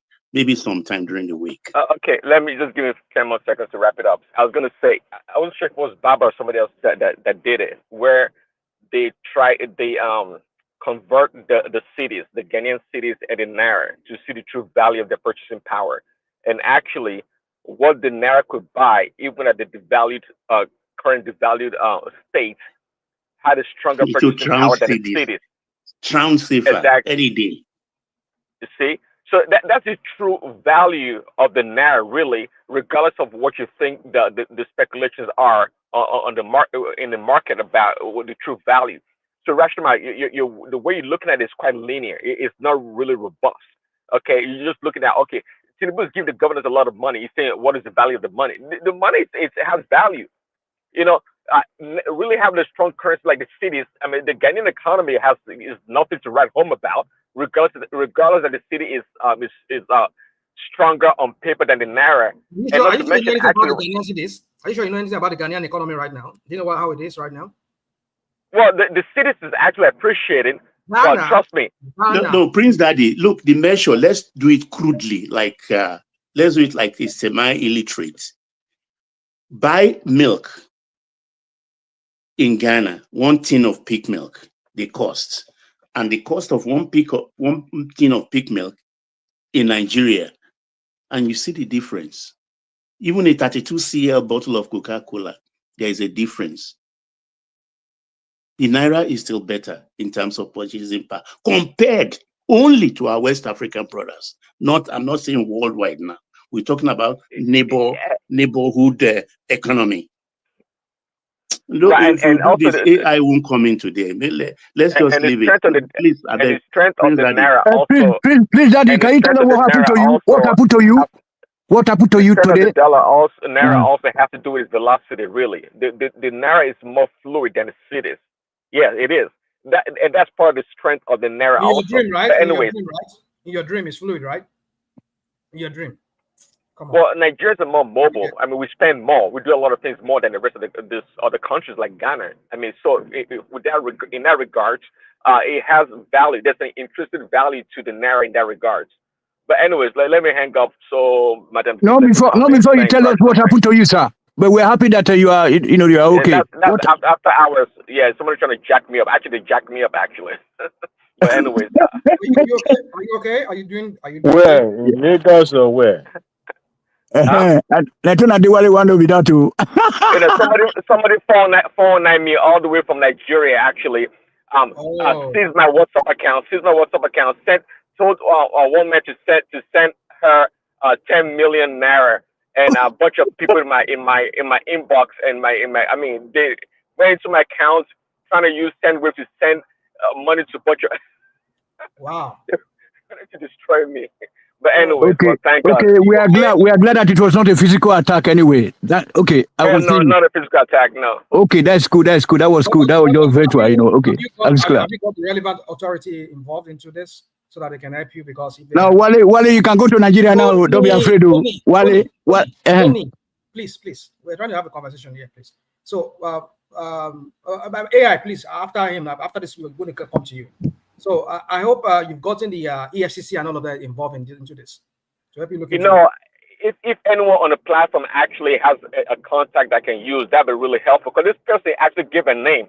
She used a name and a bank account because she was trying to transfer money. So I'm assuming it's a name, Blessing, whatever her name was, and account number. I have that information. So if I can really get an EFCC or some authorities to go after her. No, Prince Daddy, no. Report to the FBI. They will take it up. Don't even go far. FBI will take it up. Report. But that would be more of Nigerian jurisdiction. It's not U.S. jurisdiction. But we don't have that. We don't have it in Nigeria. They will take bribery. when a U.S. citizen is involved, like Prince Daddy, he has the right. But when I say jurisdiction, I'm saying, please understand what I'm saying here, and AI too can come into it if he wants to come into it. If I say jurisdiction, because the bank account is Nigerian-based bank account, right? Prince Daddy, and the person is domiciled in Nigeria, no doubt, if it is in Nigeria, and then that would be something for the Nigerian authority to take care of. No, actually, when they're trying to send money with SendWave, they were actually accessing my American accounts. So that's what it's linked to. Mm-hmm. So then you have to report to the FBI. Then that's a financial crime. To the FBI, they will do it fast for you. Yeah, I thought you were talking about a Nigerian bank account that you had. So yeah. So AI, it's your turn. I think you can go. Just have flesh out your. How on a day? Before I go to the topic, I have to say this. Good night, Buhari. May your soul rest in peace. I heard he was buried yesterday. Amen. No, Yarabi. Baba, can you pray me up on what you people are saying? The topic you people, so that we the principal topic of the day is Obi's partyless, Baba. A warning given to Obi from ADC that if he abandons the coalition, he will become irrelevant in Nigeria's polity. So that is who said that? Who said that? The leader of the youth wing of the ADC gave him that warning. What right does he have to give such warning? Yeah, because Obi was propagating that ADC should zone the presidential ticket to the south. Who said so? Obi. Who says so? Obi says ADC should zone the presidential ticket to the south. Then Anna asks, is it not his fundamental human right to say whatever he wants to say? In a party he wants to belong to. But you know the dynamics of the ADC coalition. They want everybody to go into the primary. Let me say this. It's actually annoying and ridiculous that we are discussing all these politicians, including Tinubu. These are some group of people, they've been ruling Nigeria for God knows how long. Yes, Nigeria is making some progress, but it's not as much as we want. So whenever I want to discuss them, I try as much as possible to be as objective as I can. I will say anything I want to say about any of them. And if anybody believes that I have one of them that I'm supporting, which is actually ridiculous, you can say anything you want to say about the person. I don't care. But I don't like the fact that because you are not supporting somebody's criminal, you get abused. And some ridiculous human beings want to feel or want to show you that they don't like you. It's actually ridiculous to me. Now, I heard something this evening that hit my ears. I don't know who was saying something about Wike and Abuja. The person made mention that he was listening to one discussion of one woman or something or somewhere or a news or something. And he says that... I think it's RM saying Ireti Kingibe was poo-pooing one of the too. He revoked medical or what? What did you say? I think RM said it, so check with him. Ireti will soon be partyless too. Is there anything like that? No, I don't. I want to understand. He revoked medical. What? He was talking about the land that belonged to Abuja University that was revoked by Wike and given to his political friends and family members. Okay. No, I heard something about hospital, and they said he revoked some medical something. Somebody said it here on this. Some contractors were not paid. She also complained about local contractors that were not paid. No, they said one senator in Abuja that they were listening to him. Senator Retiki Gibe. said something about medical in Abuja. I heard that. She complained about something about hospital, about the lands that were revoked, and the contractors that were not paid. That Wike supposed to be working. What did you say about the hospital? That's the one I want to hear. As the person that said it, I don't have that. It was the land that was was allocated to build a hospital. The certificate was of occupancy was revoked, and then he gave it to his son or his political allies or whatever.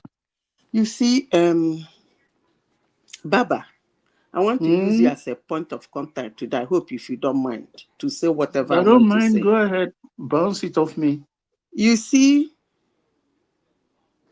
I actually do ask every time, who are Nigerians? What is our antecedent? What do we really want? Are we actually truthful to ourselves concerning our country? Somebody is talking about Wike revoking a land that is being meant to build a hospital. That is, the hospital is not existing already. It is a land that is meant to be used to build a hospital. And some people are angry. They don't like it.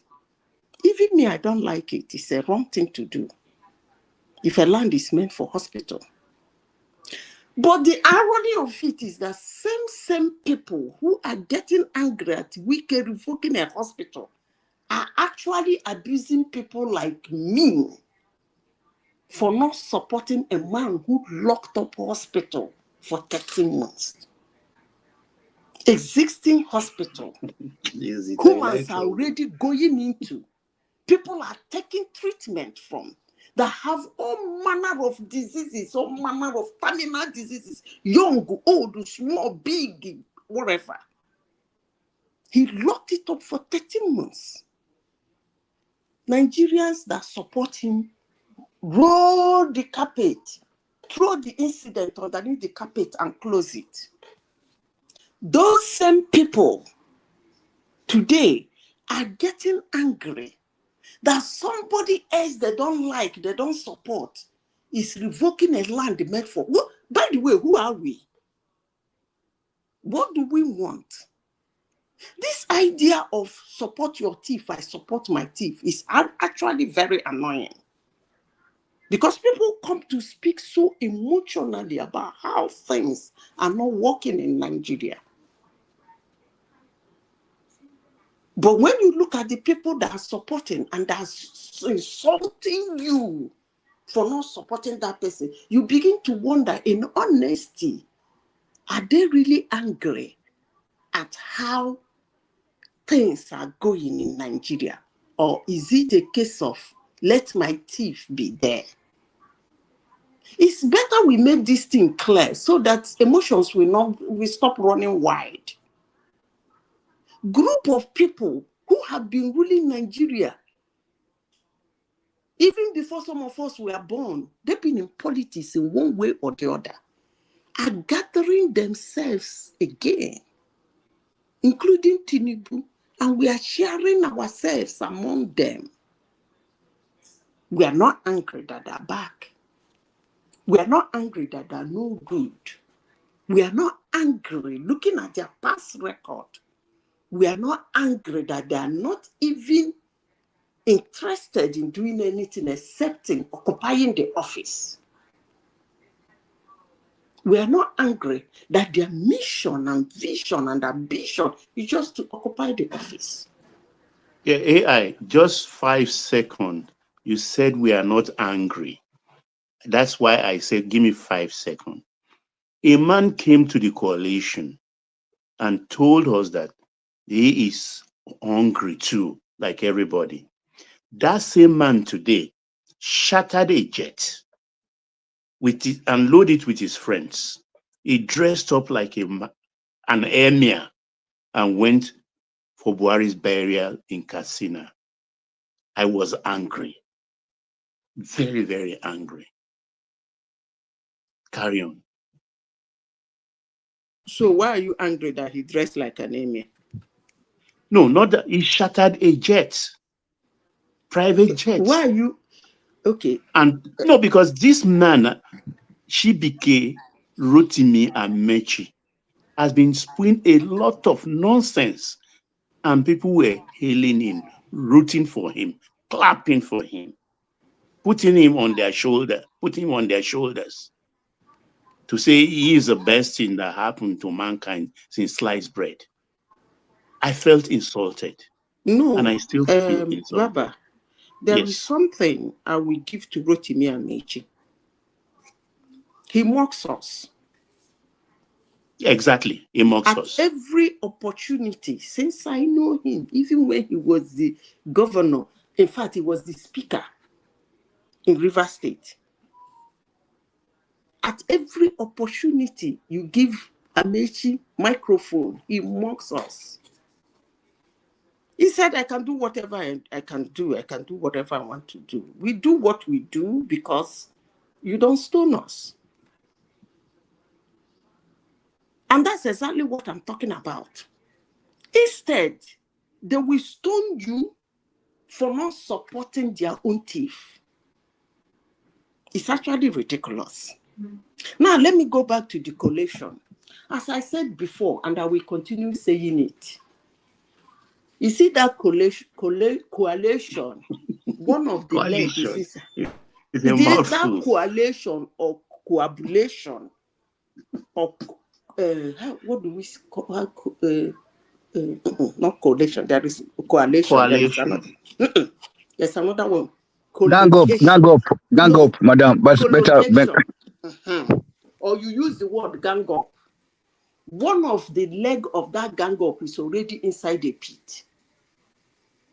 It's one of the leg that is dangling. So let's see whether that one leg will stand. Baba, as I said before, politicians are not idiots. That they are actually criminally smart. That's why they run a whole country. They run us over from time to time. As I said before, and I will continue saying it until mother we're at. You people should remember that I was saying this like a broken record. You know how a broken record does in those days. Baba, you remember? Remember your grandfather's turntable? No, me too, I buy now. I buy it too. That's the original broken record. So when you remember that Zita was saying this thing like a broken record, politicians do their permutation. On the election day, they see the result before it being called. Every other gra they are doing, they see where they are rigged. They see where they won. They see where they couldn't make impact.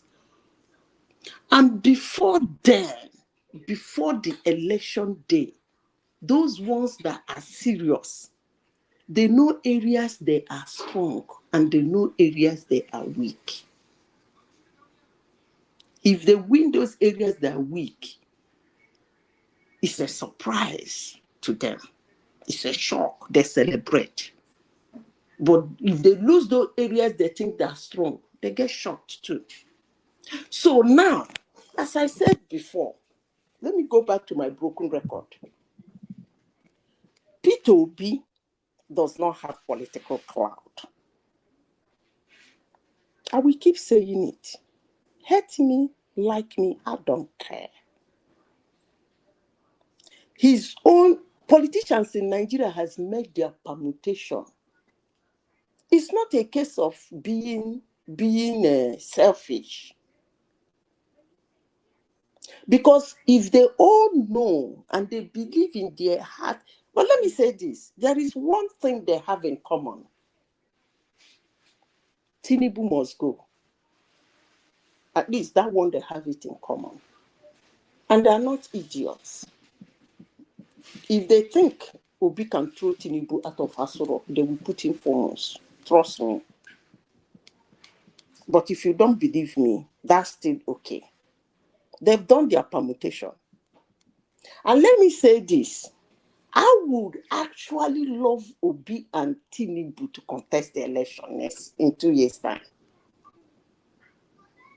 The only problem I will have with it is that at the end of the day, if it's my late uncle that lived in Cameroon, he will say, at the ending of the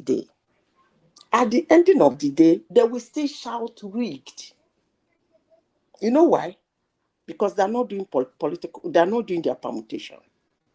They will say he won because he was in power. They rigged it. I would actually love for two of them to enter the ring. Let people support two of them are criminals. Nigerians can support any among them they want to support. I don't care. At the end of the day, the only problem I will have is will they take the result? Because I don't like all those noise they do make, destroying our institution, running around, saying all manner of. I saw one thing one Igbo boy wrote in Rooftas, because when I was reading it in Rooftas, I was like, this sounds something Nnamdi Kanu will write. By the time I got down, I looked at who wrote it. It was an Igbo boy. Well, according to the name, I was shocked. I don't really like all those things about my nation. I don't like all those running around screwing trash about Nigeria. I don't like it. I, for one, I don't like it because it doesn't affect anybody except us. It still affects Nigerians, wherever you are. And for those who think they have gotten a citizenship elsewhere, the joke is on you. So if they will accept it, I don't mind. Again, on a second thought, I don't think Atiku will want to be a vice president again. Otherwise, I would have said, let Obi be the front runner, let Atiku be vice president. Turn it again, let Atiku still be, because it is actually, Baba, it's actually ridiculous that somebody, a Nigerian, who saw what happened during Atiku vice presidency, and what Atiku has done in that nation, including Intel's company, will come in here. You see, two well-known criminals. One is, according to them all, two well-known criminals. One, they call him Tinubu. The other one, they call him Atiku. And somebody came to this platform and said, well, anything but the other criminal, put the other criminal. Baba, this is actually where I do have problem. And for people insulting me because I am not supporting what they are supporting infuriates the situation. Support your criminal. And in 2027, they are forming their coalition. In 2027, whosoever win, accept the result. Period. Let's stop demeaning our country.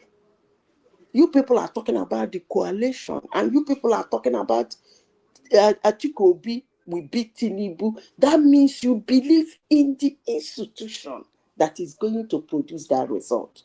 You have made your permutation. In your permutation, you remove the institution. You believe in the people, in the personality that is going to contest. Not when they fail, you now bring back the institution and start abusing it. It's not right. So if we believe the coalition will win the election, fine. If we fall short, fine too. I don't get it.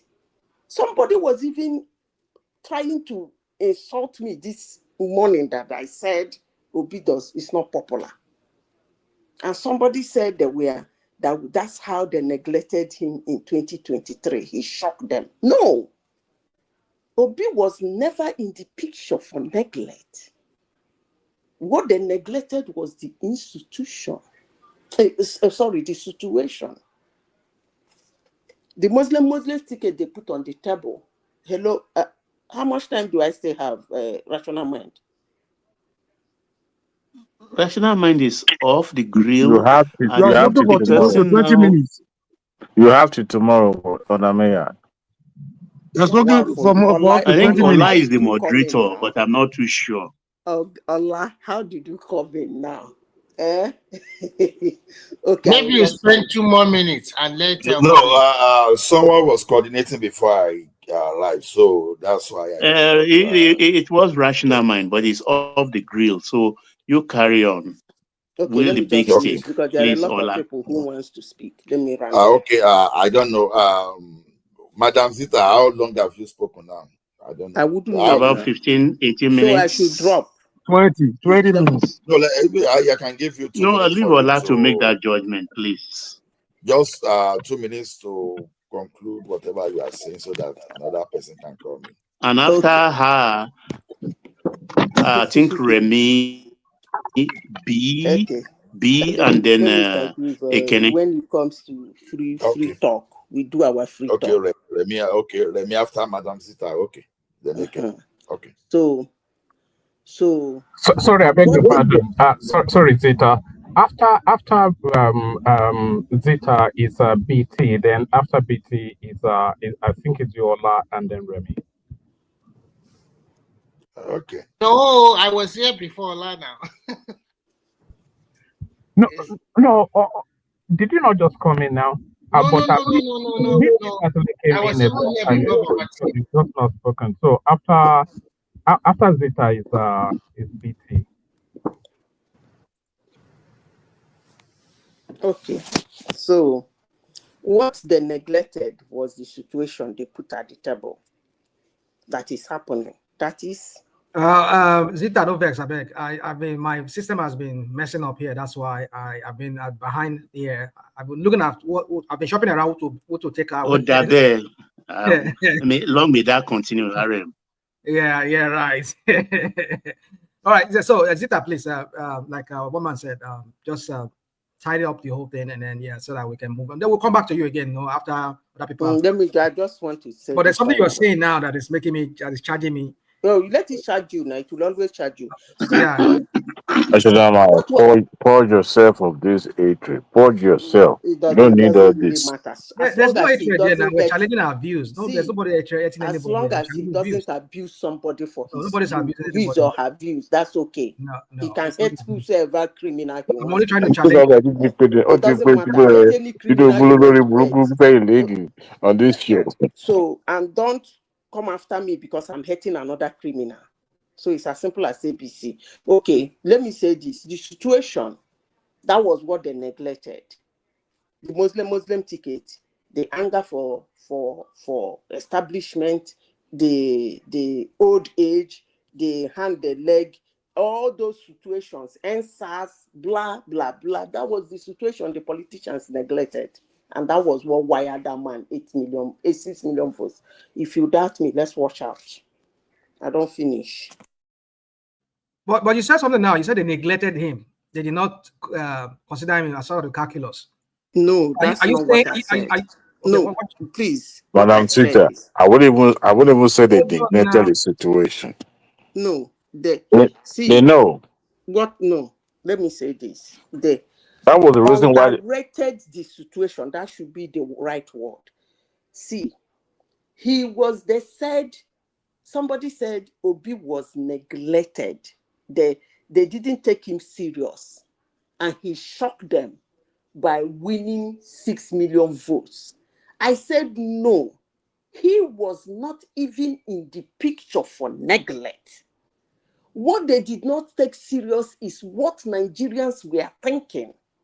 The Muslim ticket, the hatred for establishment that collected all their money and set it ablaze, the insecurity, all those things were what answers, blah, blah, blah. Those are the things that we are going through Nigerians, their mind and their head and their being during that electoral cycle. And the politicians downplayed it and they hurt them. Not that they downplayed Obi. He wasn't in the picture for neglect, and I will continue saying it. Period.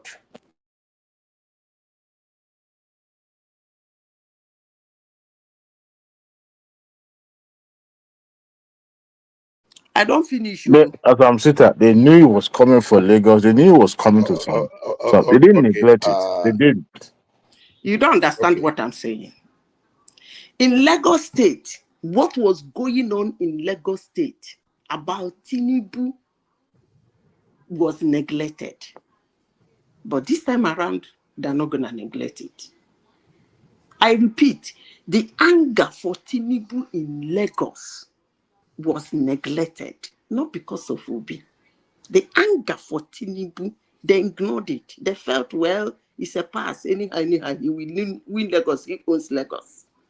You don't neglect situation around the election. You don't, because that's what wins an election.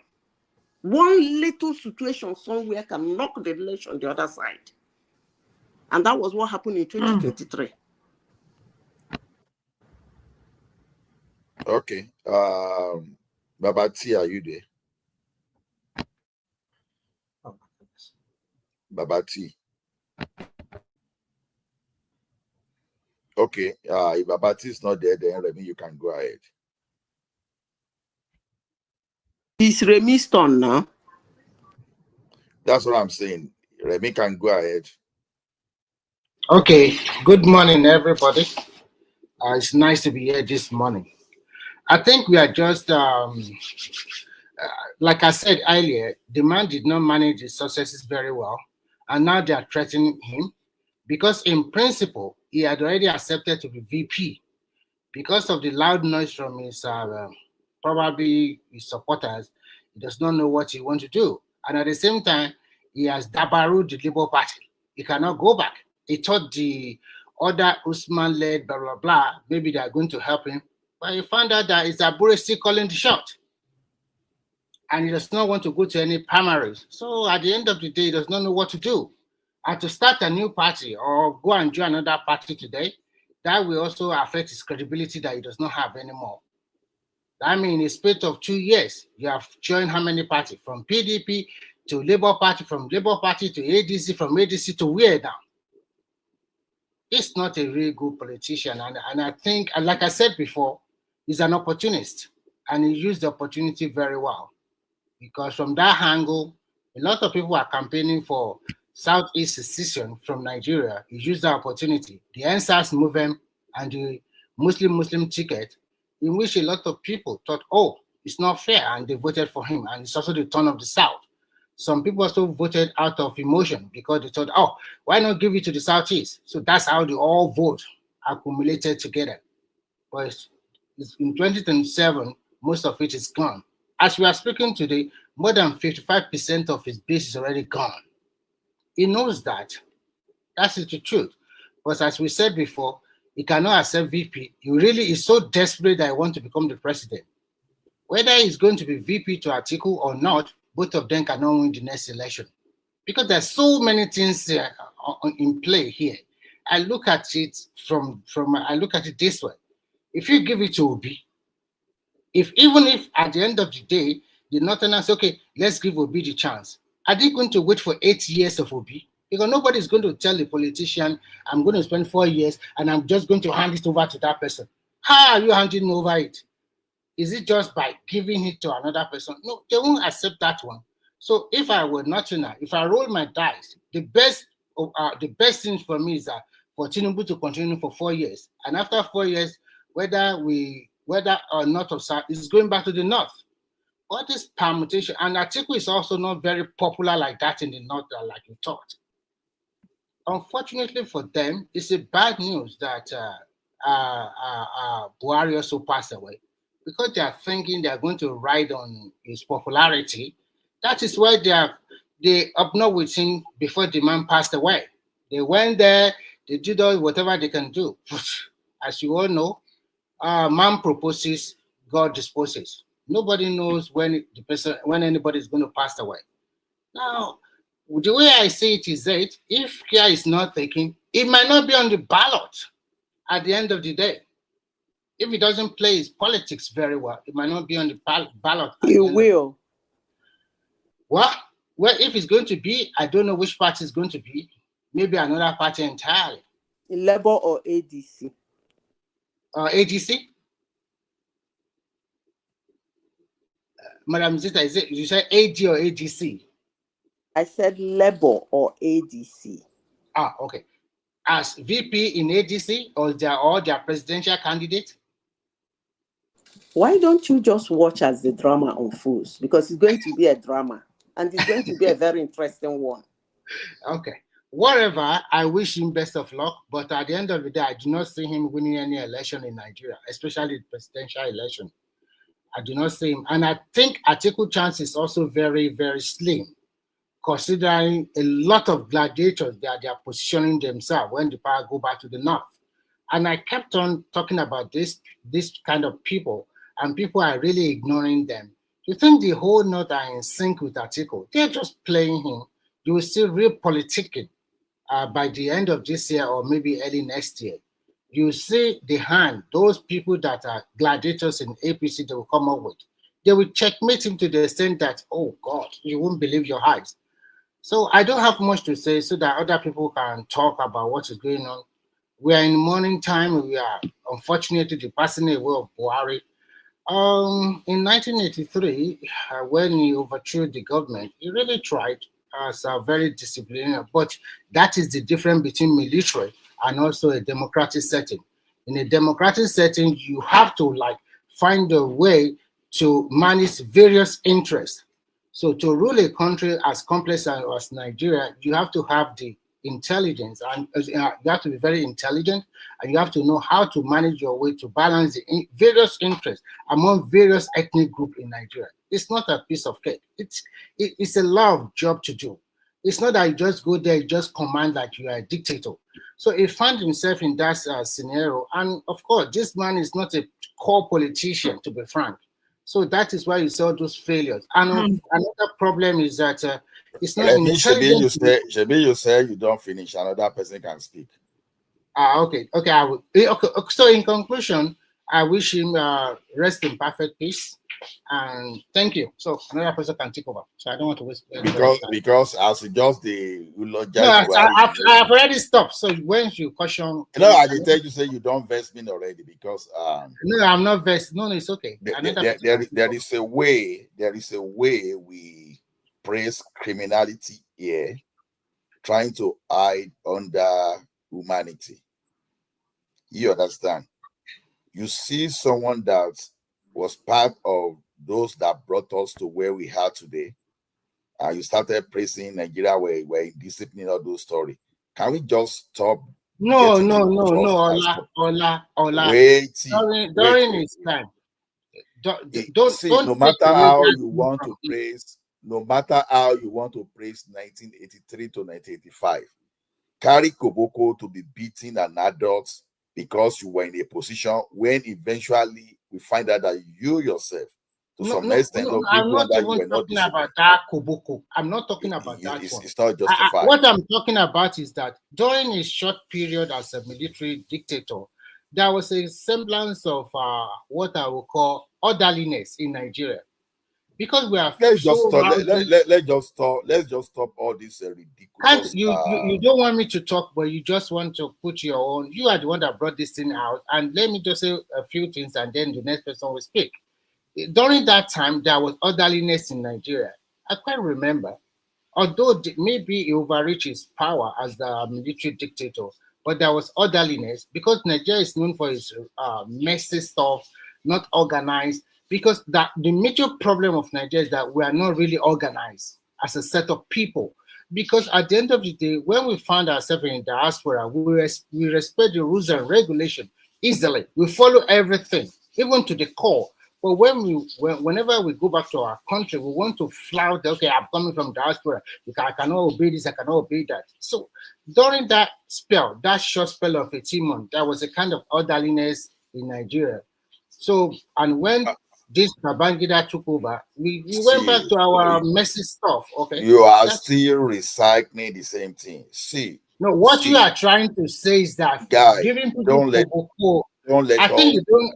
I know you don't like the guy. I understand. I don't like. Personally, I don't normally. So it's okay. No. You've spoken now. Personally, I don't appreciate where we start teaching people the wrong values. You understand? There are so many ways of enforcing discipline without using force. If you didn't have that force that time, don't you have another way? So the thing is we have a way of justifying criminality. Or I don't know where you are moving this argument from. The military does not use, they don't use keys. They use force. That's why they're called law enforcement officers. And I'm not so saying if criminality. wait, let me finish. If you put No, a military man, Nigerians don't were finish. begging for military to take over. If you put a military man as a head of state, you should expect force. So I don't know where you're dragging that is it's not right. I don't understand your argument. For someone praising that attitude is where I have problem. It's not about dragging. You understand? Someone now go and beat an old man on the streets because of the name of indiscipline, and you are saying, okay, who punishes you when you are indisciplined? Haven't we seen these people even be more indisciplined than those people they try to instill discipline on? So let's stop praising criminality and put something. If you want to talk of something he did, but you can't tell me that Kani Koboko be lashing adults. That is not criminality. I don't know where you got that one from, but that's not criminality. That's an abuse. That's not. Excuse me. For every office has job description. When you talk about the military, that's how they function. Madam Zida, don't give me that. Ola, I think you have a point. Rational man, I think it's my turn. Yeah, it's gonna be your turn. Yeah, I know. We'll skip you. You should have spoken before. Before any other BT has not spoken. Ekene has not spoken. Omori has spoken before. Baba, Omori has been here from the beginning. From the very Omori had a turn. He spoke. Comrade Omori, didn't you speak? I think he only interjected. We only no. He had his space.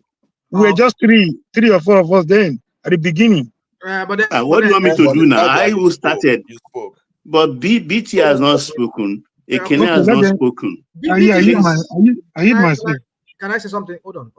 BT should have even spoken before Remy, but since they call on him, he didn't say anything. So I think Remy has taken his own turn. But then my point is this, Ola, is that you have a point that yes, we should not eulogize it, but this same eulogizing or this same praising him or whatever some people do here, it's not the same thing. That it's not on that wave he rode to become president. It's not what they sold to us. The likes of Tinubu and all his minions that they sold to us that because say Baba is a disciplinarian, he will come back and bring that 1983 or 1984 style of administration. He will bring it back, and then people like me too. I dance on those and that euphoria, and I say yes, let him come back. So if people are sold to you, not to me, and I'm telling you that you shouldn't have. But if people like me and maybe Remy and other people are saying, yeah, we should not. So don't. I agree with you. I agree with you that we should not praise it. See, let me tell you one thing. Praise it. I understand. This man was one of those reasons some Nigeria were deprived. Product of quota system, product of a brutality, product of illegality. Destroying democratic institutions set us backward.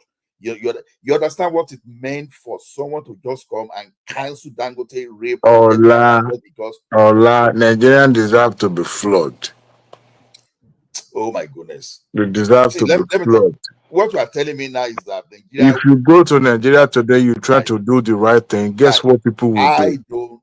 Let me tell you one thing. I don't subscribe to this, whether in the past or in the future. It's like you are telling me Nigerians were decided to be colonized, that Nigeria were the black people they deserve to be sent into slavery. But let's stop. No, it's not slavery. It's called discipline. It's called disciplined. It's called disciplined. It's called discipline. Okay, let me tell you something. You don't know the phrase point. Have you been to Ojota? Have you been to Ojota? A pedestrian bridge was built for people to cross expressway. Guess what people are still doing? No. And I'm telling you that Nigerians, in a way, they deserve to be flogged. No, Adewale, hold it. I'm just giving you the typical example. Wait. In football, they used to be toggery, and people used to jump inside the pitch. There was a time to stop this thing. What did they do? Were they flogging people around? The British police were there. Why were they not flogging people? But they put barrier that people, you prevent. You think of how to prevent people from doing things, not by carrying koboko. You understand? Okay, you don't want to now If you watch the Buhari's burial today, Ola, if you watch Buhari burials today, you will see the mammoth crowd crowding around the casket. Around there was no orderliness. That is the kind of people we are. Okay, when you're trying to do the right thing, guess what that society would do? They would turn you and Yeah, make you you have to do the flog them. You don't unthinkable. have to flog them. Like, so that's what I'm saying to you. You don't have to Flog them It's if you not right. can. They deserve to be Here you flogged. go. Here you go. See, one funny thing is this. One funny thing is this. Elite like you've even accepted abnormality as normality. Nigerians do not know how to do things in orderliness, in orderly. That's why it transformed in our system, in our homes, and everywhere. And that is why we're having this terrible leadership. Wait. Ask yourself a question. Nigeria that were disorder, that were behaving in disorderly manner back home, including even the educated one. How come that once they even get to Ghana, I'm not even saying United States, once they get to Ghana, they get to Kenya, all of a sudden they start obeying order. What does that tell you? You have a system in place to check, not for someone to turn himself to an absolute leader and be flogging you with Koboko, and you are saying that that's the right thing. Why can't you put a system that make other countries to be ordered? Who will be in charge of the system? The Ghanaian or Togolese? That's the point now. Can you see It that is now? we, the Nigerian, that will be in charge of that system and still bastardize it. No, let's not do this. To build institution in Nigeria is a very tall It task. simply means you have leaders that lack the And that was the reason why Buhari came to the scene and trying to change that narrative so that people can be orderly and do things right. I wish were the one flogged mercilessly that time, and let's Well, I wouldn't do that because I know my jegede and I will not cross my boundary. How do you know you won't do that? Because I know the home where I come from. What would I tell my people? But the fact is that Nigerians are known to be all disorderly. It's a point blank. We're looking for shortcuts for everything. Hold on. Not just people crossing road. We have Y that time, war against indiscipline. So that was not only against people crossing road. I've seen where they were flogging women that wear shkoto, that wear jeans trousers. See, that was what was created for. Hold on. And then when you wear certain hairstyle, they can flog you. I remember seeing that. Are they put sisters? Are they be cutting your hair? And they be because cutting you have hairstyle. And you are here. So let's not come here and start eulogizing and trying to praise somebody for. No. See, those clothing stuff are just after. There's not really the reason why was created, and it serves its purpose. The reason why it was created in the first place. I mean, you can see even at that bus stop, people were lining up, queuing up to get into the bus. They will get this thing right. It works. It works to some extent. No. If you do, what is this crossing that when you don't pass through West Z crossing? What do we call it?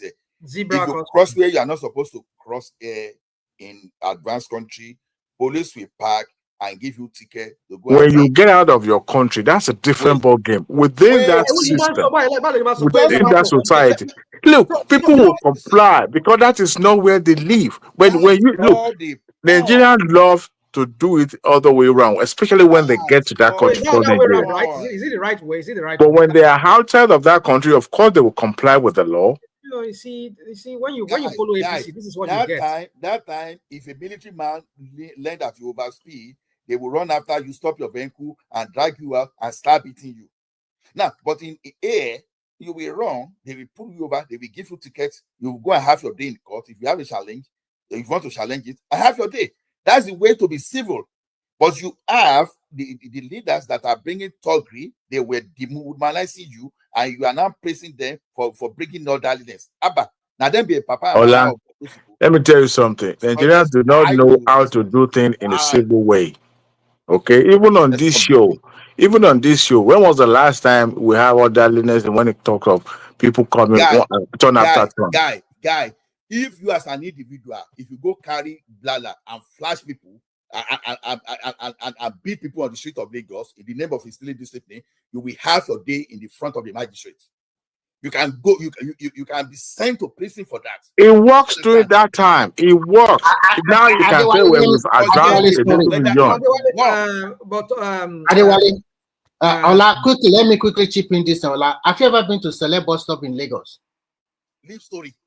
Don't No. I just asked you. Let me quickly tell you something. In Celeb bus stop, there is barrier. No, listen first. Okay, you don't let us talk. Now let him talk. No. If ordinary civilian did that time, let me tell you what happened in those things. We understand your view. Let him talk. Sorry, rational mind. This thing got to a point that these people they were so arrogant to the point that the body judge wife just went and slapped a woman in Ondo State that time. The woman tear that kind of slap back. It was that kind of this you are promoting. You understand? Hadn't been that woman did not have that got to tear body's wife slap back. And you say yes, you will be telling me that that will lose it. Okay, let me quickly chip in. And that was why there.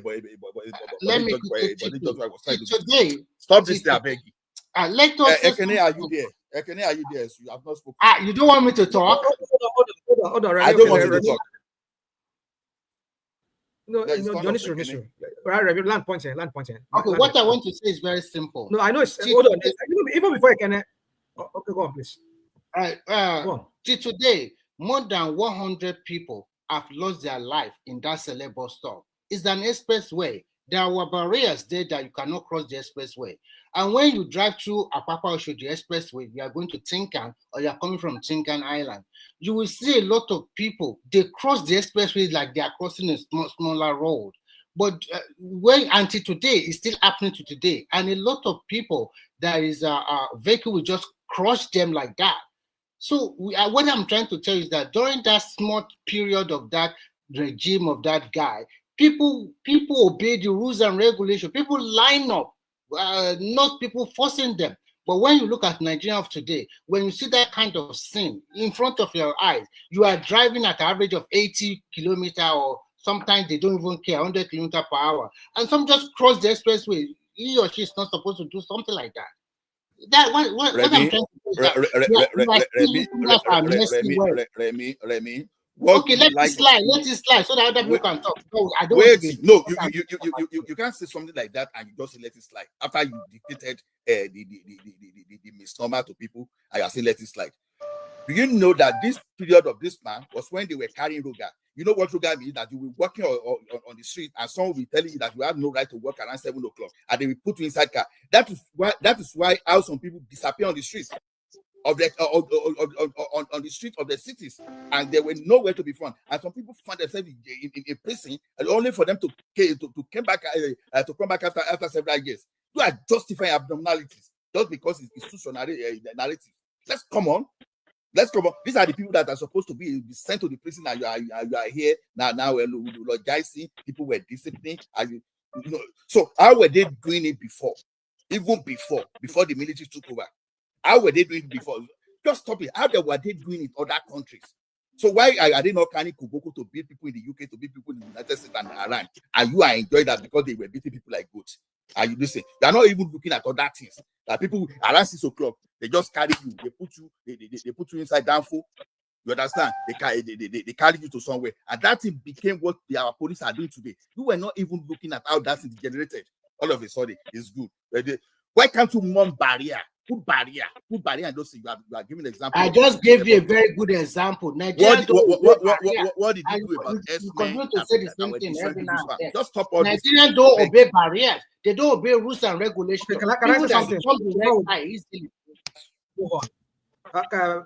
Nigerians have tension of not obeying the rules and regulations. That's who we are. We know we are very lawless people. We know. But then see, again, we go again with this having to blame our people. I'm not saying don't get me wrong. I'm glad Buhari whipped the crap out of them. Yeah, you're right. So that's how they whip you here in America, right? When you misbehave, right? You see, this is what we do. You know, when I say when some people follow APC, they lose brain cells. You know. No, there's orderliness here. People comply with the law. No, we don't do that here. It's not even where you live here. They beat them also. Yeah, they used to do that. Yeah. There are more civil way to do it. Now in Europe, they'll beat you. Nothing can happen. Hold on. It didn't happen. It never happened in even in Nazi Germany. I mean, when Hitler was there, it never really happened that way. We know that he was. I mean, let's not go there. I don't want to. But my point is this: that we need to start learning. That is part of our ugly side of our history in the past. But going forward, never should that repeat itself again. I think that's what Ola should be saying. Ola is trying to tell us that we should not start praising that, and then people will start having this nostalgic feeling like some of us once had for him to come back, and then we're now seeing our people being treated like, I mean, this is, for goodness sake, this is the 21st century. So we don't want people whereby people will be treated like as if they're animals. There are better ways you can go about it. You can cite them, you can write them up, you can give them tickets. But how can we do that? Everything starts with the government. Get a database of your citizens. Have everybody in the database. Everybody fingerprinted. If somebody violates the law, you can issue them, even if you have a speed camera, you can capture their license plates. You can capture what these are something you need to put in place. So we don't. That's what they are doing. That's what they are doing in Lagos nowadays. It's 50,000. Let me rational mind. But let me say this: it was so bad. It was so bad that if you park in the wrong area, they started breaking your side mirror. They will cross them. And this is what people like people like Rational Adewale and the You remember? I beg you. You remember that woman that Adam Oshomole caught trading in the wrong side of the road? I beg you. You remember? The question is Adewale, let's not promote things that are not that we enjoy better here, and then we wish something different for our people. We know our people are very unruly.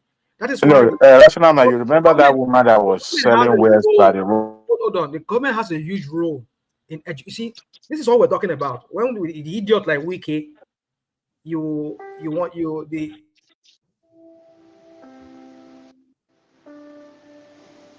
who is playing piano? Their land, trying to limit it to a particular. So when people don't you have a vision? Don't you have a vision in that in the future? There are different areas of discipline that will come out that people want to know. We're talking about robotics, we're talking about AI, we're talking about all kinds of new field of learning is coming up. They might want to attach that, they might want to expand. But this idiotic wiki and all they think about is money, how to make money in the immediate. It's not how to create a livable city. So when we say the government is part of this problem, that is a huge problem, because when you don't create when people have gone since morning, you have gone, you and I, I was reading, I sent that article to one man earlier this week. There was an article in the Times of London, or I think Financial Times, I read that. And they said, and it's true, you cannot go to any beach in Lagos State there, around Lagos there. Everybody's claiming that beach to be their private property, private beach. You have to pay to go in. You and I know here, ordinarily my own beach here that is close to me here, the Pacific Ocean, the Pacific Ocean here. Nobody claims it. I can go there and sit down there. I'm not paying anybody. If any hotel has any beachfront, it's limited to their beachfront. I can pass there. They don't have anything towards the. Why am I using this example? Is that when people like Tinubu and his Emewa and his minions, when they've hijacked everything, they see everything from the prism of making money. You're not creating a livable city where people can go and sit down. They can land pointing. The point I'm trying to make. Don't let us go to Tinubu. No, we go there because I'm still coming. Hold on now. Hold on. All we're talking about is we want to create an environment that is livable for our people, whereby our people will understand their civil rights. They will not trespass. They will not go beyond certain things because they've been educated. They have an enabling environment. You can't, there's no parks where people can go and sit there. You can walk your dogs, or even if you don't even have a dog, you can go and sit down and you just collect fresh. All this is nothing that exists. But these idiots, all they want to do is any little land, they want to claim it. Either build a shopping mall there or build some kind of crap there that they will make money from. But they're not creating a livable city. They're not creating an environment where people can live, can thrive. They can feel like, okay, I'm living in a city. So that's what I'm saying. So when you see people behave the way they behave, Nigerians look for shortcuts. I'm not saying I'm not saying by crossing the road they are just bad. But what I'm saying is that create an environment whereby people will have no excuse whatsoever to say, yes, I have to violate the law because of I lack this or I lack that, so that's what I'm saying. But these people don't. These are not real. These are not real. Yeah, 5 seconds to Rashid Mine and Adewale. Actually, this is directly to Adewale. You double speaking Adewale. What you're asking for at the same time, you're contradicting yourself. See, Calton Buhari's record of what he did in the past as a military leader, okay, was rather a shortcut to get things done. You live in the West. In the West, we build institutions, and it takes time to build one. You guys can't blame Nigerians for bypassing an overpass or a bridge and risking their lives to cross the road or the freeway when you know they don't have a proper orientation or teaching or resources or education. You know that very well, Adewale, that in the West, at least in America where you live, that they spend a lot of time on educating people, reorienting people, and providing resources. Let me tell you, once they realize, living in different parts of the world, that look, human beings are human beings. People can only produce or behave the way they are trained. Most of them. Let me tell you, Americans will behave exactly the way Nigerians are if they're not trained and if they didn't have resources. Hold on, if they have the resources or accountability factor or element in society. Press Daddy, real quick. I'm not saying it's not barbaric. What I'm saying is, as at the time this man came to power, please let's cast our mind back to what was obtainable during that time. This issue of advancement of building or erecting barrier or doing something civil wasn't common, and they realized that what Nigerians sometimes follow most is the use of force. As at that time in the 83, we have advancement in our constitution. Things are being followed through, unlike what we have now. This was the time military was ruling. I said it yesterday today because no. Somebody was Buhari came to blaming. destroy. Buhari Hold came on. to destroy our democracy. Hold on. Somebody was. Wait a minute now. I know you truncated the democratic system, but however, as at that time, you can't tell me that the way we used to play democracy at that time is the same way we're doing it now. Then it was terrible. People were being by anybody considered opponent. I mean, remember, we're just living Obasanjo's regime when the Shagari took over, and there was an epidemic of corruption at that time. So you can't say that what the decision that they took or at the federal executive level was not justified. It does. Epidemic of corruption compared to now, or compared to Obasanjo's time or Jonathan's time. Come on, Adewale. Corruption back there, if you ask me, from my own point of view, was like child's play compared to what is going on right now. Was child's play. The real corruption in Nigeria is happening like right now in the past 1 or 2 decades. Not back then during Shagari. Shagari's time was nice, really. Was more palatable. But Prince Daddy, there's context to everything. When you were talking about Nigeria was not, I don't think Nigeria was up to 50 million. But now Nigeria has exploded to almost like 3 times maybe 3 times, let's say 3 times or 2 times that amount. So then you expect a large scale corruption. So going by the context of that time, that corruption at that time too was crazy, was insane. So, but are we saying it's not insane today? Yeah, it is insane, probably more than that, because of the number of people who are governing and places that are governing and people who are in politics. The number has increased than what it used to be. Then we never had up to like the 35 or 31 states that we had. We had over like, I think then we had like 20 something states. Now we have more states. So which means more people in government, more people stealing. Yes, I agree with you, but there's context. But by that standard of that time, that corruption was huge. You're talking about Umar Diko. You're talking about so many people that stole money from the government. I hear you, but I don't agree. Yeah, we heard about Umar Diko and these other people that stole money, that stacked money overseas. But I'm telling you, I don't believe that. I think corruption in the recent times are more astronomical, exponential. Let's not do this order. Let's forget that Russia, whatever you're trying to do right now. But we're talking about contextually looking at the time when this corruption was done. You have to judge it by the context of that time. So you cannot. I don't think you should compare that of Shagari's time and. Dude, I heard you, and I'm saying I disagree with you. I heard you clearly, right from mine, and I disagree with you. probably more than now, but you have to factor in the size of the economy now for them to be stealing the kind of stealing they are stealing. But by the size of the economy back then that Buhari, Shagari was, then that corruption was humongous. Was very, very much. Nah, that's what it sold us, that they come to fight corruption and all this nonsense. I don't believe that. I don't believe that. Was that justified, Buhari? No, I'm not saying there was no corruption, but what I'm saying though is that justifies it. I don't think it justifies it. Removing it. Okay, well there you go. There you go. And I think Buhari came to make things worse. Actually, it came to make things worse. It truncated democracy. It destroyed our society. And I don't think because he came there to give command and control kind of system, that means that Nigeria was better back then. No, Nigeria was better. See, people will do what is right when they are fearful and when they are under duress or pressure. Yeah, we all do it. But if it didn't come with a system and institution to build and in order to orientate Nigerians, no, it didn't come to do that. It rather came to put fear in the people and destroy society. The ways and manner they went about it, was it the right way? No. But was it a necessary evil that time? I think it was a necessary evil, but it wasn't that the right way. I agree. I agree. We should not go through that. We should not be beating our people. We should not be treating them as animals. But I would say, if that was what it takes for them to achieve, well, did they really achieve it? Well, at some point there was a normalcy a little bit, I would say. What did they achieve? What did they achieve, Rational Mind? What did they achieve? I'll tell you. Because I lived through that time, I know what happened. So one National Mind, One not me, but I was part of the Babati will be asking.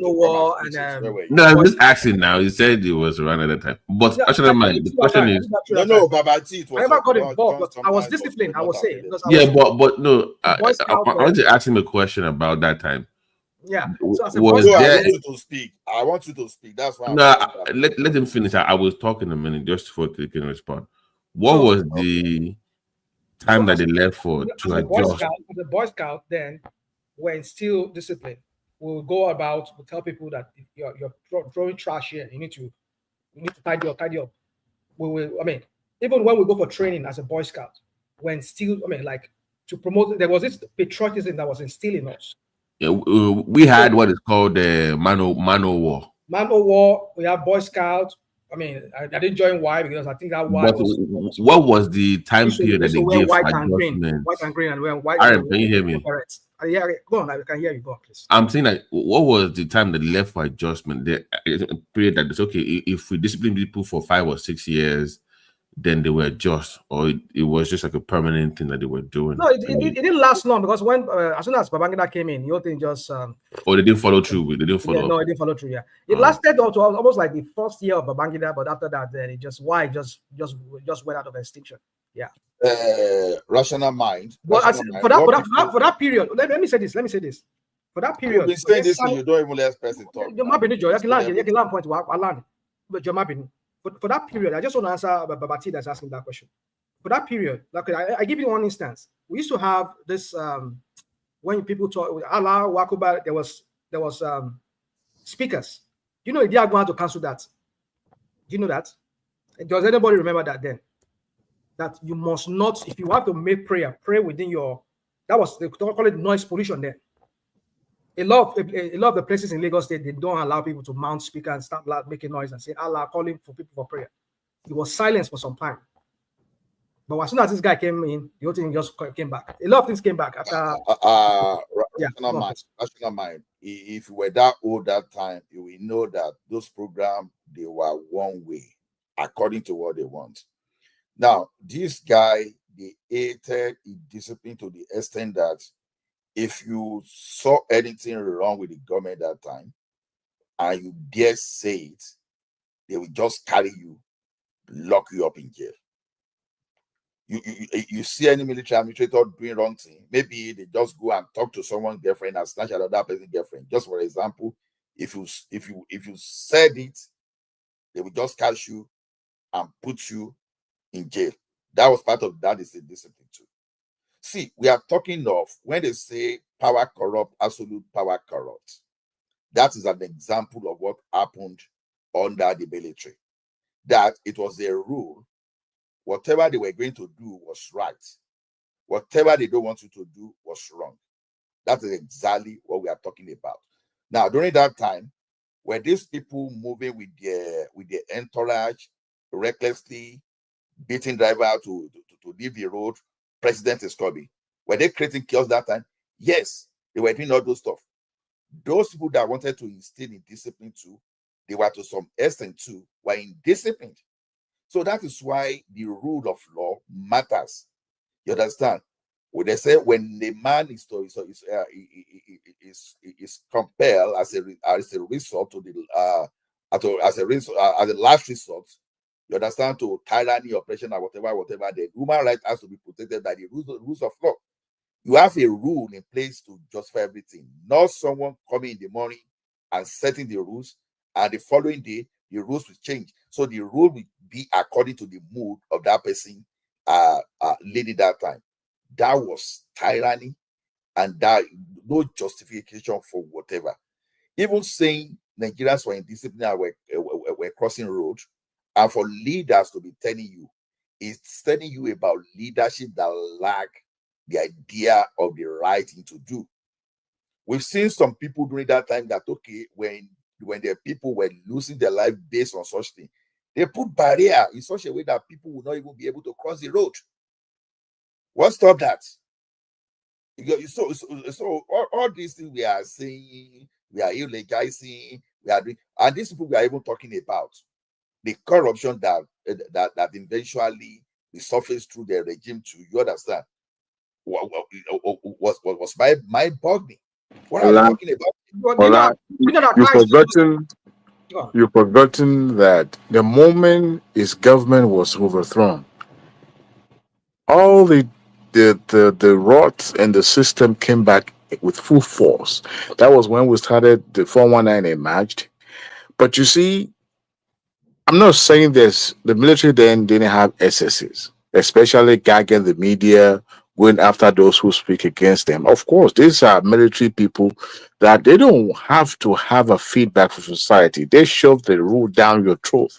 But the point I'm trying to make is that they made a difference when they came off in power. They make a huge difference in the society. Hold on. They make a huge difference. The only thing is that we were not practicing a democratic system. As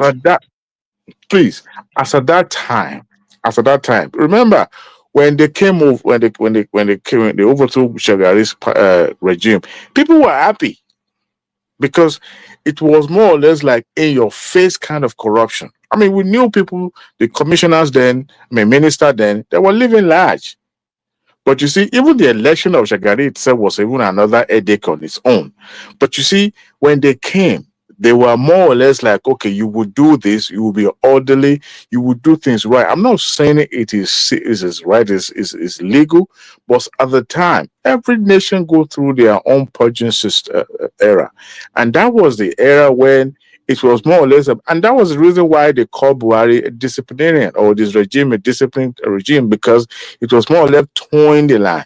You have to do things, you don't have to cut corners. Tell me which Nigeria of today is not open to cut corners. Tell me that Nigerian. I'm not talking about you guys that are already refined. I'm talking about people living in Nigeria.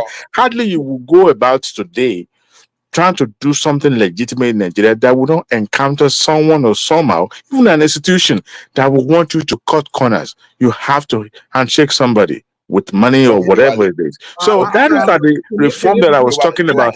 This man was trying to effect in the system. Guys, let's move on. Johnny Suru now. Allah will be on this thing. You'll be cutting me too much. Rational mind. I don't like that. No. You and I will be going. You and I, three of us. If Babati want to speak, I can give, but you are not going to be the one. No, not me. That's why I want to invite. Hold on now. Sure, Johnny Suru, hear me out. Just hear me out. I'm not cutting you off. Ekene and Babati. So Babati, are you ready to talk now? Oh, let me listen more. Ekene can go ahead. So, I beg your indulgence. Let's Ekene just talk. So we'll come back to revisit that topic again. I know that's a topic that I think all of us should discuss more. So, I'm even the one champion Ekene to talk. You dominated it, and you are now saying now. No, I did not dominate anything. Now you people. Good night, everybody. I'll be listening at the background. Good night, yo. Ekene, are you there? Ekene. Okay. From sleep on the couch. You on the couch. If you sleep on the couch, Moku let you go sleep. Then Moku could talk our jargon. Abi, you Buhari. still want to talk? You want to talk something real quick about we talk about Buhari we don't buy, we don't go Baba, see Baba don't, we don't go Aljana. I mean Aljana, we don't go wherever God, wherever they go. Now yeah, Baba God, now get case. What you have to talk, and then we talk about OB. They don't give a warning. ADC give a warning. So what do you have to say, real quick, if you have to? Which warning they give him? They give a warning. Say if you leave the coalition, that could be the end of his political career. Okay, that's going to be the end of his political career. That's going to be the end of his political career. If you venture say leave the coalition, he won't go solo, won't go run presidential election on a different party or a different platform. That could be the end of his political career. That's what they said. Well, for me, I don't. That coalition is better. Obi allows it to flow, because whether he becomes the candidate or not, because he has already sold himself into it. It will be very difficult. Even the next election cannot be more than 2 popular candidates. If it's more than that, I think Tinubu will win. See, Nigeria electoral system is very bad. That we that is on ground, we know it's very difficult to defeat APC. We know what went last Saturday. It was not very rigged, well maneuvered. There was money flowing openly here and there. So I don't see any party or be doling out such amount of money to rig an election. It's not easy. These days, APC used to have 3 to 4 what do they call it? Agents in a polling unit. And they pay them good money. They pay as much as 20,000. Why Labour Party is struggling to pay 10,000 naira. Even the people that work for Labour Party in this last Saturday election, they have not been paid. In our platform now, everybody is shouting, pay us our money, only 10,000 naira. While APC pay their agents even before the election. And in a polling unit, they have up to 3 to 4 polling agents. So it's not in power to go and say he can do what APC is doing. I don't know where that person is going to get that amount of money. So the best thing Obi should do, whether he has the money or not, he should just relax and wait for what the coalition will bring up. If he doesn't want to contest or be the vice, he can just be a supporter and allow things flow, because Nigeria, they know they do Nigeria by power or But do you think anybody's going to win on that ADC if Obi just pull out? Okay, I'm not contesting anything. I'm not going to be vice president. Do you think that? Do you think any person would they put on that their ticket, either an article or maybe Amechi? Are you sure they go feel better to do? That ADC really needs Obi support. Yeah, but then, like, if Obi know they on the ticket, that's what I'm asking you. Say you don't want to be deputy because you don't talk. Say you want be the president, but as you don't give him the ticket, he's saying no, we'll go form another political party. We'll go to just stay put, support them. But my question to you is that do you think anybody way Atiku choose as deputy, as vice president, when will be Obi? No. Do you think if Atiku choose anybody like Amechi, they're not going to win, except Obi. But I don't see Obi going for that. And I will not even advise Obi to go for that. If they don't, for me, the way to punish the ADC, if they don't give him the ticket, he should not fight. He should not contest. He will just say, okay, I will just support you. You understand? Then support them. Let them do what they want to do. Because I know there are candidates that will want to fight. And they will fight for somebody. I mean, there are citizens that would like to fight, and they can only fight for one person. See, a lot of Nigeria wouldn't want to fight for Atiku. Just take it or leave it. But many Nigerians will want to fight for Obi, even rig election for him, without him giving them money. So that's the difference.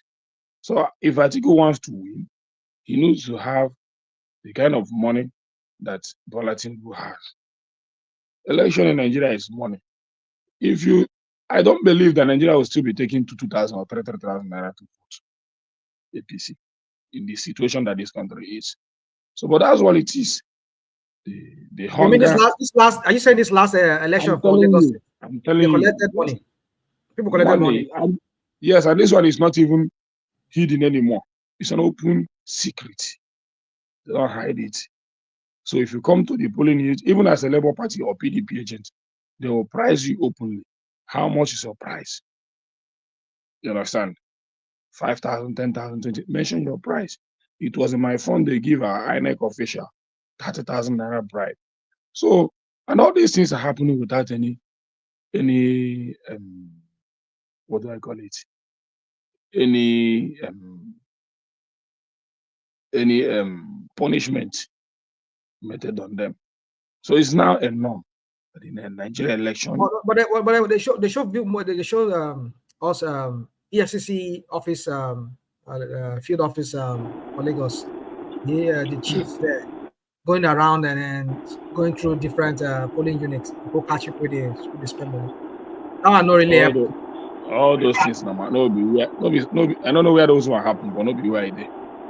So the man in charge of APC, I know him very well, very tall, who's elderly man. So he just the waka every. EFCC, not be APC or EFCC. I say EFCC. I know, but I say it's not. Can I ask you a question? Okay. You know, you said they give INEC official 30,000 in front of you. Do you have the evidence of that?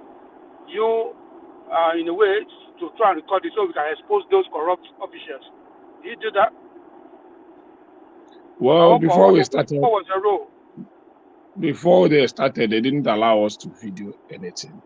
So they said if we video anything, they're going to beat us. So me, I just look at it as it's a local government election. I don't have time for me to go and be fighting anybody there. Because before I went to the polling unit, I told my people that they should give us mobilization money. They said they don't have the money. We said, okay, we should just do the way what we have, the strength, just do it, submit our results. I said, okay, I accepted it. What I did was just to go count my votes, submitted my results.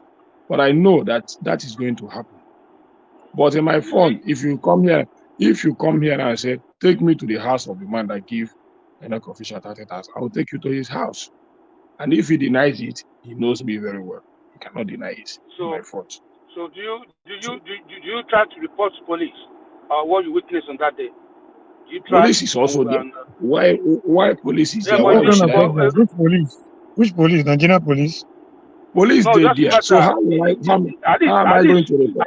Why are we pretending? Why are we so hypocritical? I told the man, see, let me tell you. I told the man in front, I told the man in his front that you elderly men are the reason why this country is not going to work. I told him, the man was looking at me.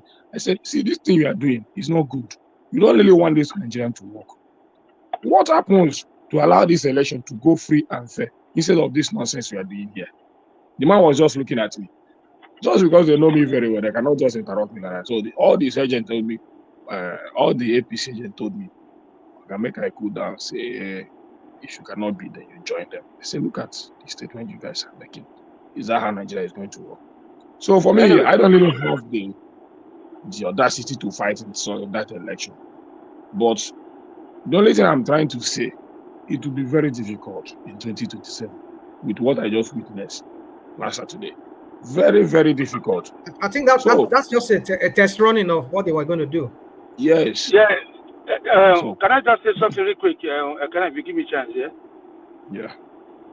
Listen, Nigeria election, we haven't matured to that level that every individual will have the mind of their own and say, I want to go and cast my vote for whoever that I want. And the reason being, there is poverty in the land, right? People are hungry, like they say. People need money. All those, I watched a video, that video coming from the north. This, I don't know who that man is. Maybe it's a governor or chairman of the local government or maybe one of their senators. This guy was dashing out 2,000 naira in open, and police, so that they were beside with one of the sisters was even directing him. This one hasn't collect his own. soldier and police, and they were recording live. And the man has the bundle of money in his hand. So until we get to that level, that the government and the people themselves said no to vote buying, we go nowhere. This is the example of what's going to happen in 2027. No matter whether Obi already put himself in the corner, whether Obi contest or he doesn't contest, you know what I mean? That 2027, my brother, let's go and relax. Whoever that has the money, Obi is like a father to me, and if I am very close to him, I will just advise him. If he's not going to receive, Pastor, a massive can I have my support, so I can go to bed, please? If he doesn't have the massive support from the Let North, the general round up. When they round up, I'll come to you. Don't worry. he just go and sleep. Honestly speaking. So Ekene, can I ask you a question before? Can I ask you a question? Okay. Yeah, you making some sense, but then it's not complete. Obi right now, the situation is not. If you look at Obi, if I say I'm disappointed in certain ways, it will look as if I'm showing disrespect. But it's not a mark of disrespect. It's a mark of concern. Because if I look around, if your message, the real message, the natural message, is not resonating with Nigerians, the next person you want to look to, the Nigerians are looking up to, is Peter Obi. So it's not as easy as you say, if he doesn't get the ticket of ADC, he should just step aside and relax. He can't do it alone. What happens to the obedient movement? What does he say to his followers? And he looks like somebody that is being pushed around by his followers. I wanted to make that contribution when the rational man was making some permutation before. You made some very valid points, but the area I was looking at, Obi looked like somebody that already agreed behind the scene. So he was given like a condition. Will you agree to one term? He behind his obedience, he said yes. If you can't get the ticket, will you agree to be the vice to somebody tactically or otherwise? I think Obi admitted without consulting the obedient. So he now came to the obedient about 2-3 weeks ago to make a broadcast saying that he has accepted the one-term offer, which they initially almost assassinated. They almost beheaded Ken Okuko for. So I'm looking at this man now. When the articles factor was dominating the ADC, seeing the caliber of persons around, people were now saying, okay, the only way you can win this ticket, be vice to Atiku. Atiku Obi was dancing to that tune too until the obedient resisted vehemently that it's either Obi or nothing. Now he's beginning to think of a pullout. Such movement, such inconsistency is not good for a leader. Take your stance. But the same thing he did in Labour. Omori is already trapped because the best move was not to have joined the coalition in the first place. I can't even understand how he find himself in that coalition. Like a lion's den. Let's not blame him. Let's not blame him. Let me say this, Omori. I'm happy. Even if Obi is not in that coalition, he cannot do anything. So the best thing he can do is in that coalition. So if he managed to get the ticket, maybe Nigeria might support him. Because for somebody like me now, don't say Nigeria. Say Obi fans. Okay, Obi fans. For somebody like you, for somebody like you, if you don't blame Obi, who do we blame? If you don't blame Obi, who do we blame? The system was not set up for somebody like you. For somebody like you. I'll be non-Nigerians. When you say I don't Nigerians. It's not. No, that's not the point. Rational mind. The point is that. No, I'm saying somebody says that non-Nigerians. If you were a smart, hold on. If you were a smart politician, and you can, I mean, anybody with a brain knows ADC was set up for Atiku. I mean, the secretary is an Atiku man. The chairman is an Atiku man. Just look around you. It's obvious. BT, are you saying Peter B has no clue at all? I mean, that is what it appears to me. Like you literally walked into a lion's den with this ammunition. Can I say something? It was obvious. That is telling on Peter B's political.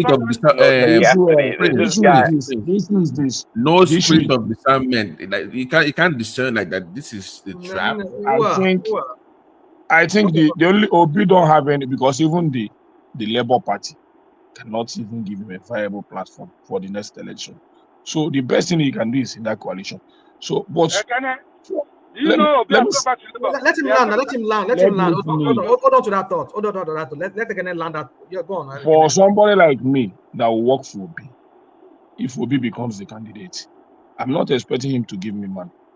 But I'll make sure that going to that polling unit, I have the money, maybe 50, 100,000 that I'll use to work for him to win that polling unit for him. Apart from that, when he's building a agent for his election, let him not just build hungry agent, because I see the kind of agent they bring. People that looks very hungry. That even APC, we even corner them behind. I still give them 5,000 naira and do what they want to do. Oh, so, Chief Egene, quick question to you. Primaries, Amechi, Atiku, Obi. Do you think Obi has a chance? No way. You see, that primary, forget it. Obi cannot win. Unless that is the point. But we all know. Listen to me, Ekene. They're not going to zone into any zone in any point. They're going to say, let's have a free and fair election. Let's be democratic. And you know what that means for Peter Obi. You see the point? That's what I'm saying. Like, he should have seen that coming. Is my point to you. I know you want to support him. We all want him to do well. But in an open primaries, he has no chance. So why join a coalition where the best he can do? No. The best he can get is a VP. A candidate that doesn't want him to get a VP. They all want him to be president. Forget it, Kenny or BT. Forget it. Peter B wants something given to him on a platter. If he wants something given to him, RM is a trap. Hold on. It's a trap. Let me say this. Let me say true. They will not even give him the I said I want to say something. That VP will automatically kill his political career. That VP will let me say this. What's you some of you? Hold on, but Remy, they want Peter B's followers now. Let me talk. Hey, Rashomai, you are the controller, whatever you are. So let people talk. I should not have my own opinion, right? Is that what it is? Yeah, you're moderator now. Don't be like the other guy. Let me talk. I will talk. Let me just talk my own. I mean, I'm not going to stifle anybody. Everybody can speak. I would like everybody to speak. But my point is this: is that what you people are not considering is that Obi has a principle. Like he says, I don't pay shishi. You know, PDP election that is making to this very day that is making Wike bitter.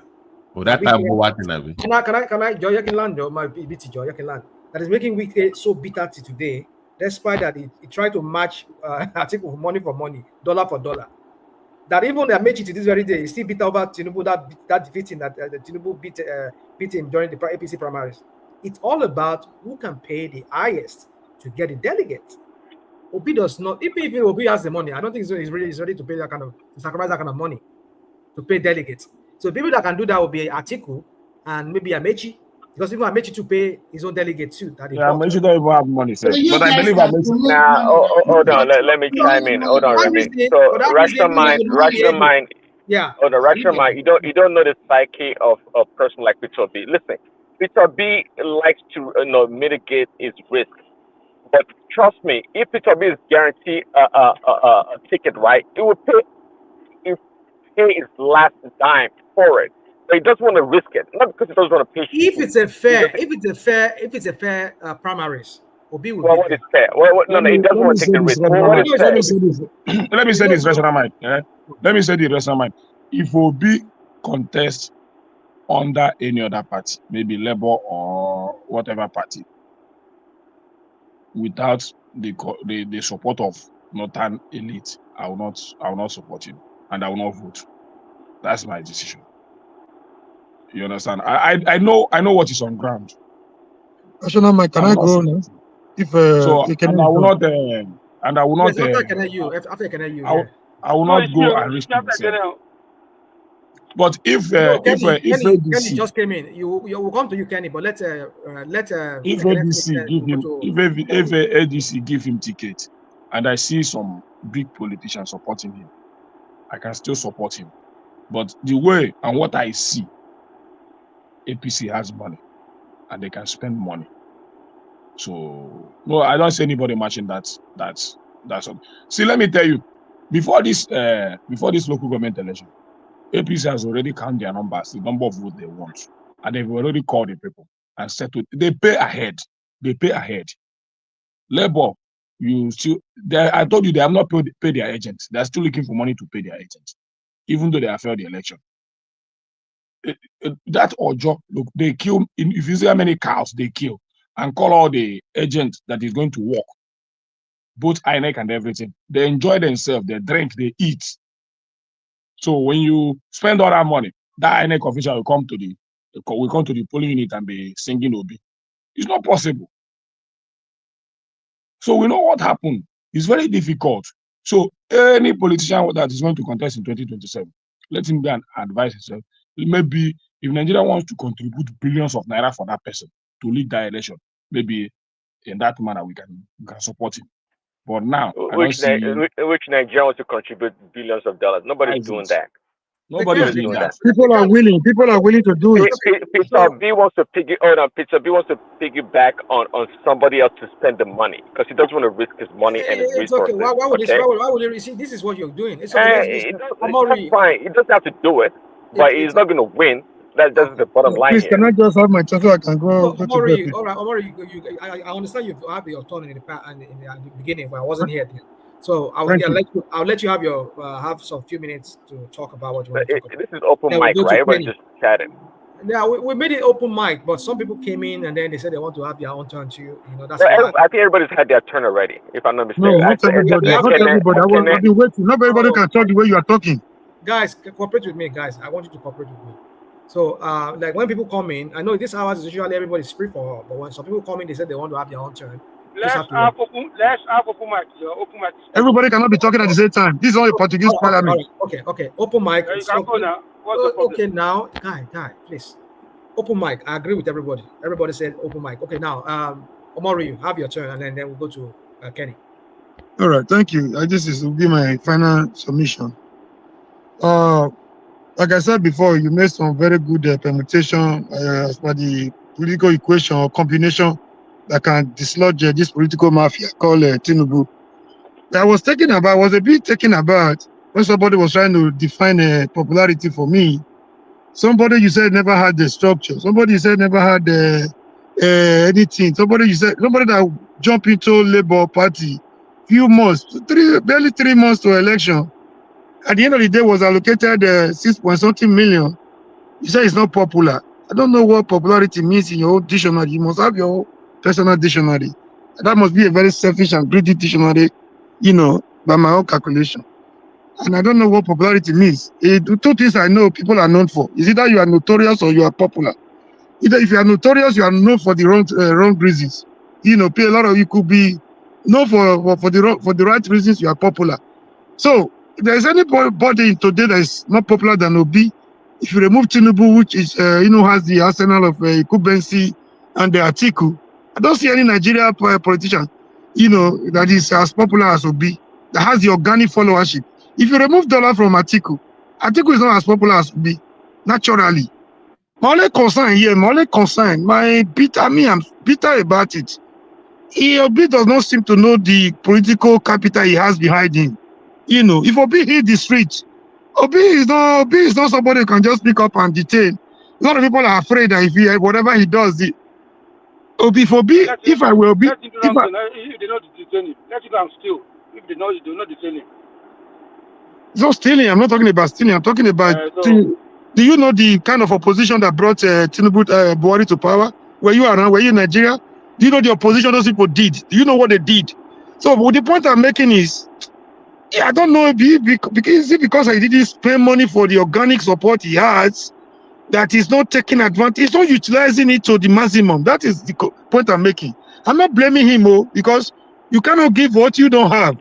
If you look at his background, a complete gentleman, look at his trajectory, political trajectory in Anambra State, impeached through court because the man there he allowed the court process to go through, wasn't interested in that interfering with the court process and everything. He thought that is still the kind of Nigeria. Is not organic. Can you let me learn? If it's not organic, how do you define it? Do you have a 1 million vote behind you? It's organic. Do you have 1 million vote behind you?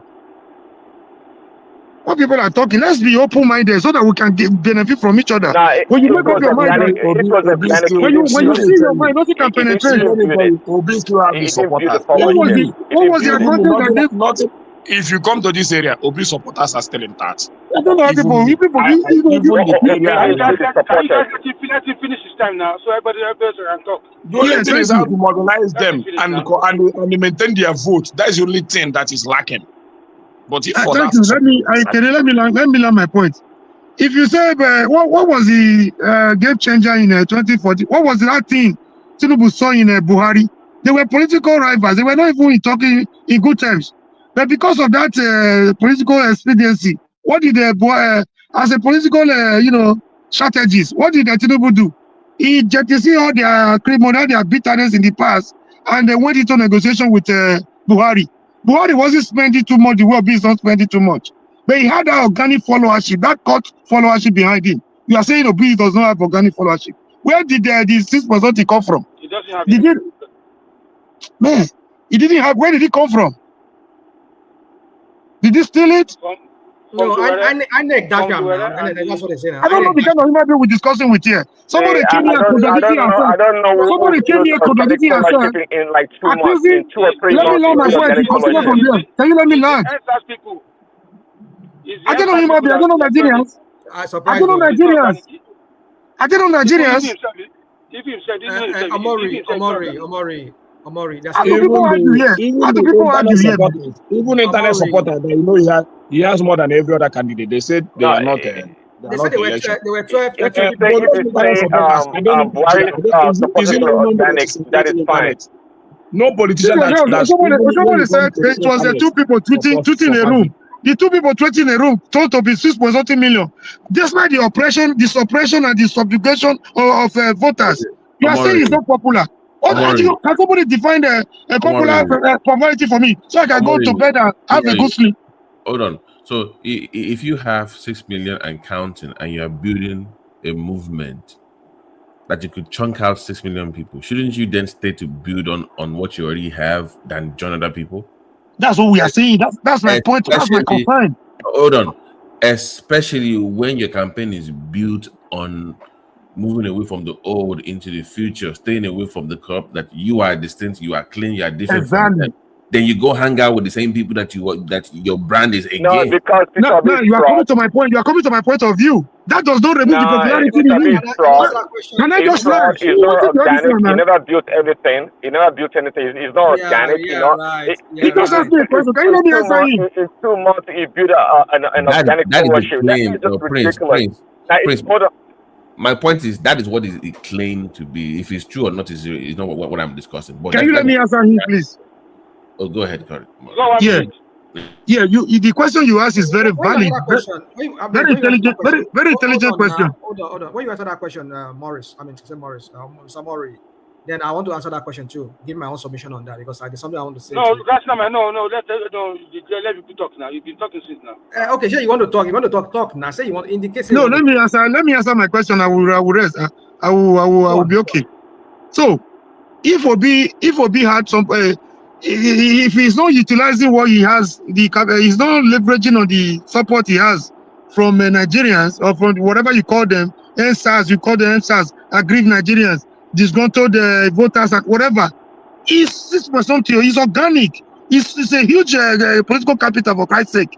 That is not utilizing it to his advantage, to his maximum. It's a different ball game altogether. It doesn't make him not popular. This is the point I'm making. I'm also concerned, as much as you are concerned, that he was aggrieved. He left PDP the way he was maltreated and the way they brought their dollar in and everything. Going back to the same political negotiation into another negotiating room with Atiku, it shows how weak is Peter Obi. It shows his weakness as a man, as a leader, as a political leader. Thank you. That is the point I'm making. Yeah, so I can agree with you that Peter Obi is popular, maybe for the wrong reason. Yeah, he is popular. But that he built his organic followership is a big lie. We all know where the followership came from. We all know clearly. But in terms of Buhari, for over 2-3 decades or whatever. Where did he come from? Where did he come from? Hold on. Well, Let me ask you a question. we know that. Hold on. We know that Southeasterners mainly vote PDP. There's no doubt about that. They're not human I beings. don't know Nigerians. I don't know voters. Well, I don't understand that question. Of course, What I don't know Prince voters. I don't know Nigerian voters. is trying to tell you is very simple. The Christian vote on religious basis is no more there. That is not organic. They voted. What about the Muslim ticket? Was that not a strategy? Was that organic? No. What I'm trying to tell you, it was a strategy. But the guy have ruled for 2 years. Have the Muslims take over Nigeria? No. Nobody is talking about taking over. We're talking about support.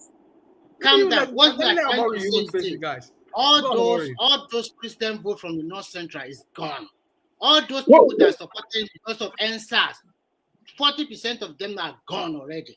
Apart from INEC, what gave Tinubu the victory? Is it not the Muslim ticket? Okay, Omori, you finish now. Let me say something quickly. Where are you getting that start from? Where are you getting that? Where are you getting that start? It's the fact now. It's fact now. Why are you asking that kind of question? Where's the fact? Where is it? Where are you getting your fact from? Give me the truth now. Give me the source. Where's the source? As a name change, as a Christian, as a name change, as my name change, or as people change my name. No, you said he said Obi has lost 40% of those people, whatever I talked. Yes, he has lost them truly. Go online, I see. He will get more. Nigerians are hungry. He will get more. He will double what he had before. It's just that I'm ashamed. I'm disappointed that he's not utilizing what he has. Nigerians are hungrier than they were. They are more hungry. Hold on now. Hold on now. We are hungry, so he left the church. He's now doing Ologbo. Not having people food because come on. Why are you just going petty?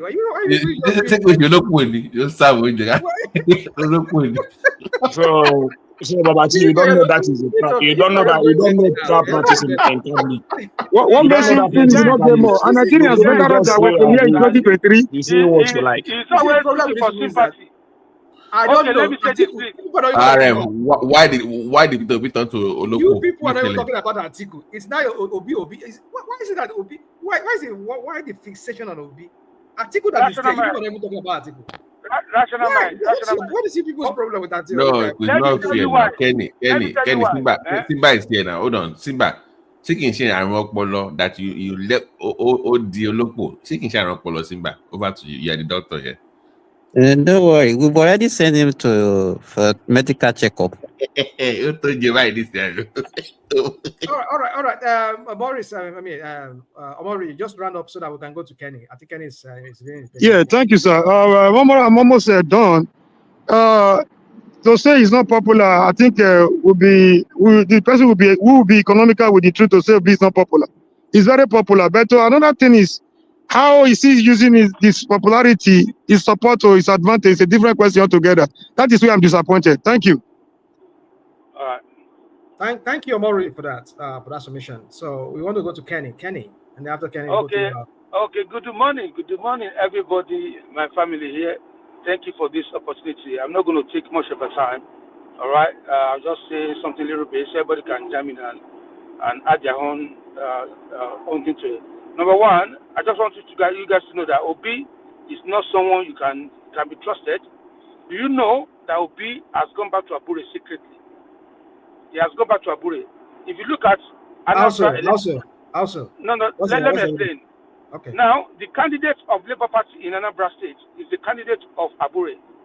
Now, Obi is openly supporting that guy.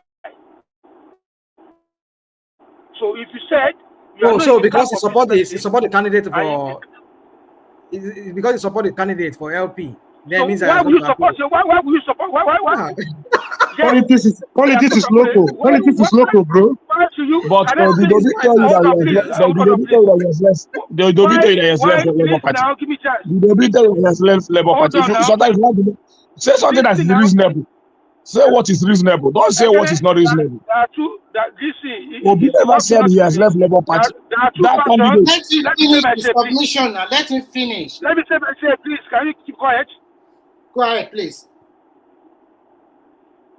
Yeah, Labour Party has two factions. Okay, and you said this is why you belong to House A.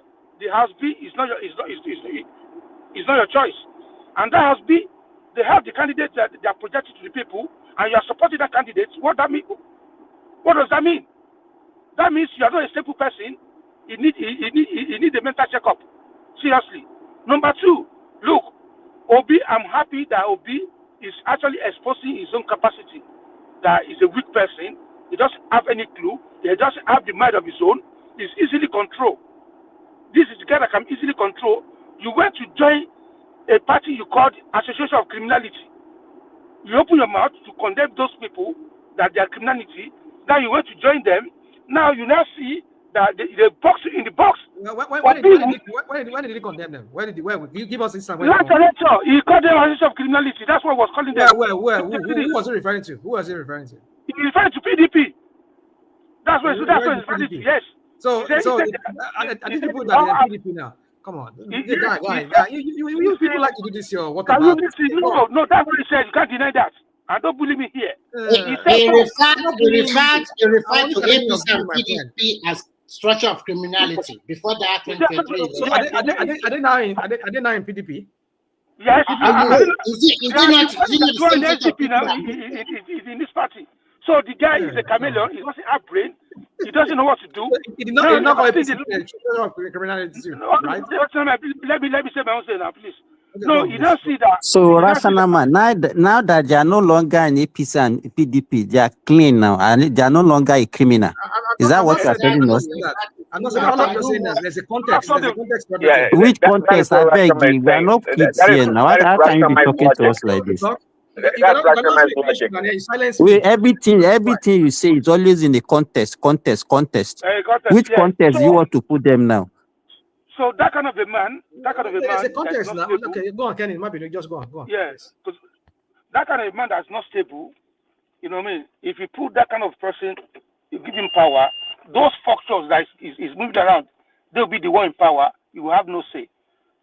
Yeah, that's number one. Number two, the guy has no truth in his mouth. He lied too much.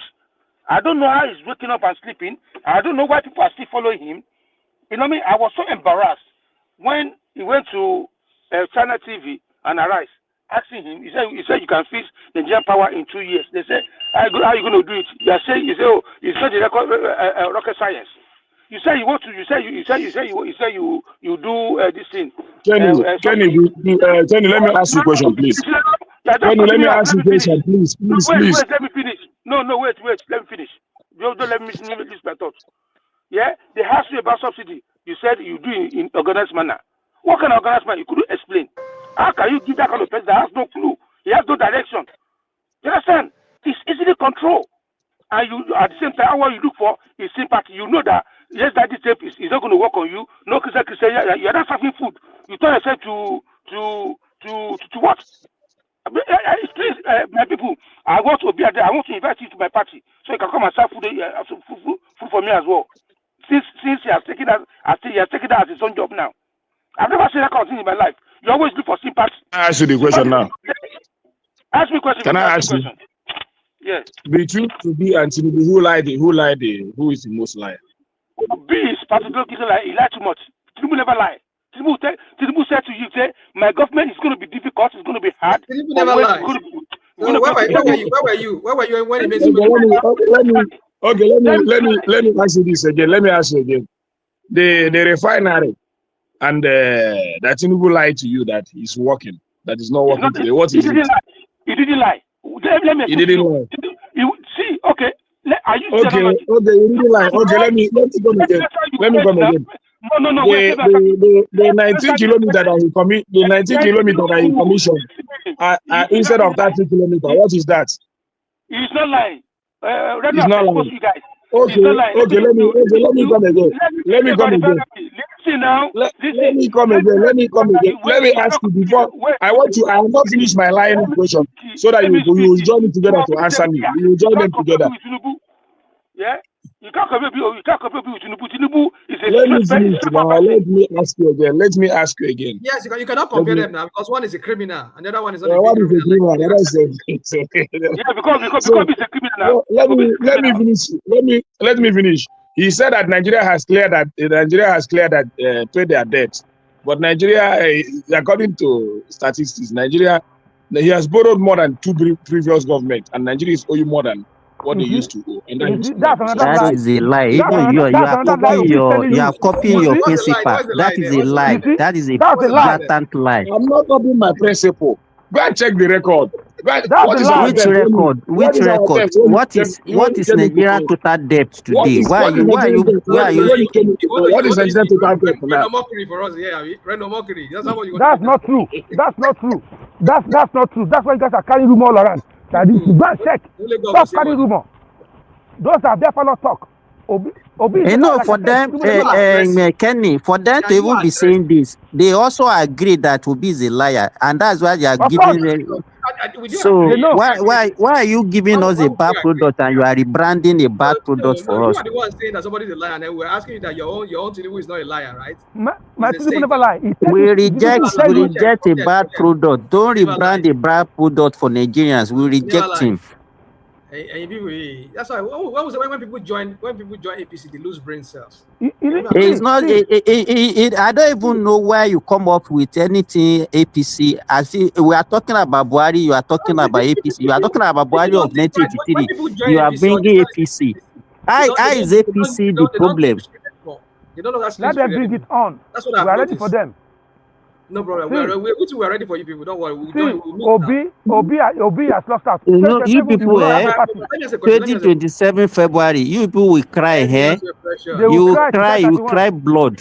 No problem. I cry no, Yabi. I cry no. I will cry. I want to do nini. We were happy now. Your brothers and sisters at home. Your mom and sisters and fathers. Are they not crying at home now?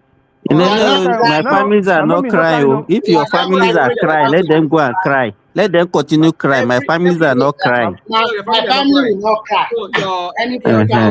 So your mommy, if your mommy and your daddy are crying, let them continue crying. Let's slow down. You know, that's what he said now. Can you imagine somebody saying your mommy, your daddy, your sister, and your brother are crying in Nigeria? Bro, that sounds very callous, man. He's very sensitive. He's an old man and doesn't know how to talk. Some people are very sensitive. Hold on. I'm not going to change what I said. I said what I said. But you're going to understand it the way you understand it. That's up to you. When I say your family here, no, you're the host of the show now. Hold on. Let me clarify something. I know some people are they don't have thick skin. They just get mad about anything. Even when somebody is making joke and everything, they take it. So I'm not going to make any apology for that. I said what I said. But what I'm trying to make you understand is that nobody here will say you have all your family. You can land. That doesn't have it. Nobody will say here that we don't have a family member. Where to go? So can I in the corner. Who is that person talking now? We will not have a party to run with. Can you hear me? Can you hear me?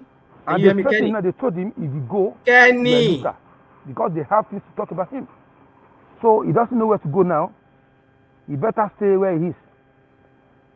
And go to the Bafo guy. So that's the cocoa. Guy will not Who is the guy is going? So my point is, you can meet him now. Meet him. You have the access now. I'm not going to meet him. Come on. He's not talking. He's not talking to on the platform. He's talking to somebody else now.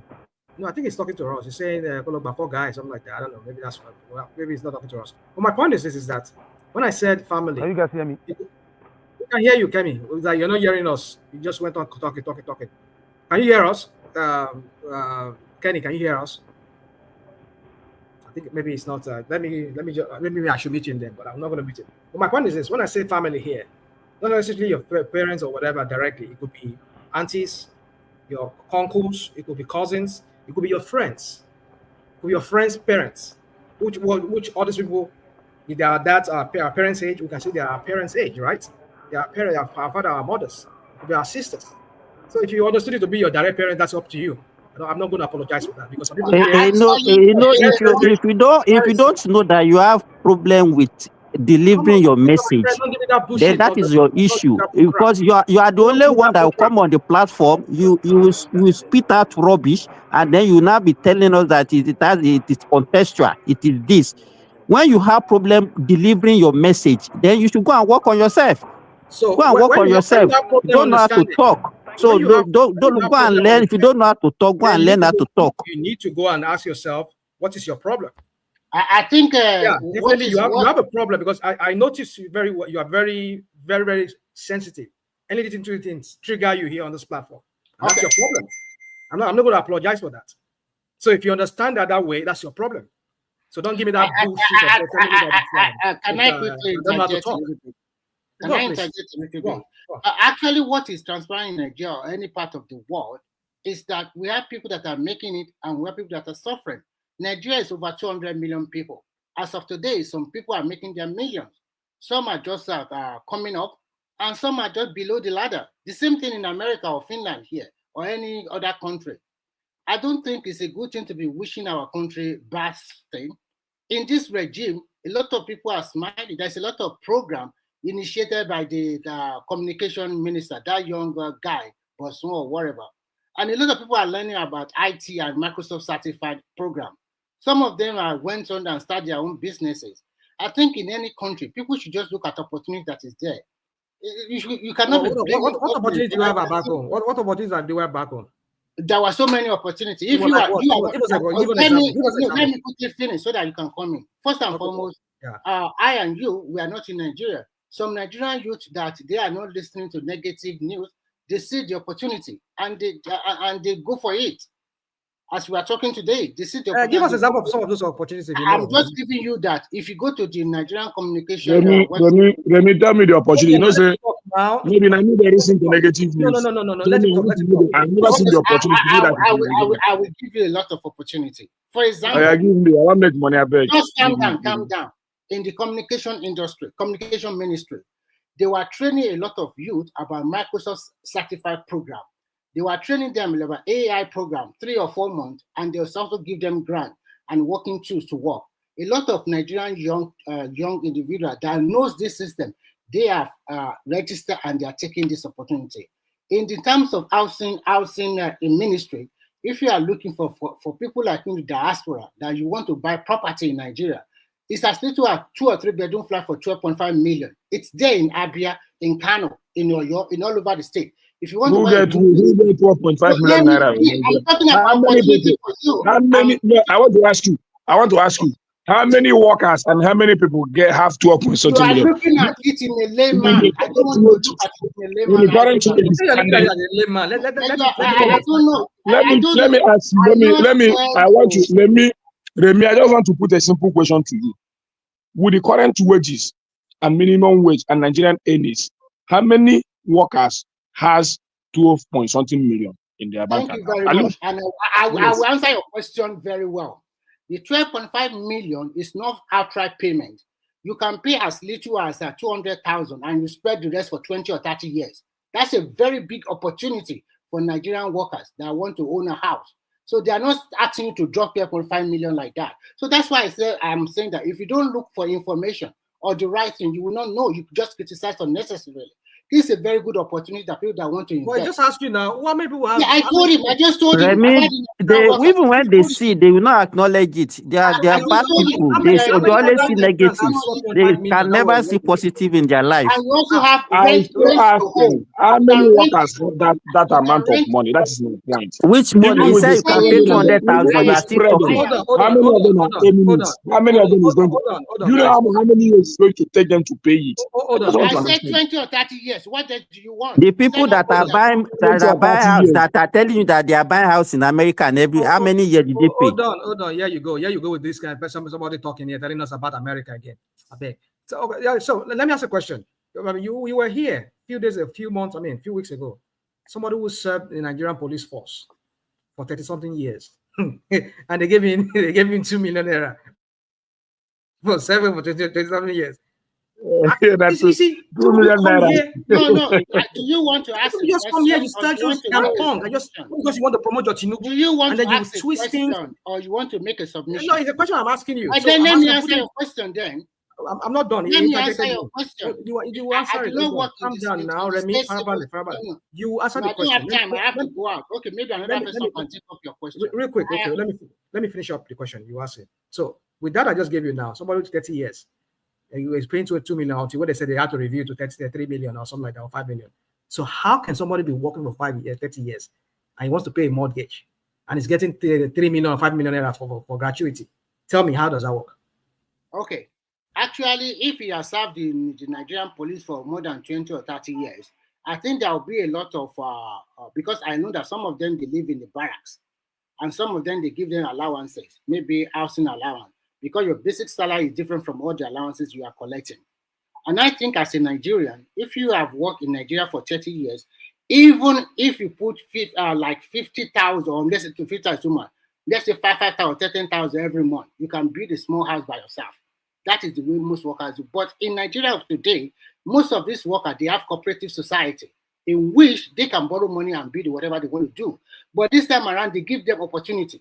I'm not talking about a person that is about to retire. I'm talking about people that are still in the civil service. And most of them key into that situation. And some of them bought the property. And I am giving you opportunity as a diaspora. If you're in diaspora, it's also an opportunity for you to invest at home. They are not asking you to pay the money at once. They are spreading it for 20 or 30 years. People are buying it. Go to the website. Have you buy? I've not, but probably if I have money, I will buy. You have not buy. I've not. If I have, Why you see what you explain?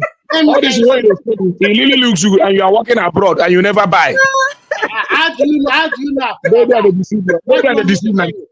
Do you want to if I you say all this and you are abroad, you never buy. Hey, God. Okay, if I buy, then I should come and promote it here. Oh, I got one. Everybody should buy. Give me direction where you don't buy. Go buy there. You are, because if you know all these things, if you know all these things, no, it's not irrelevant. If you know all these things, and let me tell you why I asked you. Let me tell you why I asked you the question. What you said is very, very nice. That if somebody like me today, if I see it, I will key into it. Very, very okay. Are you sure you are going to key into it? I can even pay it. I can pay it. But the problem is that I have not. I will help you. Let me finish. Give me the money. Are you a proud owner? Let me finish now. Let me finish. Give her the money. Maybe we go buy them. Give me the money. I don't know until buy. If I see where I buy, I go buy. Give me the money.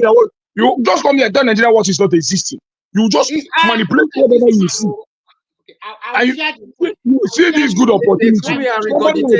Somebody like you know this good opportunity, and you see it everywhere. And you are a Nigerian, and you never buy, and you are telling me to buy. You be deceiver. I'm not deceiving you. I will share the link, and this guy can bring it out. Okay, and you can. I'm not joining it until you buy, Remy. Until you buy, because this opportunity, it's very good to you as a Nigerian, because nothing stop you from owning a house in Nigeria. Nothing stop you from owning a house in Nigeria. Go and buy.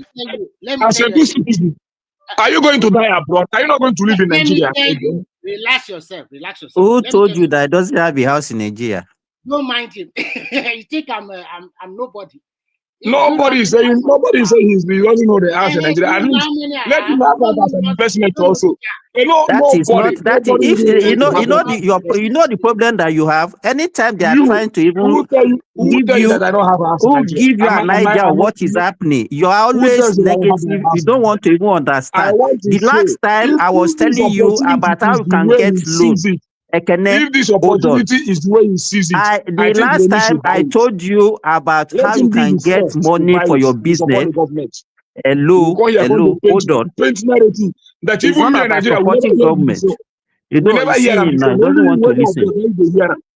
Only you whether abroad they hear him. We will leave Nigeria under the hear him. I told you. I don't know the channel. I don't know the channel. I don't know the TV station you are using. If not this channel or Arise, what would they use? I don't know whether they use. Maybe you have a different it's Arise that you enjoy the comedy that goes on in Arise. That's what you listen to now. The popular TV station we know in Nigeria is Arise TV and Channel TV. Hold on. I told you how you can get loan. You never hear this kind of news for them. He will not listen. He will just be wasting his energy, just shouting. He will not listen. I told you how you can get loan.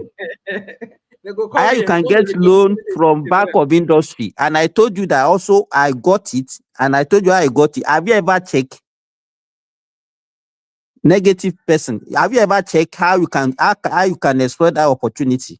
The only thing that you understand is the joke come here and be shouting and shouting and shouting. I don't need loan. If I need, I don't need loan. But you don't need no loan. But every time you come here, that government has not done anything for you. They don't give you loan to do your business. They don't give you loan opportunity. And we are telling you now. You say you don't need. I like you see. So you don't need the house. So you don't need the house now. It means everybody in Nigeria can get it. Everybody has access to Bank of So, but loan, right? Is that what it is? You don't. Has he tried it? Has he tried it? See how I look. I was like, hey, so this kind of thing they happen to Nigeria. So when he goes there, they will block him. They will not allow him to enter the bank. And they say, hey, so when Tinubu don't make Nigeria look good like this, me I never hear them. No Remi they hear them. I beg you. Remi, you need to give me the person number. You can only see what you want to see now. If you want to see negative, you see. If you want to see positive, you see now. It's the West in Nigeria that are living in. They go blame you. They go blame you. Now you be the reason why Nigeria don't move forward. People will only see what they wanted to see. If you want to be seen negative, you continue, you see it. If you want to see positive, you see it. That is true, Simba. That is true. Because in Nigeria doesn't know that, it doesn't mean that you know all the good things going on. You know, if you're negative, you're not going to hear the good news. So it is true. You can only hear what you want to hear. No, what are you talking about? Okay, you mean President, you mean that whenever I turn on my television, it's just to listen to bad news that I hear. Hey, because even you move with people that are negative like you. So you go. So that's the only thing they be feeding you now. If you stop watching Arise News, you hear some good news. I beg you. I beg I say something. In 2014, hold on, make I say something. You go say something. Okay. In 2014, 2015, when this Oloibroku APCs there, when they were coming in, why did people say they were negative when they were talking about Nigeria problem, and they went to the White House and go and talk in front of Obama? They all went with this that short one from Edo State. That we go marry Arab looking girl, whatever. Where she go marry? One of them they come here, come America here, come they badmouth Nigeria, they badmouth good Jonathan government. Why did you say they were badmouthing? They say they were all negative people. They don't like Nigeria. They're not patriotic. So suddenly now because you're rational mind, be factual with what you are saying. No, they never badmouth Nigeria. They were against Jonathan government. Everything was a bad examples. What analogy? It was a bad Jonathan. Everything they were saying, they was condemning Jonathan. No, they never badmouth Nigeria. You're rational man. You're not rational in anything. Just play politics, man. But forget about that. Yeah, but you go to the bank of industry to go get a loan, you say it doesn't exist. Go get student loan, you say it doesn't exist. Nothing exists. Okay. How many people? See, President, let me tell you this. How many people have received the money you use? You are not in school now. Why will you know? The money you use to give student loan, more than what you use to renovate ICT or whatever. It's not so what? It's very higher than what you use for student loan. So how many people? How many numbers of people has gotten that student loan? You just come and give those few numbers. Tinubu government will just roll out few numbers and use it for propaganda. Are you in school? Are you in school? So you leave that one. Let me finish. Let me finish. Today, Nigeria, the students are paying more than 500% increase in their school fees, and you are giving them peanuts as a student loan. You're giving them peanuts. They don't pay. They pay their school fees. Let me tell you, if your school fees, you know the problem with you that if you don't understand something, instead of you to come and ask how things work, you just be talking nonsense. If you say students loan, they can't give you less than what will be enough for you to pay your school fees. So what are you talking about? They should be giving them $1,000 now. Instead of giving them the loan, instead of giving them that devilish loan, why not devilish loan? Can you imagine? Are you in school? Are you a student? Why is it devilish loan? I call it devilish. Why I call it devilish? This guy is just swimming in ignorance, and he will just come here and talk like this. Let's go. I want to talk. It's not obtainable and it's not payable. One by one, please. You cannot be giving Nigeria higher than more than what they can pay. You put Nigeria into unnecessary pleasure. More than what they cannot pay. That is devilish loan. You understand? How many people are you a student? Have you collected the loan that you are not able to pay after you finish school? What are you criticizing? What makes them to increase increase student school fees. Are you a student? Why are you worried about that? Are you a student? And you be giving them peanuts as a student loan. Are the students in the street now protesting? Is that how you collect loan in where you wait is now? Talk to me. Are the students in the street now protesting? Loan that will not give you a job. Who are you worried about what you are going to pack up? The government should be giving them $2,000. Is that what we want? Hold on, they talk all those things. You watch and rise every time. You are talking about the housing is a lie. That man that is what is his name? He has been arrested more than 5 times. Have you not watched the man there? Only for house in the hear news. Where in Bayam? No, wait. No, I want to ask you something. That man where they do that's a minister for housing and district wait. Wait, nah, more they talk one by one. I don't know one of the lies. Nigeria, everybody just shout for Nigeria. You think I am my ear one block. No, just shout. What happened for that country? What they take am easy, I beg. One by one. But and the one they watch with a mental health. Don't come again, Abi. No, I was in Nigeria that day. I was talking to you that the same thing. Don't say I don't come again. Everybody just shouting. You used to be my guy. Where you this? Forget. See, I think Nigeria just come. If Nigeria, why they talk? See, so we have to be realistic. Some things all these things, because waiting you they talk, say you they watch, and that's why I come in.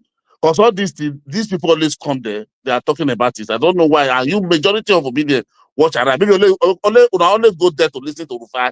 Only with Rufai talk mislead you another the year. You don't do poll that day now. Say for Akpata, you don't win. Akpata go to use and they say Rufai do poll. Now you don't do another poll now. Say Obi go win it is something. Only way this say that people wait there abroad 10 people. Now you vote for that poll. You know they carry and they go. Now you go teach Obi that day. Make Obi go they do they borrow money from Abbas Ojoya Radua. Now you go teach and that will be we want go to make Obi disgrace himself. Make another listen to Rufai. Where you get all this your news from? You don't even get anything. Okay, all the news where you get. Okay, now let's want to ask you one question. If people say something, wait. You ask me question. Which guy tell me that one? Because you asking me question now. You don't be you ask me question now. But I ask you question. Where they get your own? Let me ask you now. The one way you they talk. Since when you they get that, which one you don't bring come here? Say this is where I get this is the source of my news. Naijama, it's only one that has the information now. And it's only information that is right. That is somebody true. will say where you get your source. But you will do propaganda here. He has become Rufai now. Empirical facts. We don't bring any proof. What you want, what you don't like, what to do to people. And they ask the question, they throw question back to me. Now you say me I not ask a question now. Say you don't know. Say you don't know. Now Rufai be my best journalist if you don't know. If you like. They listen to it. Who doesn't know only TVC? I mean, only what they call them? Arise that they listen to. You come here. I was talking to a kid. I was never talking to you. I don't talk to you. Now you throw question, come. You ask me where I get myself. Now I say, okay, where do you get your own? No. They ask a question with question because I ask you question. No, because you did. They say you come for equity, come with a clear. You have never bring one proof here. Then why you not asking me that kind of question? Because you are making a false. You're giving a false. Okay, now I challenge you the first time before you challenge. I say you are making a false news too. But you never bring proof. Come here. Give me instance. Give me the instance of what I say. That I say, and I will tell you why. All things you have been saying from 100 years. You are not one. All the job quality. Class, you just come here, just jump on, like ask the question. Where? Give us an example. When you don't get argument, you want to turn out to quarrel. That be what I don't like about you. When you don't get argument, you want to turn out to quarrel. No, we're having a conversation. I'm not arguing with you. I'm not. Yes, that's when you want to put that giddy inside. You're right.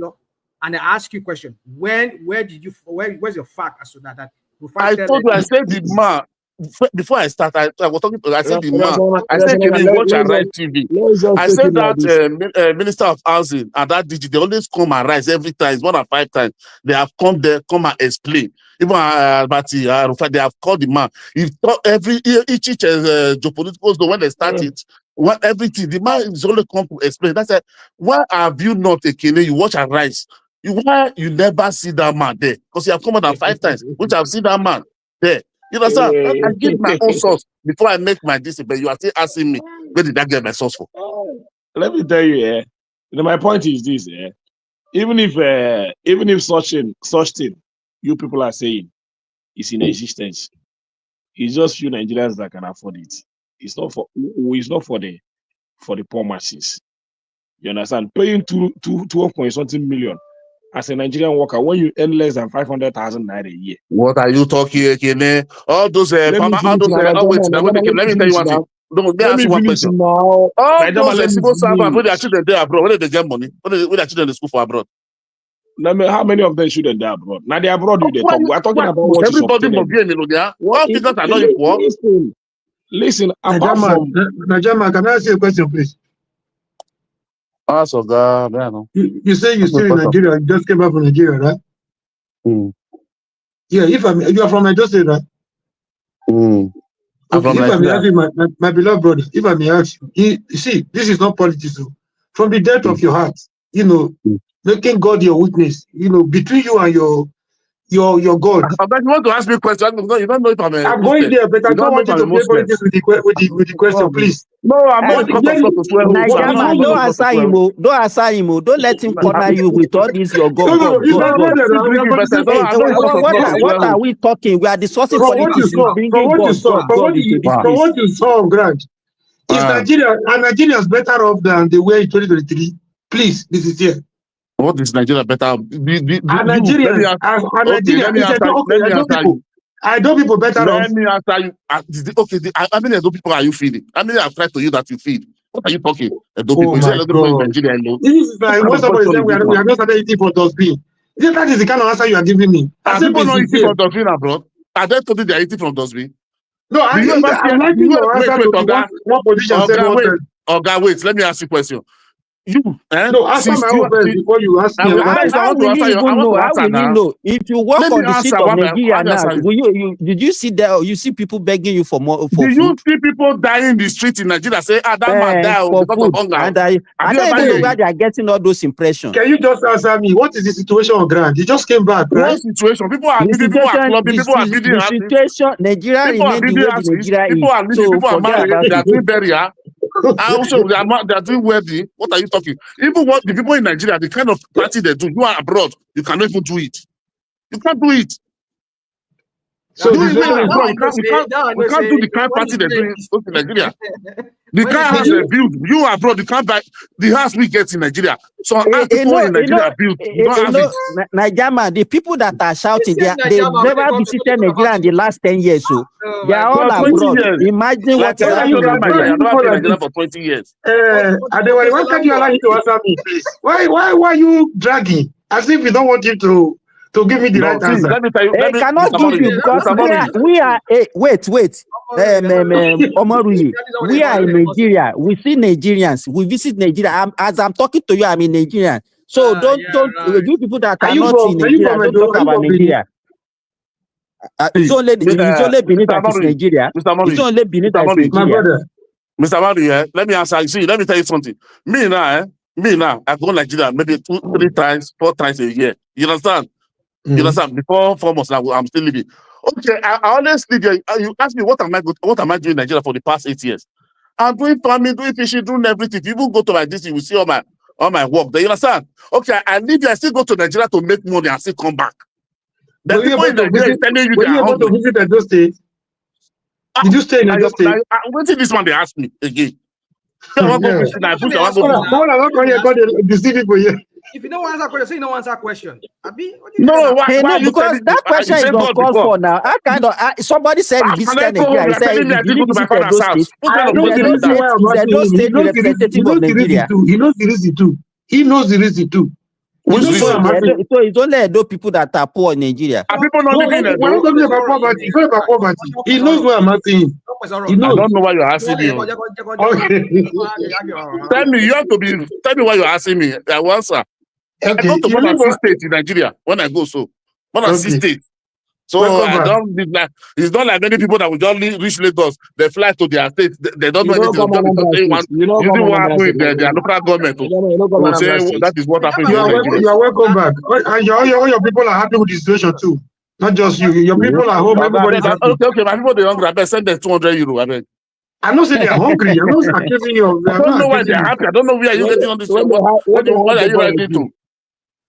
You see, now, would say APC never go carry go their room. Don't go talk to your head. I mean, like you see, I not go spoil my business. So maybe they hear now they want to call me now. You want to spoil her now? They never give me. I better not go spoil my business. Naijama, not do BCC now. National mind. No. National mind. National mind. More than serious. Yeah. Let one thing. Not that. No. Truth be told, all of us before we leave Nigeria. Before we leave Nigeria, all of us, majority of us here, we leave Nigeria during the military era. You understand? We never witnessed democracy in our life. No, I witnessed democracy. I witnessed democracy. No, they didn't leave that one. Even that was the most corrupt. That Shagarina. What's it happen? Why did they talk about the government? I don't come up for Shagarina era. Any other one? I participated 93, 1999, 2000. I participated in election in Nigeria. I didn't see everybody. I said majority of us here. Listening, Oga. I didn't see everybody here. The day when I started, I don't be happy with people like you. The day when I started to argue with you, the day when you write for comment section. Wait, let me talk. Let me have my own to say now. You say your biggest ambition and to be cleaner to Tinubu. Now say, oh, this one. Yes, now. That's your ambition. I can't argue with you now. So leave it like that. If you believe that, why would I be arguing with you? If your biggest ambition is like to be cleaner to be president like Tinubu, to be cleaner to Tinubu. Guys, oh my God, who's kind of baby all this one, God? Hold on. Now, because you come here now, you don't come to borrow the OD for us. This one is asking question. We don't let person finish. Just try to make your own this thing. I don't know what you are trying to prove. I want to be cleaner to Tinubu. You see all these kind of people. They'll talk something. They'll forget what they talk. They learn from Obina. They learn life from Obina. You don't write for comment section. I lie against you. This man. I go if I see something for when are you for Aju? Don't be for. You don't write for comment section. We did debate like this online. You can write for comment section. Your biggest ambition. If you can be cleaner to Tinubu, swear if you don't write them. Now you can say that all this kind of people. That's why they are praying. They one side. The next thing make I say Jesus. The other one is make I swear again. All these people are there. Go one side. Naijama, you disappoint me. How can you say you want to be a cleaner to Tinubu? You disappoint me. No, this I say Ayala people. That's what they don't see their pray. If I say God, the other one they say make I swear. You say your biggest ambition is to be cleaner. If you can just be cleaner to Tinubu. If you don't talk, swear. You see, swear to you as soon. Now who you be? Why you gonna lie? Why you say that they lie? The form lie where not they exist. You said that they have people you said that family they okay. You don't see where I stand again now. You say I want to be cleaner to now. You don't see that one again. It's make I swear again. You know they go up and down, go up and down, go up and down, go up and down. Omoruyi is a swear man. They find one lie to stand on top. One propaganda to stand on top. I said no, this is not the human being. One sit down in just shout like this thing like that. Let me talk, Gary. I think this is enough. Can we have a structured way of talking now? Yeah, let's have a let me land my point and go. Hold on. Just give me just I beg your indulgence. Just so that. So please, guys, because enough of this too much of talking, cascading over each other. So let's just take it one by one. If Omori and our friend Miho of the Miho de Dios, if you want to speak, both of you want to argue yourself. Let's stay out of it. Simba, let me and you stay out of it. We can laugh on the corner, but let them talk about what they want to talk about. So I think who has the floor before? It's me. Let me land now. Okay, all right, you're gone, and then you just make your. Or let's say when you make this your your. You know, so I want to hear what you go switch with now. Okay, go on. They hear you now. Go on. So let's be realistic. Nigeria. Nobody can say Nigeria is good. You understand? Or people are everything is okay. That is anybody that said that, even in abroad, here is a fallacy and a big lie. But in Nigeria today, people are hungry, people are suffering. But those people who say they are suffering, only we have one problem with them. You will go and rent 4 people to come and work. At the end of the day, they will say you must pay them for half. You will pay them, they will abandon the work they will not do. You understand? And that's kind of people will not, you will give somebody job to do for you. You will pay. There is more than 3 people I give job to till tomorrow now. And they find 2 of them. I'm not going to see them. They're not going to do job. They don't collect more than 400,000 from my hand. Did you see the kind of rubbish in that Niger country? man, let me say this. There was one young man who came to me and he was pleading, hey, reg agriculture, and he can do this, he can do that, he can do this. And I said, okay, what can you do? And I'm ready to support you. Do you know that I gave this guy 4 million naira and the guy ran away with it? And so, and that's why when we talk and you say Nigerians, I have a friend who is into IT. Is ready to employ 15 people now. It's fair. All the people who has been employed, one way or the other, they will just steal his thing and some of them will go away with his money. And that is what you get from an average Nigerian. It's not as if we are bastardizing people. There are a lot of opportunity that Nigeria has. Okay, like this one now. Will I see another person and advise him to do? This guy now has been running away. Anytime I call, he will not pick my call. A young Nigerian. What can we say about that? The three guy that was working in my poultry, only 8 months I leave. I travel to Spain to just go and do something. Only 8 months I leave. They wreck the place. They close it down. I come. These people were still picking my call anytime I call. You know, when I come, the place is already closed. It's closed. You understand? I have to carry content to go and find the family and rest there. Money she should not come out. Now, spend, I can't run. Niger man, that one individual something now. It's not individual. That is what you. That is the story of most business owners in Nigeria. That is the story. You live here, you suffer. You go to Nigeria. They all what they want, how to dupe you, how to wreck you. Okay, that is only their plan. Why are Nigerians desperate that way? Why did they so that desperate? That's the question you should be asking. Why are Nigerians so desperate? I give you an example. You people have spoken, I hear you, but I want you to understand it this way. I have a family member of mine. Then I say, okay, I set up some business for him. The guy do the business. When they do it by himself, he wreck economy and everything, wreck the business. He could not make any of it. I give him money. Say, okay, you want travel, right? Okay, I'll give you money when you travel. The guy do nothing. So my point is that he say it's better for him to just travel out of Nigeria than make I give another money, make it start business.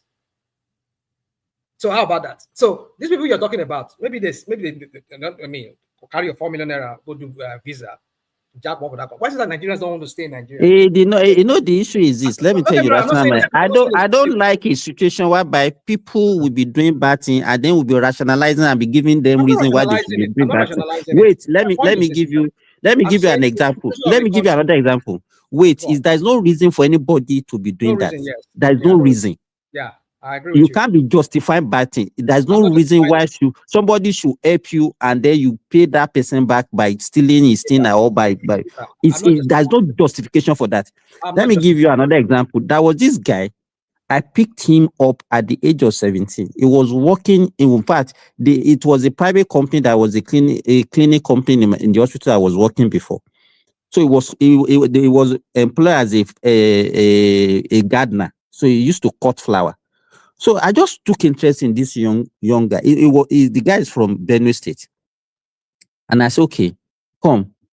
Why are you doing this kind of thing? He said that his father was a policeman and I didn't even know any of his parents. I only got the phone number of his sister. That was how I just got this guy.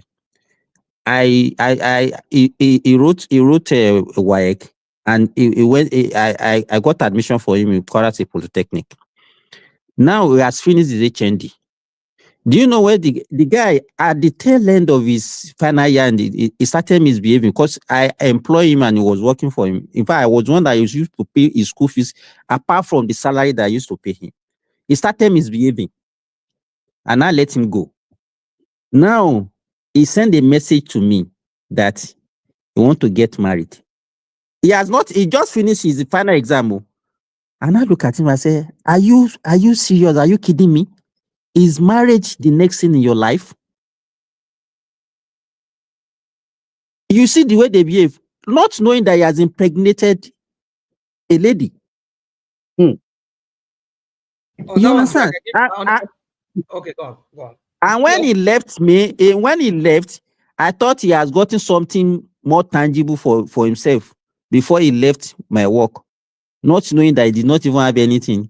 He is now begging me now to give him money to establish himself. And then the next thing he will say, like the way Rational said, he said, even if he can get something to japa. I don't even know where they are getting this concept of japa as if this is somebody that was given opportunity. Wait now. This is somebody was giving. Wait now. I didn't beg people for me to. I'm a professional, so don't talk to me like that. I built myself. Why are you so sensitive like this? What's going on, Simba? So can you still calm down? If I'm asking, you can't be comparing me. You can't be comparing me with. I'm not trying to berate you. I'm not going to do that. It's out of my character. Okay, so what I'm saying is that this is somebody that was given opportunity. I brought him up. You can imagine training him from age of 7. It's now about, let's say the guy is about 23 or 24, and then the next thing, you know how people recycle poverty.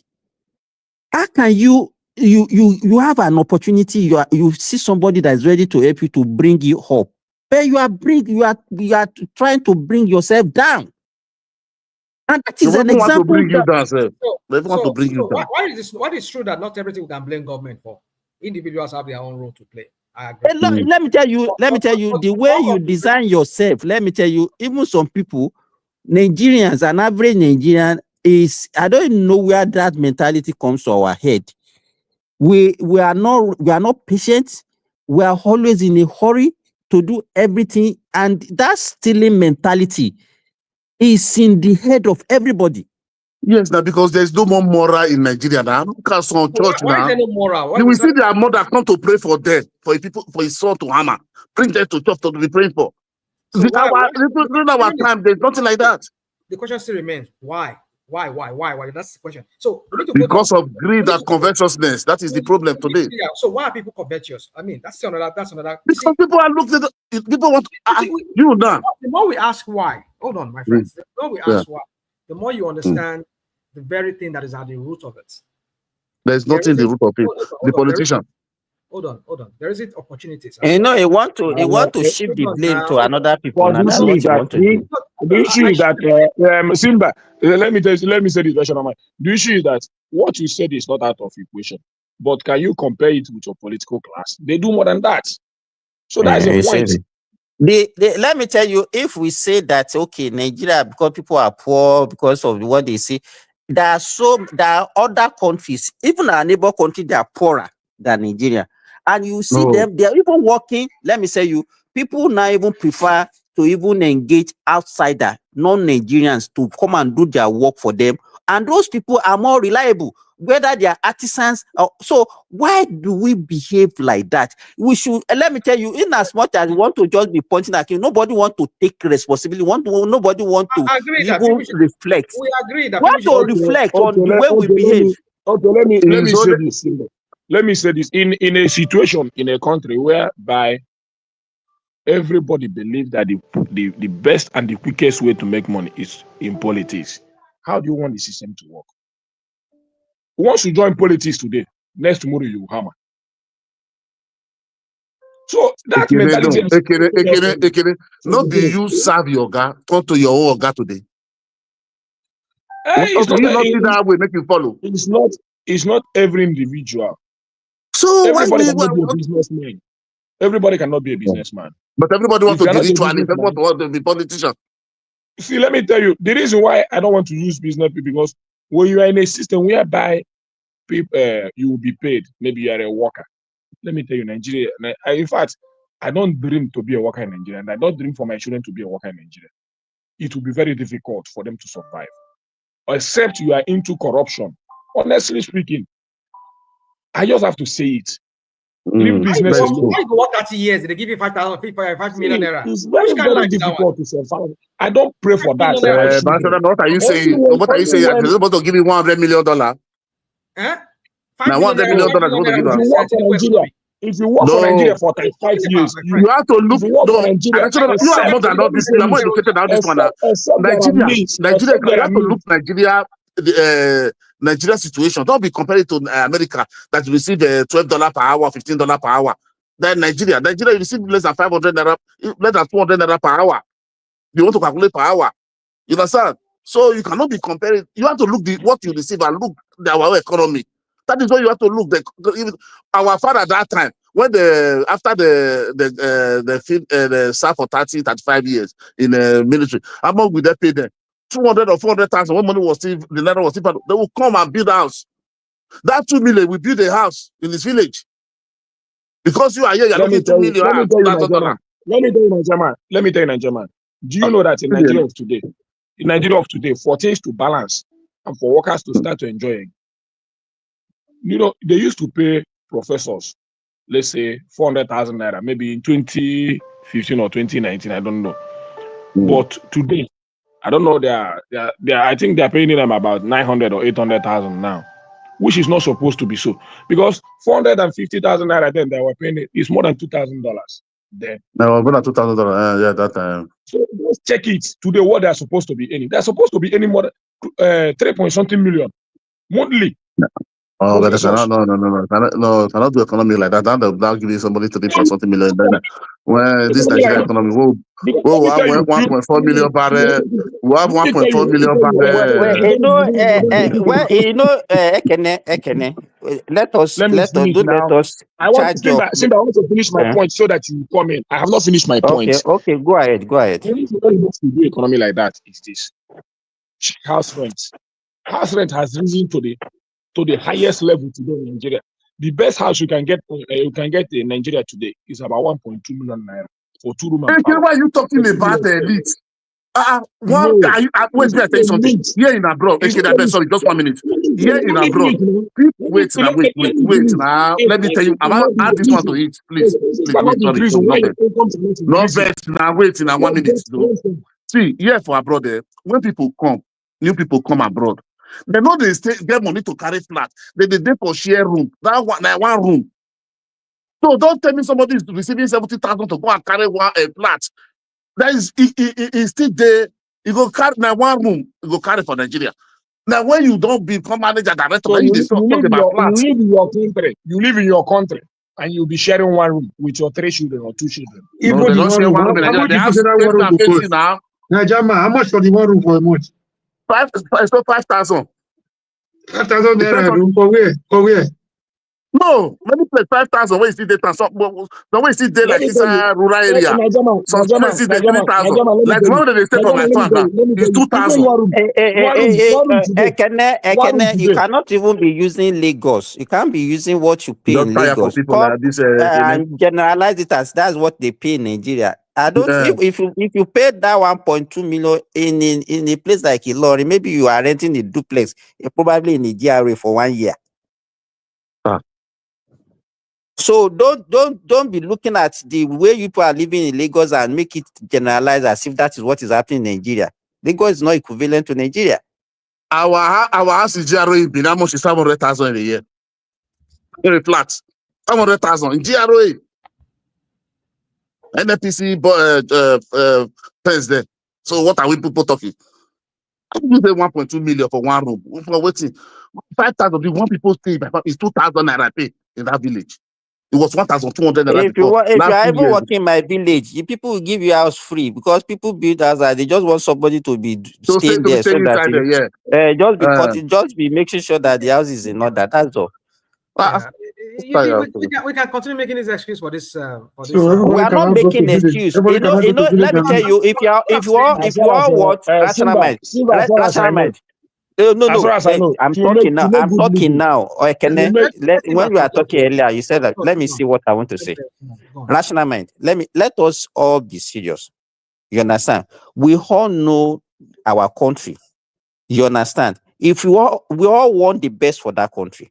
But what I don't like is the way we are making it to look as if the whole problem of Nigeria started today. We all grew up in that country and we know the trajectory of that country. There was never a time in that country that people feel that everything was okay. Right from birth, right from when I've known that, okay, people exist, People have been. My father was saying Nigeria was bad, and that was the story I've been hearing for more than 50 years. So now, if we are not saying that all the problem that started in Nigeria now, it's Tinubu that caused it in the last 2 years, or even it's Bubu that started it in we are just being economical with the truth now. We all know that we have never had a good leader in that country. We did not say Tinubu is the genesis of the problem, but just the way it's going about solving the problem. Simba, let me tell you. Let me tell you. Let me say this. Let me say this because I want to say this. I was saying something before you was button. Yes, but I want to say this. I want to say you this. Are going to say it. Somebody came into this country. Somebody came into this country and declared our debt. What has happened since then? Okay, who clear our debt? Who clear our debt? Clear our debt. Who clear our debt? But today, the current government rely only on heaping futuristic problem, calling it loan on top of the future of this country. And you say the problem did not start from somebody. It started from I don't understand. What are you saying? Who clear our debts? Obasanjo. Okay. Wait, no. Just let me engage him rational mind on this. I was putting a position to you. Obasanjo clear our debts. And then Jonathan, we just wait now. The Jonathan that you always come here to praise and say is the best thing that has ever happened to Nigeria. How much debt did he now accumulated after? No, tell me now. Okay, so how much debt did he accumulate under Tinubu's 2 years government? If you want to be... No, let us be realistic now. Tinubu under that's what I'm saying. Well, if you want to be realistic, more than Jonathan. Wait, it's not what you are saying is not true. What you are saying, if you look at the depth of Nigeria today, go to Nigeria. Oh God, you will not listen. The only thing that you always shout. Continue what you are saying. Go on, Simba. Go on. Let me tell you, people that are saying that Tinubu has accumulated more debt than even the two previous regime is a lie. If you are looking at our debt in Naira, yeah, you can say because of the devaluation of Naira, but dollar for dollar, our debt, the debt that he met is actually less than what we have today. And you can fact check that. It's not true. It's not exactly true. It's not exactly true. What do you mean? What kind of statement is that? What kind of statement is that? That is not exactly true. Okay, tell us the truth. Tell us the truth now. I'll tell you the truth. I'll tell you what is the truth. So I hear Reno Mockery, that idiot. No, Rotus. Go and look at Rotus analysis. Okay, hold on. I hear Reno Mockery's submission when he was talking gibberish. That guy has bipolar. He needs to go and take care of himself. Anyway, so now I think Jonathan was there. If you look at the debt, both domestic and international, was about 12 trillion naira. And this idiot, Reno Mockery, he was now saying that at that time, the dollar ratio to what's it called to our debt, naira, the naira, yes, he says was at the exchange rate of $1 to 190 something naira. That was what he said. That Tinubu came in. If you do the conversion, but the question is, what it's not saying is that you only do the conversion based on that value of that naira at that time. But he was not pegging it to Jonathan's amount. Which if you do it, then to decrease it, you make it look at it's lower. But no, you don't do it that way. You look at it from the standpoint of what is that exchange rate to the current value of that dollar. That's what you should look at. So, and if you look at it that way, no, why can't we just make it like a rational mind? Can we make it? Can we forget about naira and look at it in terms of dollar? Okay, let me say this. Let me say this. National mind. You know, national mind. These people used to shoot themselves at the feet. Okay. You will talk. Now let's say, for example, you're going $10,000 at the rate of let's say 100 naira to a dollar. If you times them by $10,000, let's say it's 1 million naira, right? That's what Jonathan had. Let's just, for example, Tinubu came in. He took that same $10,000, right? Now, if you multiply them, I mean, that $10,000, if you multiply in dollars, in naira, as at that current rate, it will be how much? It will be maybe 1 billion naira. Let's say make it 1,000 naira per dollar. Multiply by that 10,000 naira. It means let's say $1 billion. So that's how you should look at it. But no. Let me give you, for example. Let's say we are owing $10 billion, and that $10 billion is equivalent to, let's say, 10 trillion naira. Okay. Before, and then with the devaluation of naira, now let's say 500, let's say use 500 to 1,500.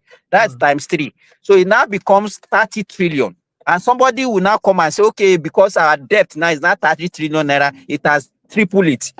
Is that? I did not triple it. Hey, Betty, there's no increase because of the it's still maintaining $10 billion. Let me say something. Yeah, you go on.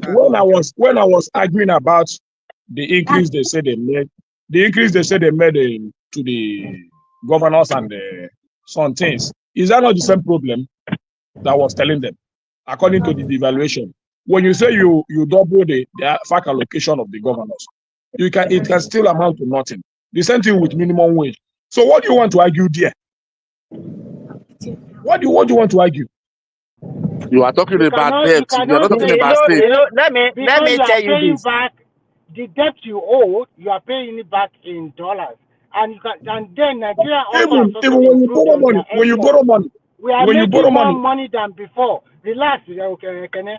We are making more money than before. We are not fighting. We are not fighting. We are just we are just talking now. What is it? We are talking.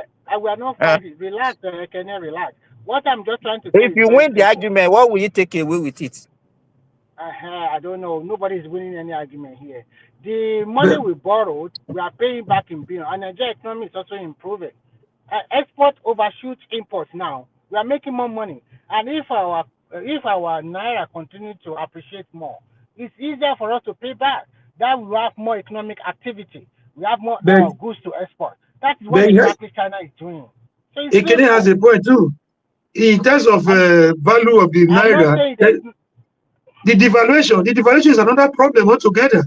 So you are assuming you're looking at it for the point that naira is appreciating, but it keeps depreciating, which make the amount continue to increase. If you don't devalue, no, Omore, what I don't want to agree. You see, let me say this, Remy. The value of the naira is down. It's another implication. That's another negative implication. The value of the naira is what you can buy. The problem I have is that you use everything for politics. You now agree that the reason why it looks like the government is owing more than the previous government is because of the devaluation. Okay, I am now still telling you that you have not doubled anything in the allocation of the governors and the minimum wage because of the devaluation. No. You cannot talk that way. It's still the same. Let me respond to you. Let me respond to you on that. Let me respond to you because you wait now. Guys. Are you actually learning from one another, or you are just trying to? Looks like we're not really we're not learning. Everybody's just arguing. Yeah, but rational mind, you are the one causing it. Yeah, it's just because when I try to stop them, everybody say I'm becoming Thomas part 2. Yeah, because you polarize it. That's why everybody just went wild. Yeah, no problem. I have no problem with that, but it's just that I know, like you said, it makes it sound rowdy. Yeah, we're not learning. Everybody's just trying to cascade over each other. So let me let you take over at this point because I have to go because my eyes are shutting down here already. No, making me to take over. You want me to shut down early because in the next 15 minutes I will be driving. So you can shut down anytime.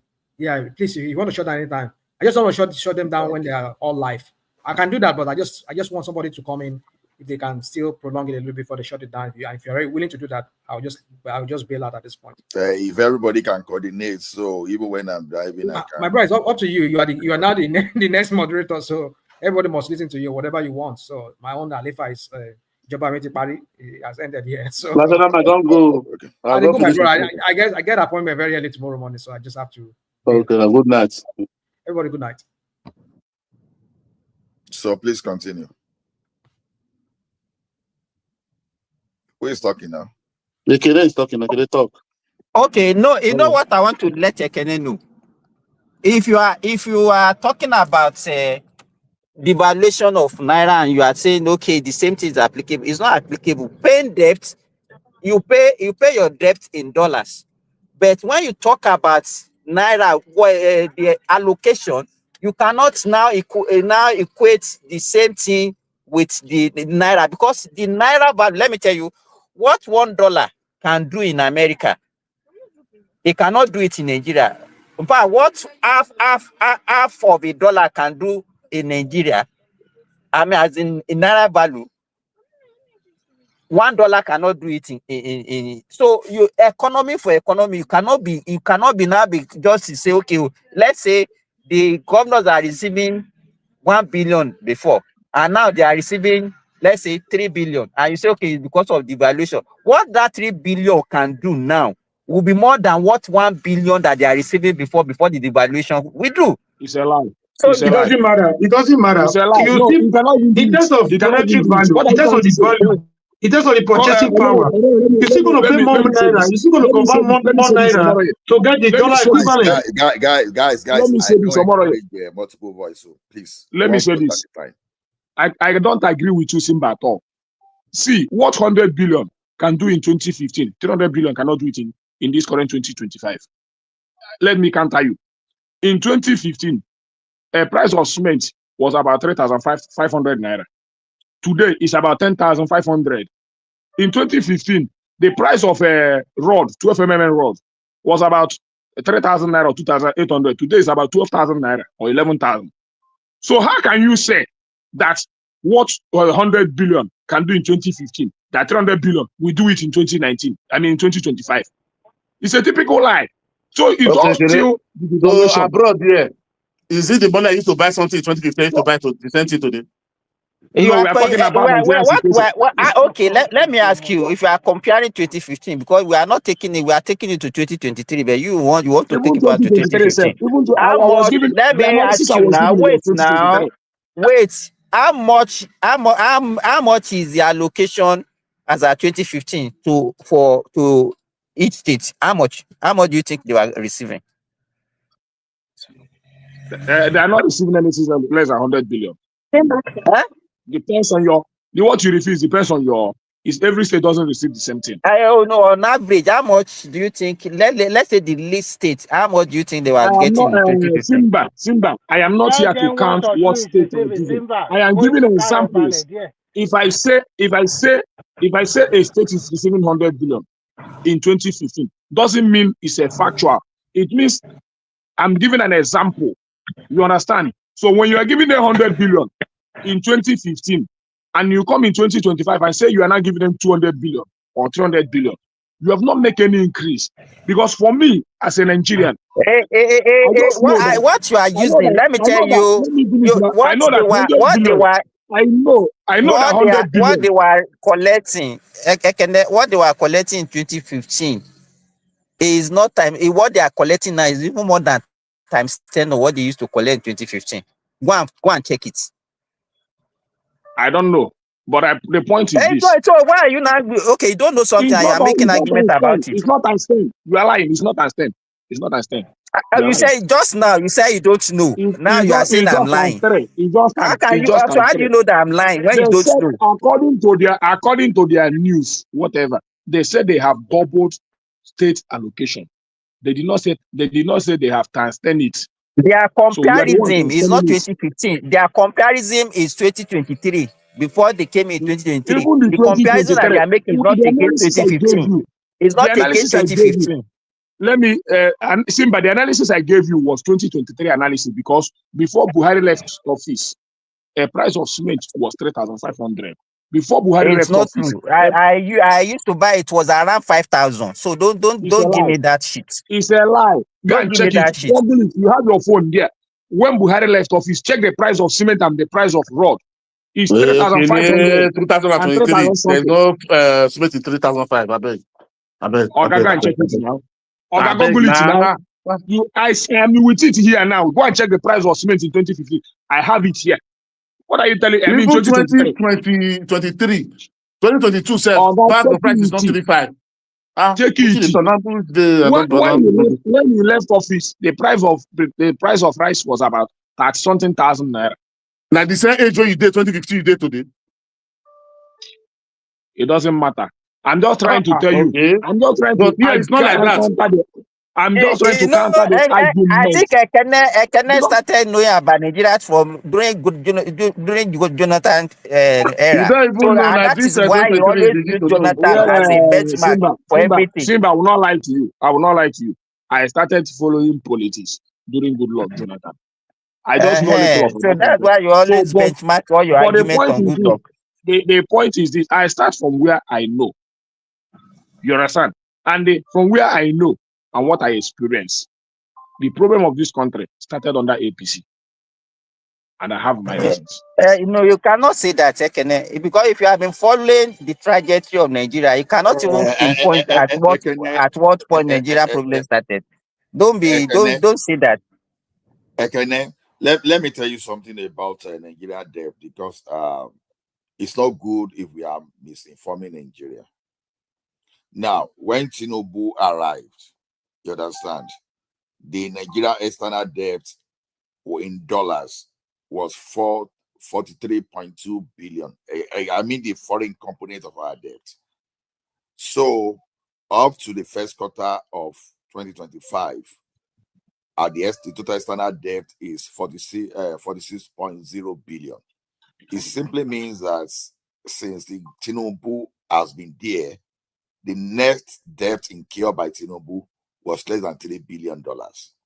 So sometimes we have to be very careful how we pass information to the public just because we are whipping up sentiments. Unlike before, that we don't have access to tools. Today we have tools that can give us those data. Now, you are saying the state allocation has not increased. Don't forget that we've saved money from subsidizing dollars for the big one. Again, not only that, we have removed fuel subsidy. If those things were costing us average of $20 billion a year, it simply means that we have additional 20 billion in the economy. Now, minimum wage has increased, and the way minimum wage works sometimes is that when they told you that minimum wage is 70,000, that is basic in most cases. You understand? I work in an organization where they will say your minimum basic salary that time was 1 million, for example, but in reality, your total package was 7.5 to 7.8 million. So we have to be very careful how we narrate all this. It's not as if when they say 70,000, that the workers will be going on with 70,000 total package. No, it doesn't work that way. So Tinubu has never incurred debt in next term, like either Buhari or Jonathan. Let's just our one. Let me finish. Our 170 something trillion now is not debt. What it be? Guy. I told you, stop doing conversion. That's why I pull out. Which one is stop doing conversion? How do you mean stop? Are we living in isolation? Guy, hold on. What you don't know. In isolation.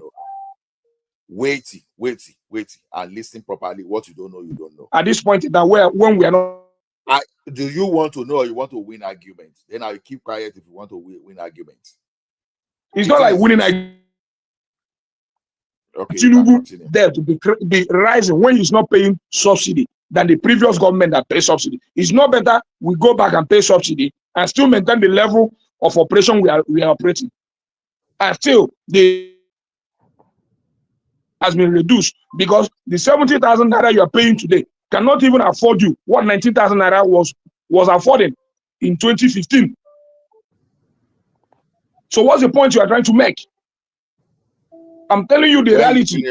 I'm telling you practical things on ground. What you supposed to when affect the life of the common man.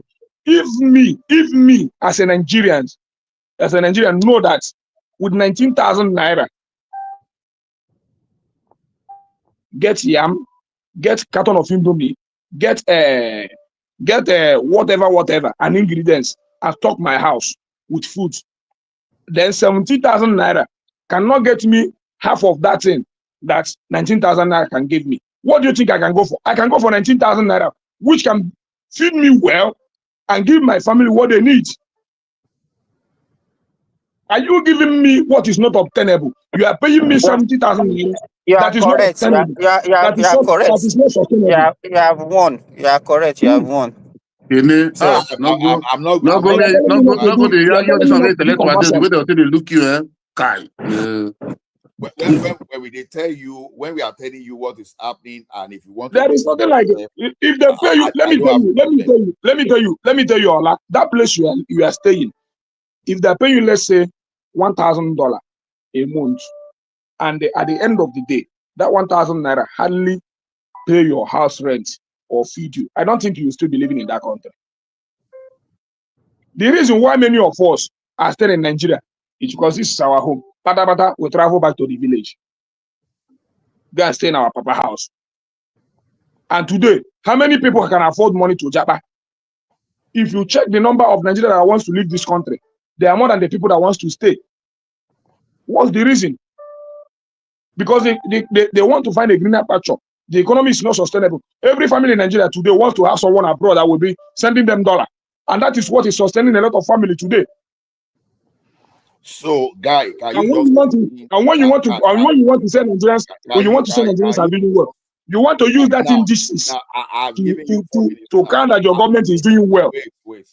I've given you 4 minutes now to just give your own correct argument, because you don't want to learn from others. You just want to pull it down. And the fact that you are using big voice does not mean you are correct. That's the point we are making it. It is good for you to listen to others to talk. Let me tell you something. Whether you like it or not, food inflation is everywhere.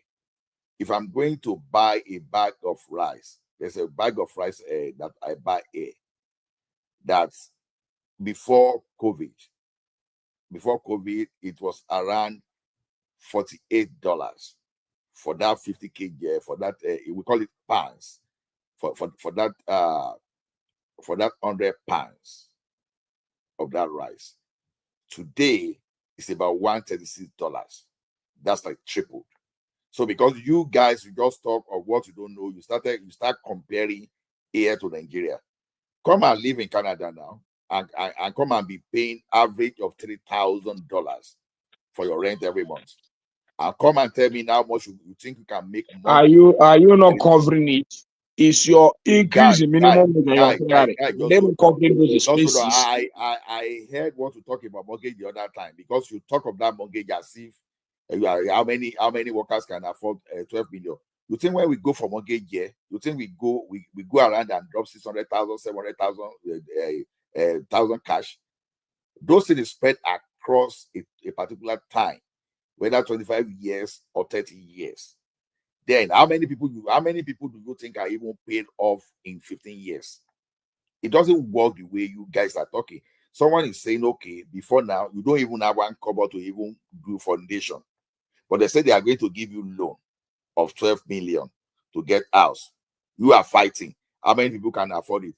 The question I asked you is, are workers paying salary today, or they are not paying salary? Are they paying? Are they paying rent? So if they are paying rent, instead of you using that your rent to pay the landlord, okay, they are giving you that 12 million. You start paying that rent as part of your equity into your mortgage. And you are now flaring up. How many people can afford it? And one thing you don't know about mortgage system is this: we can build the equity to a particular point, and if your property appreciates, you can sell, and the capital appreciation there can even be your profit. You can cash out if you like. You can go to your village and build. So it is not everything you guys criticize without even knowing. They put a loan system for student loan in place. We start asking how many people can afford it. It's not everybody that accesses a student loan here, if you don't know. It's not everybody that is qualified for student loan here too. But the thing is this, we have to start from somewhere. I'm not saying we should not criticize the government, but we should criticize that government logically. We don't necessarily need to confuse people so that they take wrong decision. As far as I'm concerned, voting for Buhari in 2015 was a wrong decision. Was Jonathan good? Was he fine? No, Jonathan was corrupt. But why will you not jump from fire from frying pan to fire? That's the case of Jonathan to Buhari. That's what we are saying. Now, when you guys are just in an attempt to boot Tinubu out by all means, all of a sudden, we are talking of Obi that you cannot even say anything sustainable since he has come out of that place. Point to something that is sustainable. Today, revenue collection in Lagos is sustainable. The system they put in place to build a system in Lagos is sustainable. All those power generation to power the public offices is sustainable. The life assurance that they did for the workers as Lagos State workers is sustainable. So the question is this: when you want to benchmark before you can start saying this one is not, tell me something that Obi did. That is kind of logical argument we want. We can't reduce governance to rice and beans. Education is very sustainable. What education is very sustainable. What about all those miracle centers? Salary structure, which he did, is very sustainable. Do you know the rural road for this thing for farmers is very sustainable. Told them that. There are a lot of things that are very sustainable under him, which is even more better. That's not the point. So when you compare his human capital development in his government, is very sustainable. LASU is the most sought after university today. When you look at matriculation, LASU has the biggest applicant today as we speak. Go and look at General Hospital in Lagos. It's just a matter of time. General Hospital in Lagos. Even Anambra State University is one of the best sought university in Anambra State. You can go and check the indices. Then if you come to secondary school, go to DMGS and the CKC. They are one of the best sought secondary school in Nigeria today. Government, public school, not even a private school. Go and check it. A lot of Anambra State public school is well sought all over the country and very sustainable. Go and check the record. So don't say I'm giving you indices that concerns human capital development that the man has really invested in. But I'm not even talking about Obi. It is you that brought up Obi. But I don't want to make it a big issue. It is you that want to make it a big issue. But the point is this. The point, if you want to make it a big issue, we make it a big issue. If you want to make it Tinubu that is in government, we make it Tinubu that is in government. Tinubu is in government. He gave all the promises that he has what it takes to move Nigeria forward within a very short period of time. And he knows how to assemble best brain in this country. What does he assemble? Political class. That's what he has assembled. Let us talk. That's your own opinion now. The guy has tried more than enough. Within 2 years. Look at he did not do anything. He plugged Nigeria. He reduced our purchasing power. He reduced our purchasing power within 2 years. He reduced our purchasing power within. I know what I mean. Forget that we are laughing. It's not because I can afford a tuber of here. I can afford a tuber of here for 7,000 naira. It is not everybody that can afford it. Don't say things that are not in reality.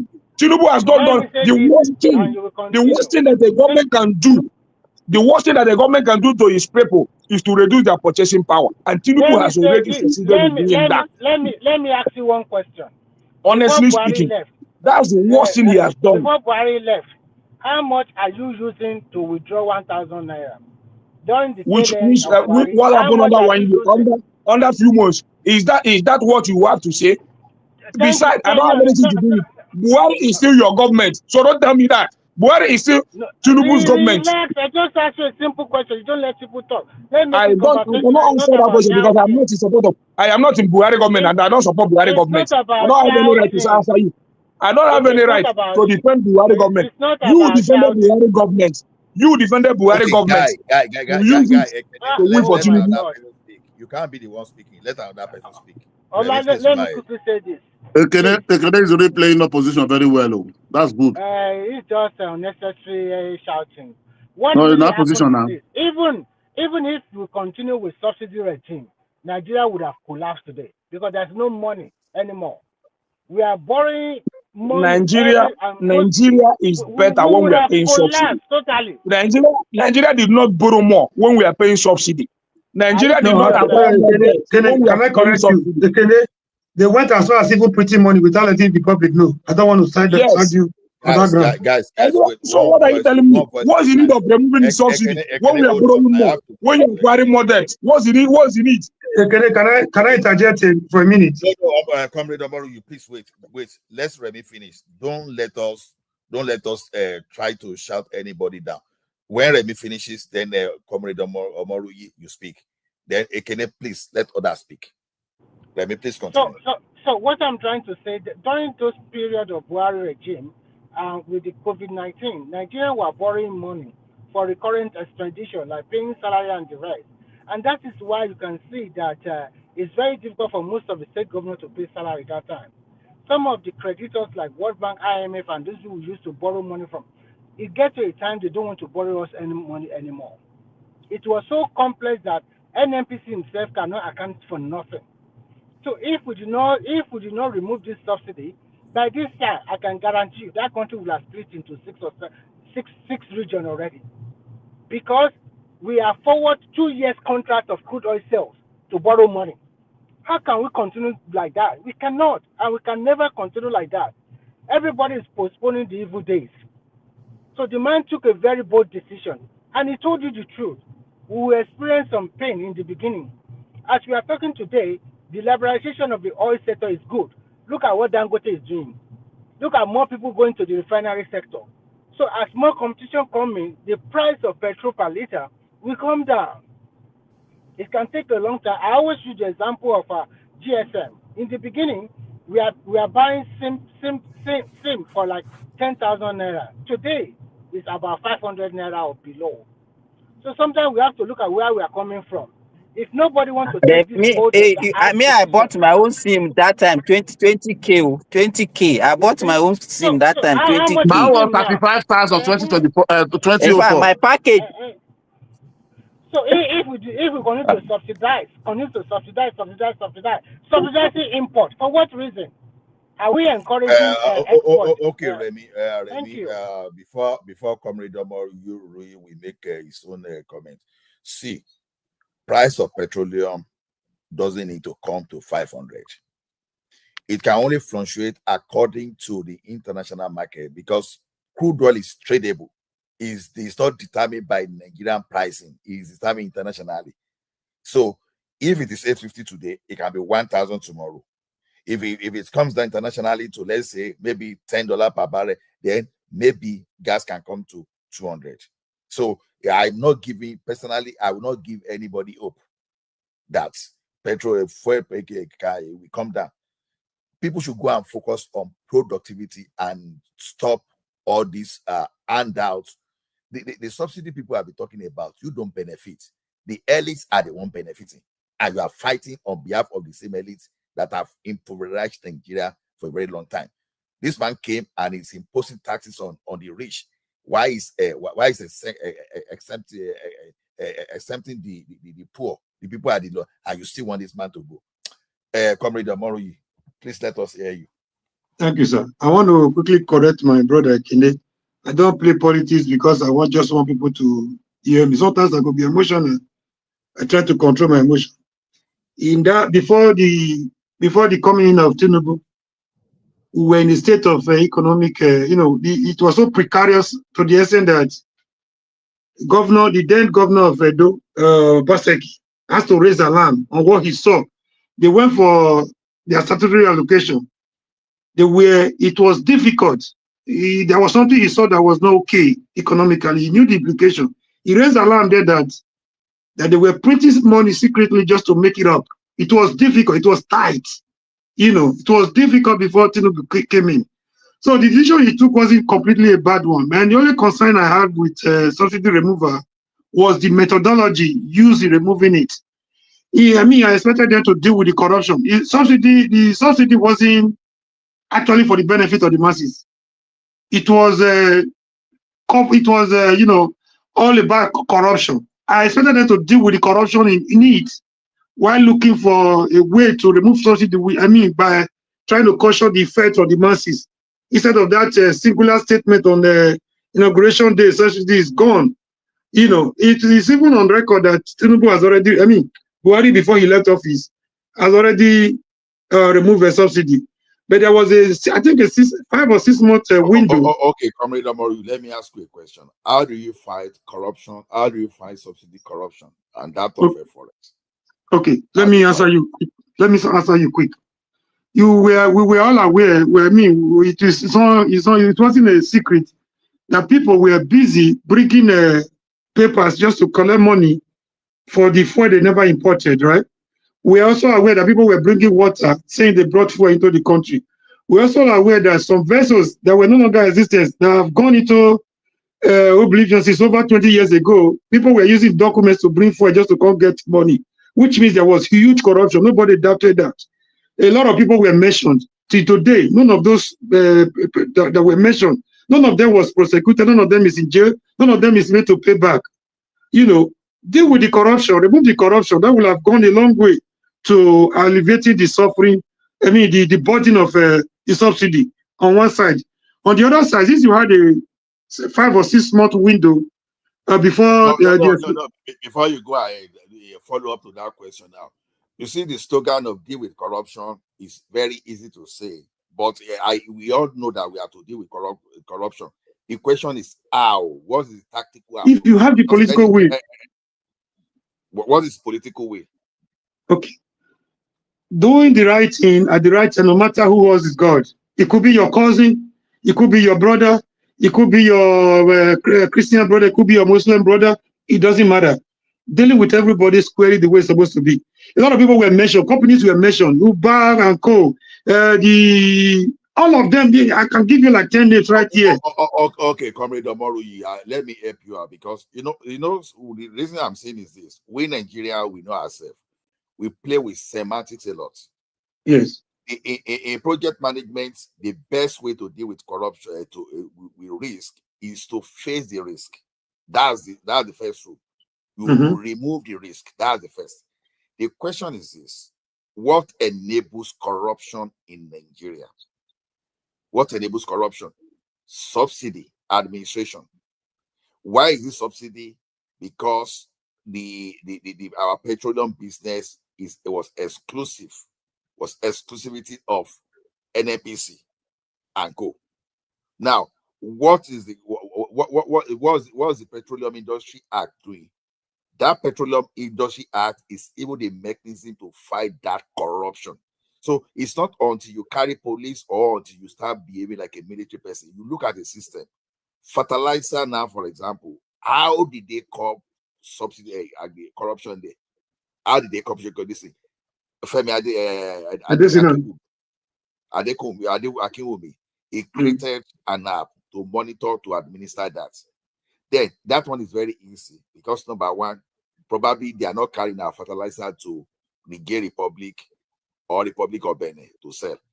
But we have our petroleum that they subsidize for Nigerians, but people from Cameroon are benefiting.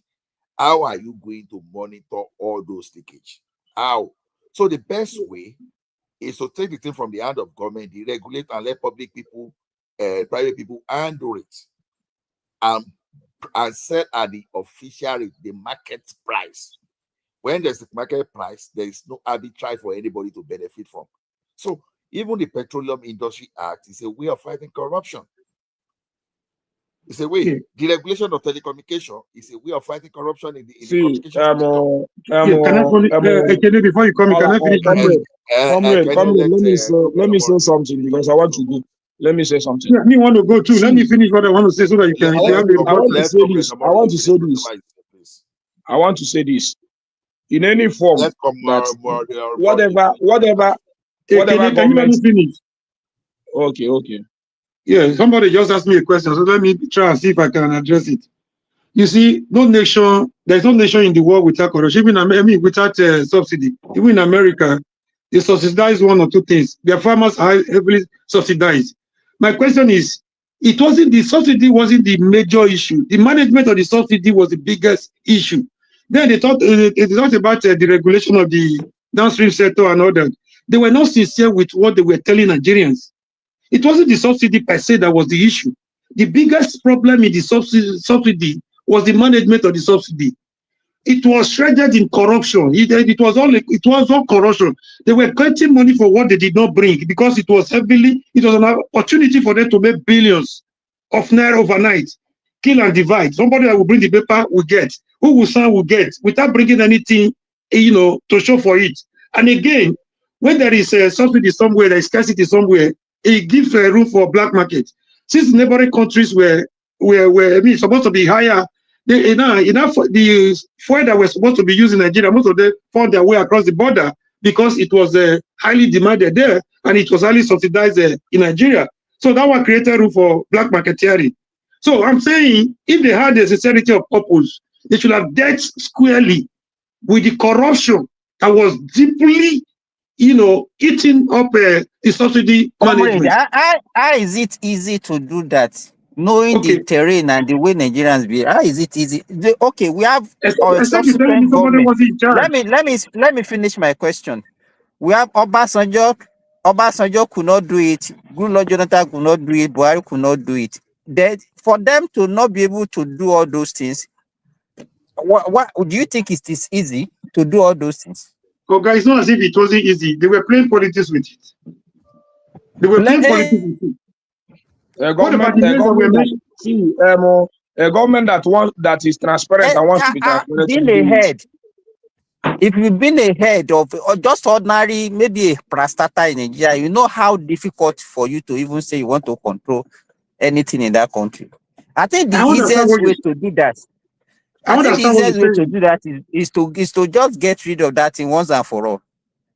Oh, it's like let me tell you the cost of doing that alone will be very overwhelming. Believe me.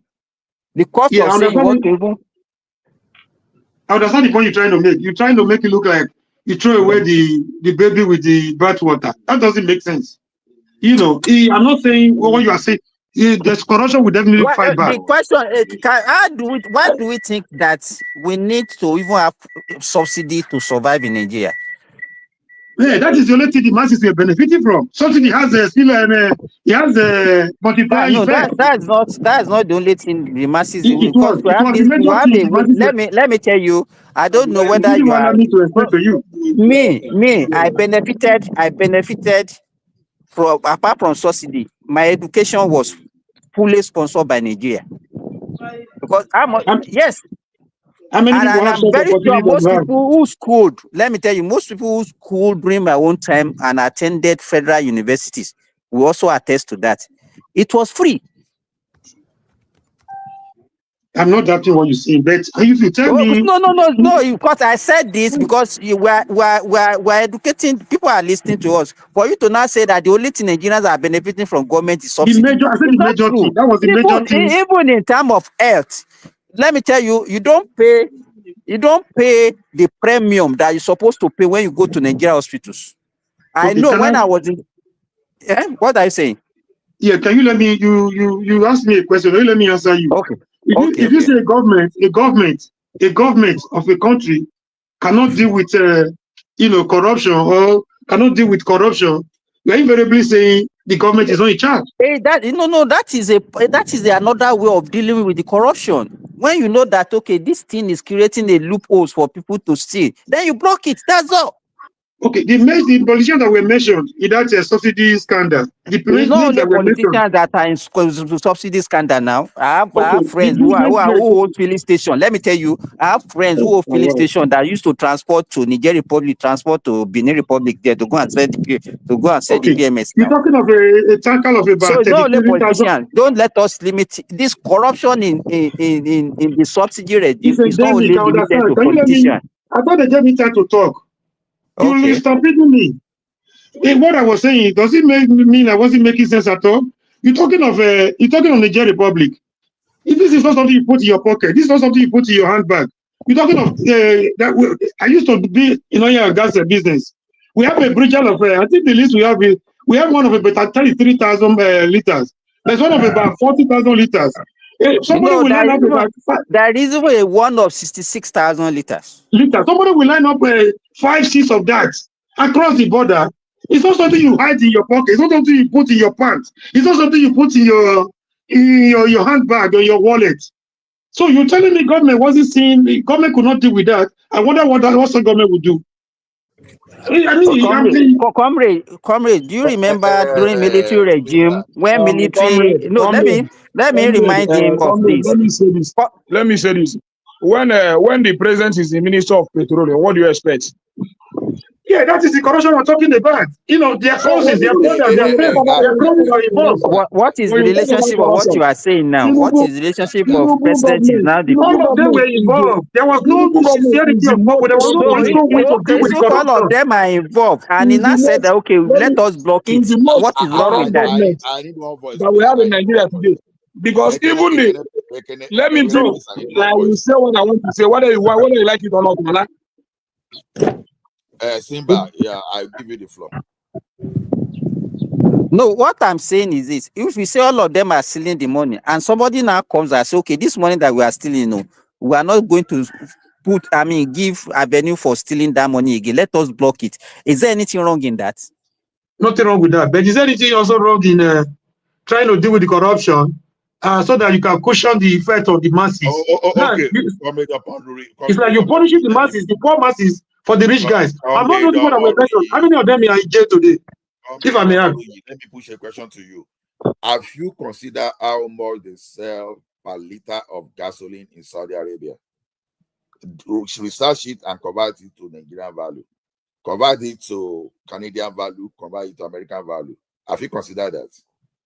Yeah, it's on the very high. It will be on the very high side. Even the one we buy in America right now, it's still going to be on the very high side. But my point is, okay, wait now. Why do you think Saudi Arabia, even with Sharia and stricter law, why do you think they will allow the price of gasoline to be very close to the market value rather than the type of subsidy you are looking for in Nigeria? Why do you think they will do that? All right. Do you also consider the per capita income, the standard of living in Saudi Arabia? Don't answer my question. No. Don't. No, I'm telling you the benefit, the returns they get for what they pay. I'm answering your question. You will leave it entirely for the forces of demand and supply.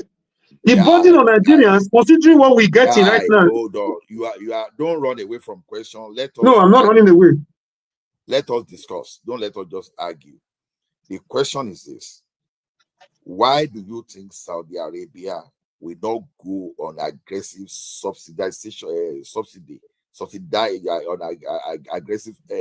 giving aggressive subsidy like we are talking about in Nigeria? How come that price of gasoline in America and Nigeria, how come they are almost the same when you go and get your data? So what is happening there? Where are they not selling close to around 50 naira per liters? How come they are selling about the same value Nigeria is selling? I just want to know. Yeah, because it has a central control. No, and even the price in Saudi Arabia is not that price in Nigeria. The original price of gasoline supposed to be determined by OPEC. But if you leave it entirely to the forces of demand and supply, this is where the subsidy was supposed to be beneficial to the masses. This is the point I'm trying to make. So we're losing money. No doubt, we're losing money. But we're losing money. But instead of being to the benefit of the masses, it was also for the elite because of corruption. Wait, Comrade Omori, let me bust your bubble. In most cases, you understand, except you want to support businesses, you will find that most governments, they don't subsidize what can be smuggled to the foreign country. You will never see America subsidize gasoline. You will never see Canada subsidize gasoline. But they can subsidize education that farming patronized locally. They can support. Yeah, they can subsidize farming. You understand? Even transport too. Transportation like a train system. You know that those things are within the economy. But now we are talking of tradable now. You know, the product that sell at the international market that is subject to smuggling. When you subsidize, you make that thing cheaper for smugglers to take outside the country. Now, when you create problem of smugglers, when you subsidize now, you are creating problem. Governments don't create problem to now be tackled. Subsidy already create problem, and they are removing the problem. We are now saying government should not remove the problem, but they should now be managing the problem they create. It doesn't work that way. That is what we are explaining to you. Can I chip in something? You will talk. Just 1 minute. Look around. Tell me a country that subsidizes products that can be smuggled to the international market. Just give me an example. I give you as many as possible. Just one. I'm not even going to just one that will subsidize products that can be smuggled to the international market. Can I come in? No, please go ahead. Yeah, I already mentioned that in the course of my analysis that one created a room for black marketeering. I already said the negative of that one because it was not properly managed. The one thing I should let you know, bro, all over the world, even in America, UK, everywhere you go, crime is part of human behavior. But when there is no penalty for bad behavior, if you go to their detention, when I was new here, at least I had the opportunity to work in their prisons, at the beginning. See, the crime rate is all over. It's not just a black man thing. So, if human being if you go to a supermarket sometimes, the temptation to steal or to commit crime is in every human. But your ability to control it, knowing what will be the consequence that will come after you, that's what brings everybody under control. If you see what you like, sometimes you admire something. Sometimes you are telling, what if I put this one in my pocket? You're going to enjoy it when you're able to leave that stuff. But you are mixing it up. I'm coming, sir. No, you are not going. No. Before you move away, another thing will tell you. What if I'm caught? Wait. There is a difference between crime that billionaires can commit. They are human beings, unless the government is not willing to deal with them. Unless you are telling me some billionaires are above the law. Billionaires in Nigeria are the one committing crime against Nigeria as we speak today now. We are saying the same thing, bro. It's not the same thing. It's not the same thing. So government cannot deal with the billionaires in Nigeria. That's the meaning. That's the implication of what you're saying. What Elon Musk will do in America, or Donald Trump will do in America before he became president, if ordinary person did that, the person will be in prison with no time.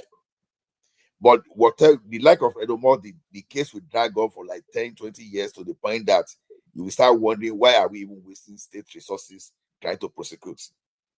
All those things they are talking of a PDD, even though they are millionaires, they are on their own. If we were to be the likes of Elon Musk or Trump, honestly, there won't be any.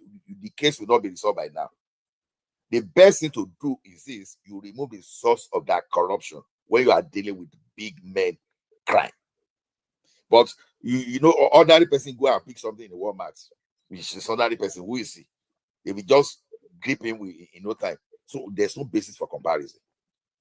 I was just trying to give you an example. I was just trying to give you an analogy with that. I'm not saying it should be limited to that. So if we have a government, a system, they tell us no one is above the law. If some millionaires and some billionaires are above the law, they can get away with murder. It means the government is not a serious one. That's my. So you end up dealing with the masses, making the masses to pay more through their nosaries without having anything in returns. Now the money, the returns are supposed to. I mean, if we could tie to something, project like electricity or something, that would have been also very beneficial. Rail or roads, that would have been beneficial. Now, the money ends up going to the same governor, the same corrupt governor politicians that will in turn convert the money to dollars and keep in their sock away and their overhead tanks. Does that make sense? It's not as if the man is not trying. The governors are getting more money, but it's not free. It doesn't trickle down. These are easy narratives that let us take our focus away from the major thing. These are easy narratives. Okay, now when NNPC was controlling, they were giving a subsidy. They were importing. Look, they were importing. Now look at how we are losing. We are creating jobs for people in Europe. Now, even from the foreign any that we are even having again, we are still subsidizing again to bring the product here for even the big men to even loot, and for them to even sell the product to Cameroon, to sell to the Republic of Benin and the Gay Republic. And Nigerians will be the one really in debt because we're actually borrowing to subsidize. Heavily. It doesn't make sense. Wait, hold on. Now, look at what is happening now since the past Industry Bill Act. Probably in the next 5 years, we will have nothing less than 6 big refineries in Nigeria. Now, do you know the implication of 6 big refineries in Nigeria? Jobs. Now, it's not even the direct jobs connected to the refinery only. You will see real estate coming around that place, and you will see some kind of byproduct of crude oil. So that one is going to build our petrochemical industry, and there will be some people along the value chain too. So we are talking of the industry that is capable of generating direct and indirect jobs close to 2 million. And forest, there's not a lot of forest too. In addition, do you know that Dangote said that in the next 2 or 3 years, Nigeria will be the major exporter of urea all over the world, superseding Qatar or whatever. That is the beauty of his petrochemical industry. And now they are talking about taking gas from Niger Delta all through, laying a pipeline all through to the refinery, and they will start exporting gas to Europe. That refinery is a game changer. It's a game changer. It's a good thing. Let me end by saying this. No, just give me 1 second now. You will continue. Comrade Omori, the reason we didn't have functioning refinery in the past is just because of that subsidy you are talking about. That subsidy removal through Petroleum Industry Act is the reason Dangote refinery is working. Is the reason they are constructing Dangote. I think Dangote is constructing deep sea his own port to when it's going to be, I don't know, information. You understand? So he's constructing all those stuff. So do you understand what those things alone will give? All those things could not have come if we were still paying subsidy on gasoline, because what we want to pay. And ask yourself a question. Why was it so easy to remove subsidy on diesel and nobody is crying? People are saying petroleum, people are crying. The trailer that used to bring food from the north, that used to bring food even from across the border, they are using diesel. But people change the narrative. The bank that provides services in banking industry, they are using diesel. The factory that manufacture textile, everybody, they are using diesel. All of a sudden, it is gasoline that is increasing the price of those things. You allow the PR and the manipulation from those people actually benefiting from the subsidy to manipulate people. People are not just getting it. Tell me today, any industry, any big factory that is using petrol to power is a generator, just to power all those things. No, they are using diesel. So even the cost of food that's rising, just because of a subsidy removal. Like seriously, they've removed subsidy on diesel, like going to almost 20 years now. What are you talking about? Yeah, I get your point, sir. But now I'm not preaching here that subsidy should be restored and should come back. It's gone forever. Now, the point is, now that the subsidy is gone, the cost of living has risen astronomically. Can we begin to look for a way? Those on fixed, during inflation, those on fixed salary, they suffer a lot. And the minimum wage of 70,000 can no longer take people home. Can we not begin to look at possible way of reviewing? Even some state governors are still stubborn, they're not even paying the 70,000. So my question is, can we not begin to look for a way to caution the effect, the harsh effect of the subsidy removal, because it has a multiplier effect. Once you remove the cost of, once the cost of oil goes up, it affects everything you do. Transportation, your power, everything you do. That's the major price. That was why I said that was the major thing the Nigerian masses were benefiting from. Now that he's gone, can we not begin to review, like Omoyele Sowore said when he was campaigning in 2023, when in 2019, he said he was going to pay minimum wage of 100,000. People were laughing at him. They thought he was being stupid. They thought he was mad. Today, where are we? Even 100,000 now, minimum wage is cannot even be enough compared to the cost of living in Nigeria. So can we not begin to look for a way to deploy, to make that thing trickle down for the benefit of the masses by reviewing their salary and otherwise to at least 150 or 200,000 minimum wage? This is what Shewore is preaching, that make Nigerians think he's stupid, he's mad. That guy is not mad. He's ahead of many of them. He's ahead of Obi and Co. And when he tells them the truth, the bitter truth. Comrade, that AI, that you see, I've said this thing over here. Our problem is not about increasing minimum wage alone. But part of the problem is productivity. Now, look at it this way now. Subsidy removal on Forex has made the foreign good too costly for our people to consume. You know, there was a time our people were ordering prepared jollof rice, prepared noodles from London. Even toothpick. No, toothpick is okay. Less than toothpick is even manufacturing.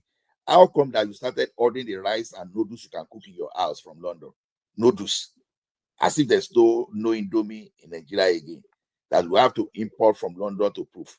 Now, our ladies, our women, they were spending almost about $200 million to import foreign air, according to what Reno said. Anyway, then even Reno didn't have to say. Now, the rate of japa for foreign, that even we were so desperate to go and study in Ghana, to go and study in Republic of Benin, using our exchange to go and study, as if there was no school in Nigeria again.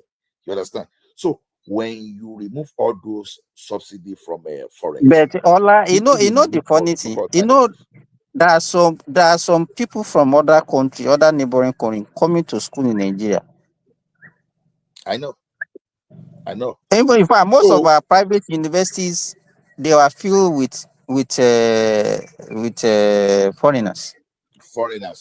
Then the other thing that you didn't remember to remind the comrade, we are talking about subsidy that we don't even have money to do, that we are borrowing money to subsidize. No, I attested to that. I even alluded to that part that they were even printing money illegally just to make up a monthly allocation. Obasaki raised the alarm. I corroborated your effort. So we don't believe that they are borrowing money for subsidy. They were borrowing heavily. That's what I'm saying. So the concept of people now say, okay, when you are no longer borrowing, people now be what are you using the saving? Do you save what you don't have? Because people will be talking about subsidies. People will be talking about subsidy saving. Can you save? You are borrowing money to do something. You now say, okay, you are not going to do that thing again because you cannot be continue to borrow money. People are now asking, what did you save from that? Governors are saying that they are getting more money. No, wait. Now, if they say they are getting more money, it's not because they are saving money from subsidy. No, allocation, in terms of allocation from Abuja. What I'm saying is that it's not because they stop subsidy. That's why they are, because what subsidy will do is to increase our debt, and then your earning. I mean, what they call this one, and they said, okay, your debt. I mean, what did they say, that we are paying 98% of our earning to pay for revenue. To service the hell of our revenue. It was even over 100% at a particular time. So if you are not borrowing again, you understand? So the discussion, everything that everybody used to say that, okay, the money they save, the money. What happened? Is it my headphone or? No, I think it's on the Adewale side. So, Comrade Omoruyi, the thing is so simple. We are saving about 20 billion from removing all those subsidies. The states are getting more money. If people are saying states are not getting more money, they are the same. They are just not being sincere, because we are Naira economy. We cannot be converting Naira to dollars. For example, the laptop I'm using now is very cheap. It's one of the very cheap one in Canada, but in Nigeria, there, can you afford it? That's just the main thing. Okay, if I'm using laptop of $1,300 now, and a small laptop like that, Now, if you convert it to Nigerian currency, right? Are people going to buy? Are they going to buy laptop for close to 1.4 million? You understand? So if anybody that is going to send laptop to Nigeria, you send laptop that people can see buy maybe within the range of 300,000, 500,000, 600,000. That is what you want to send there, right? So you if you are spending in naira, there are even the one you import. There are international market that targets based on your value. So your economy cannot outprice your affordability, no matter what. So, income we are saying, this thing may sound sensitive, that's what I'm not talking about. But when you compare that 30,000 that workers are earning before to the 70,000 they are earning now, when you put, I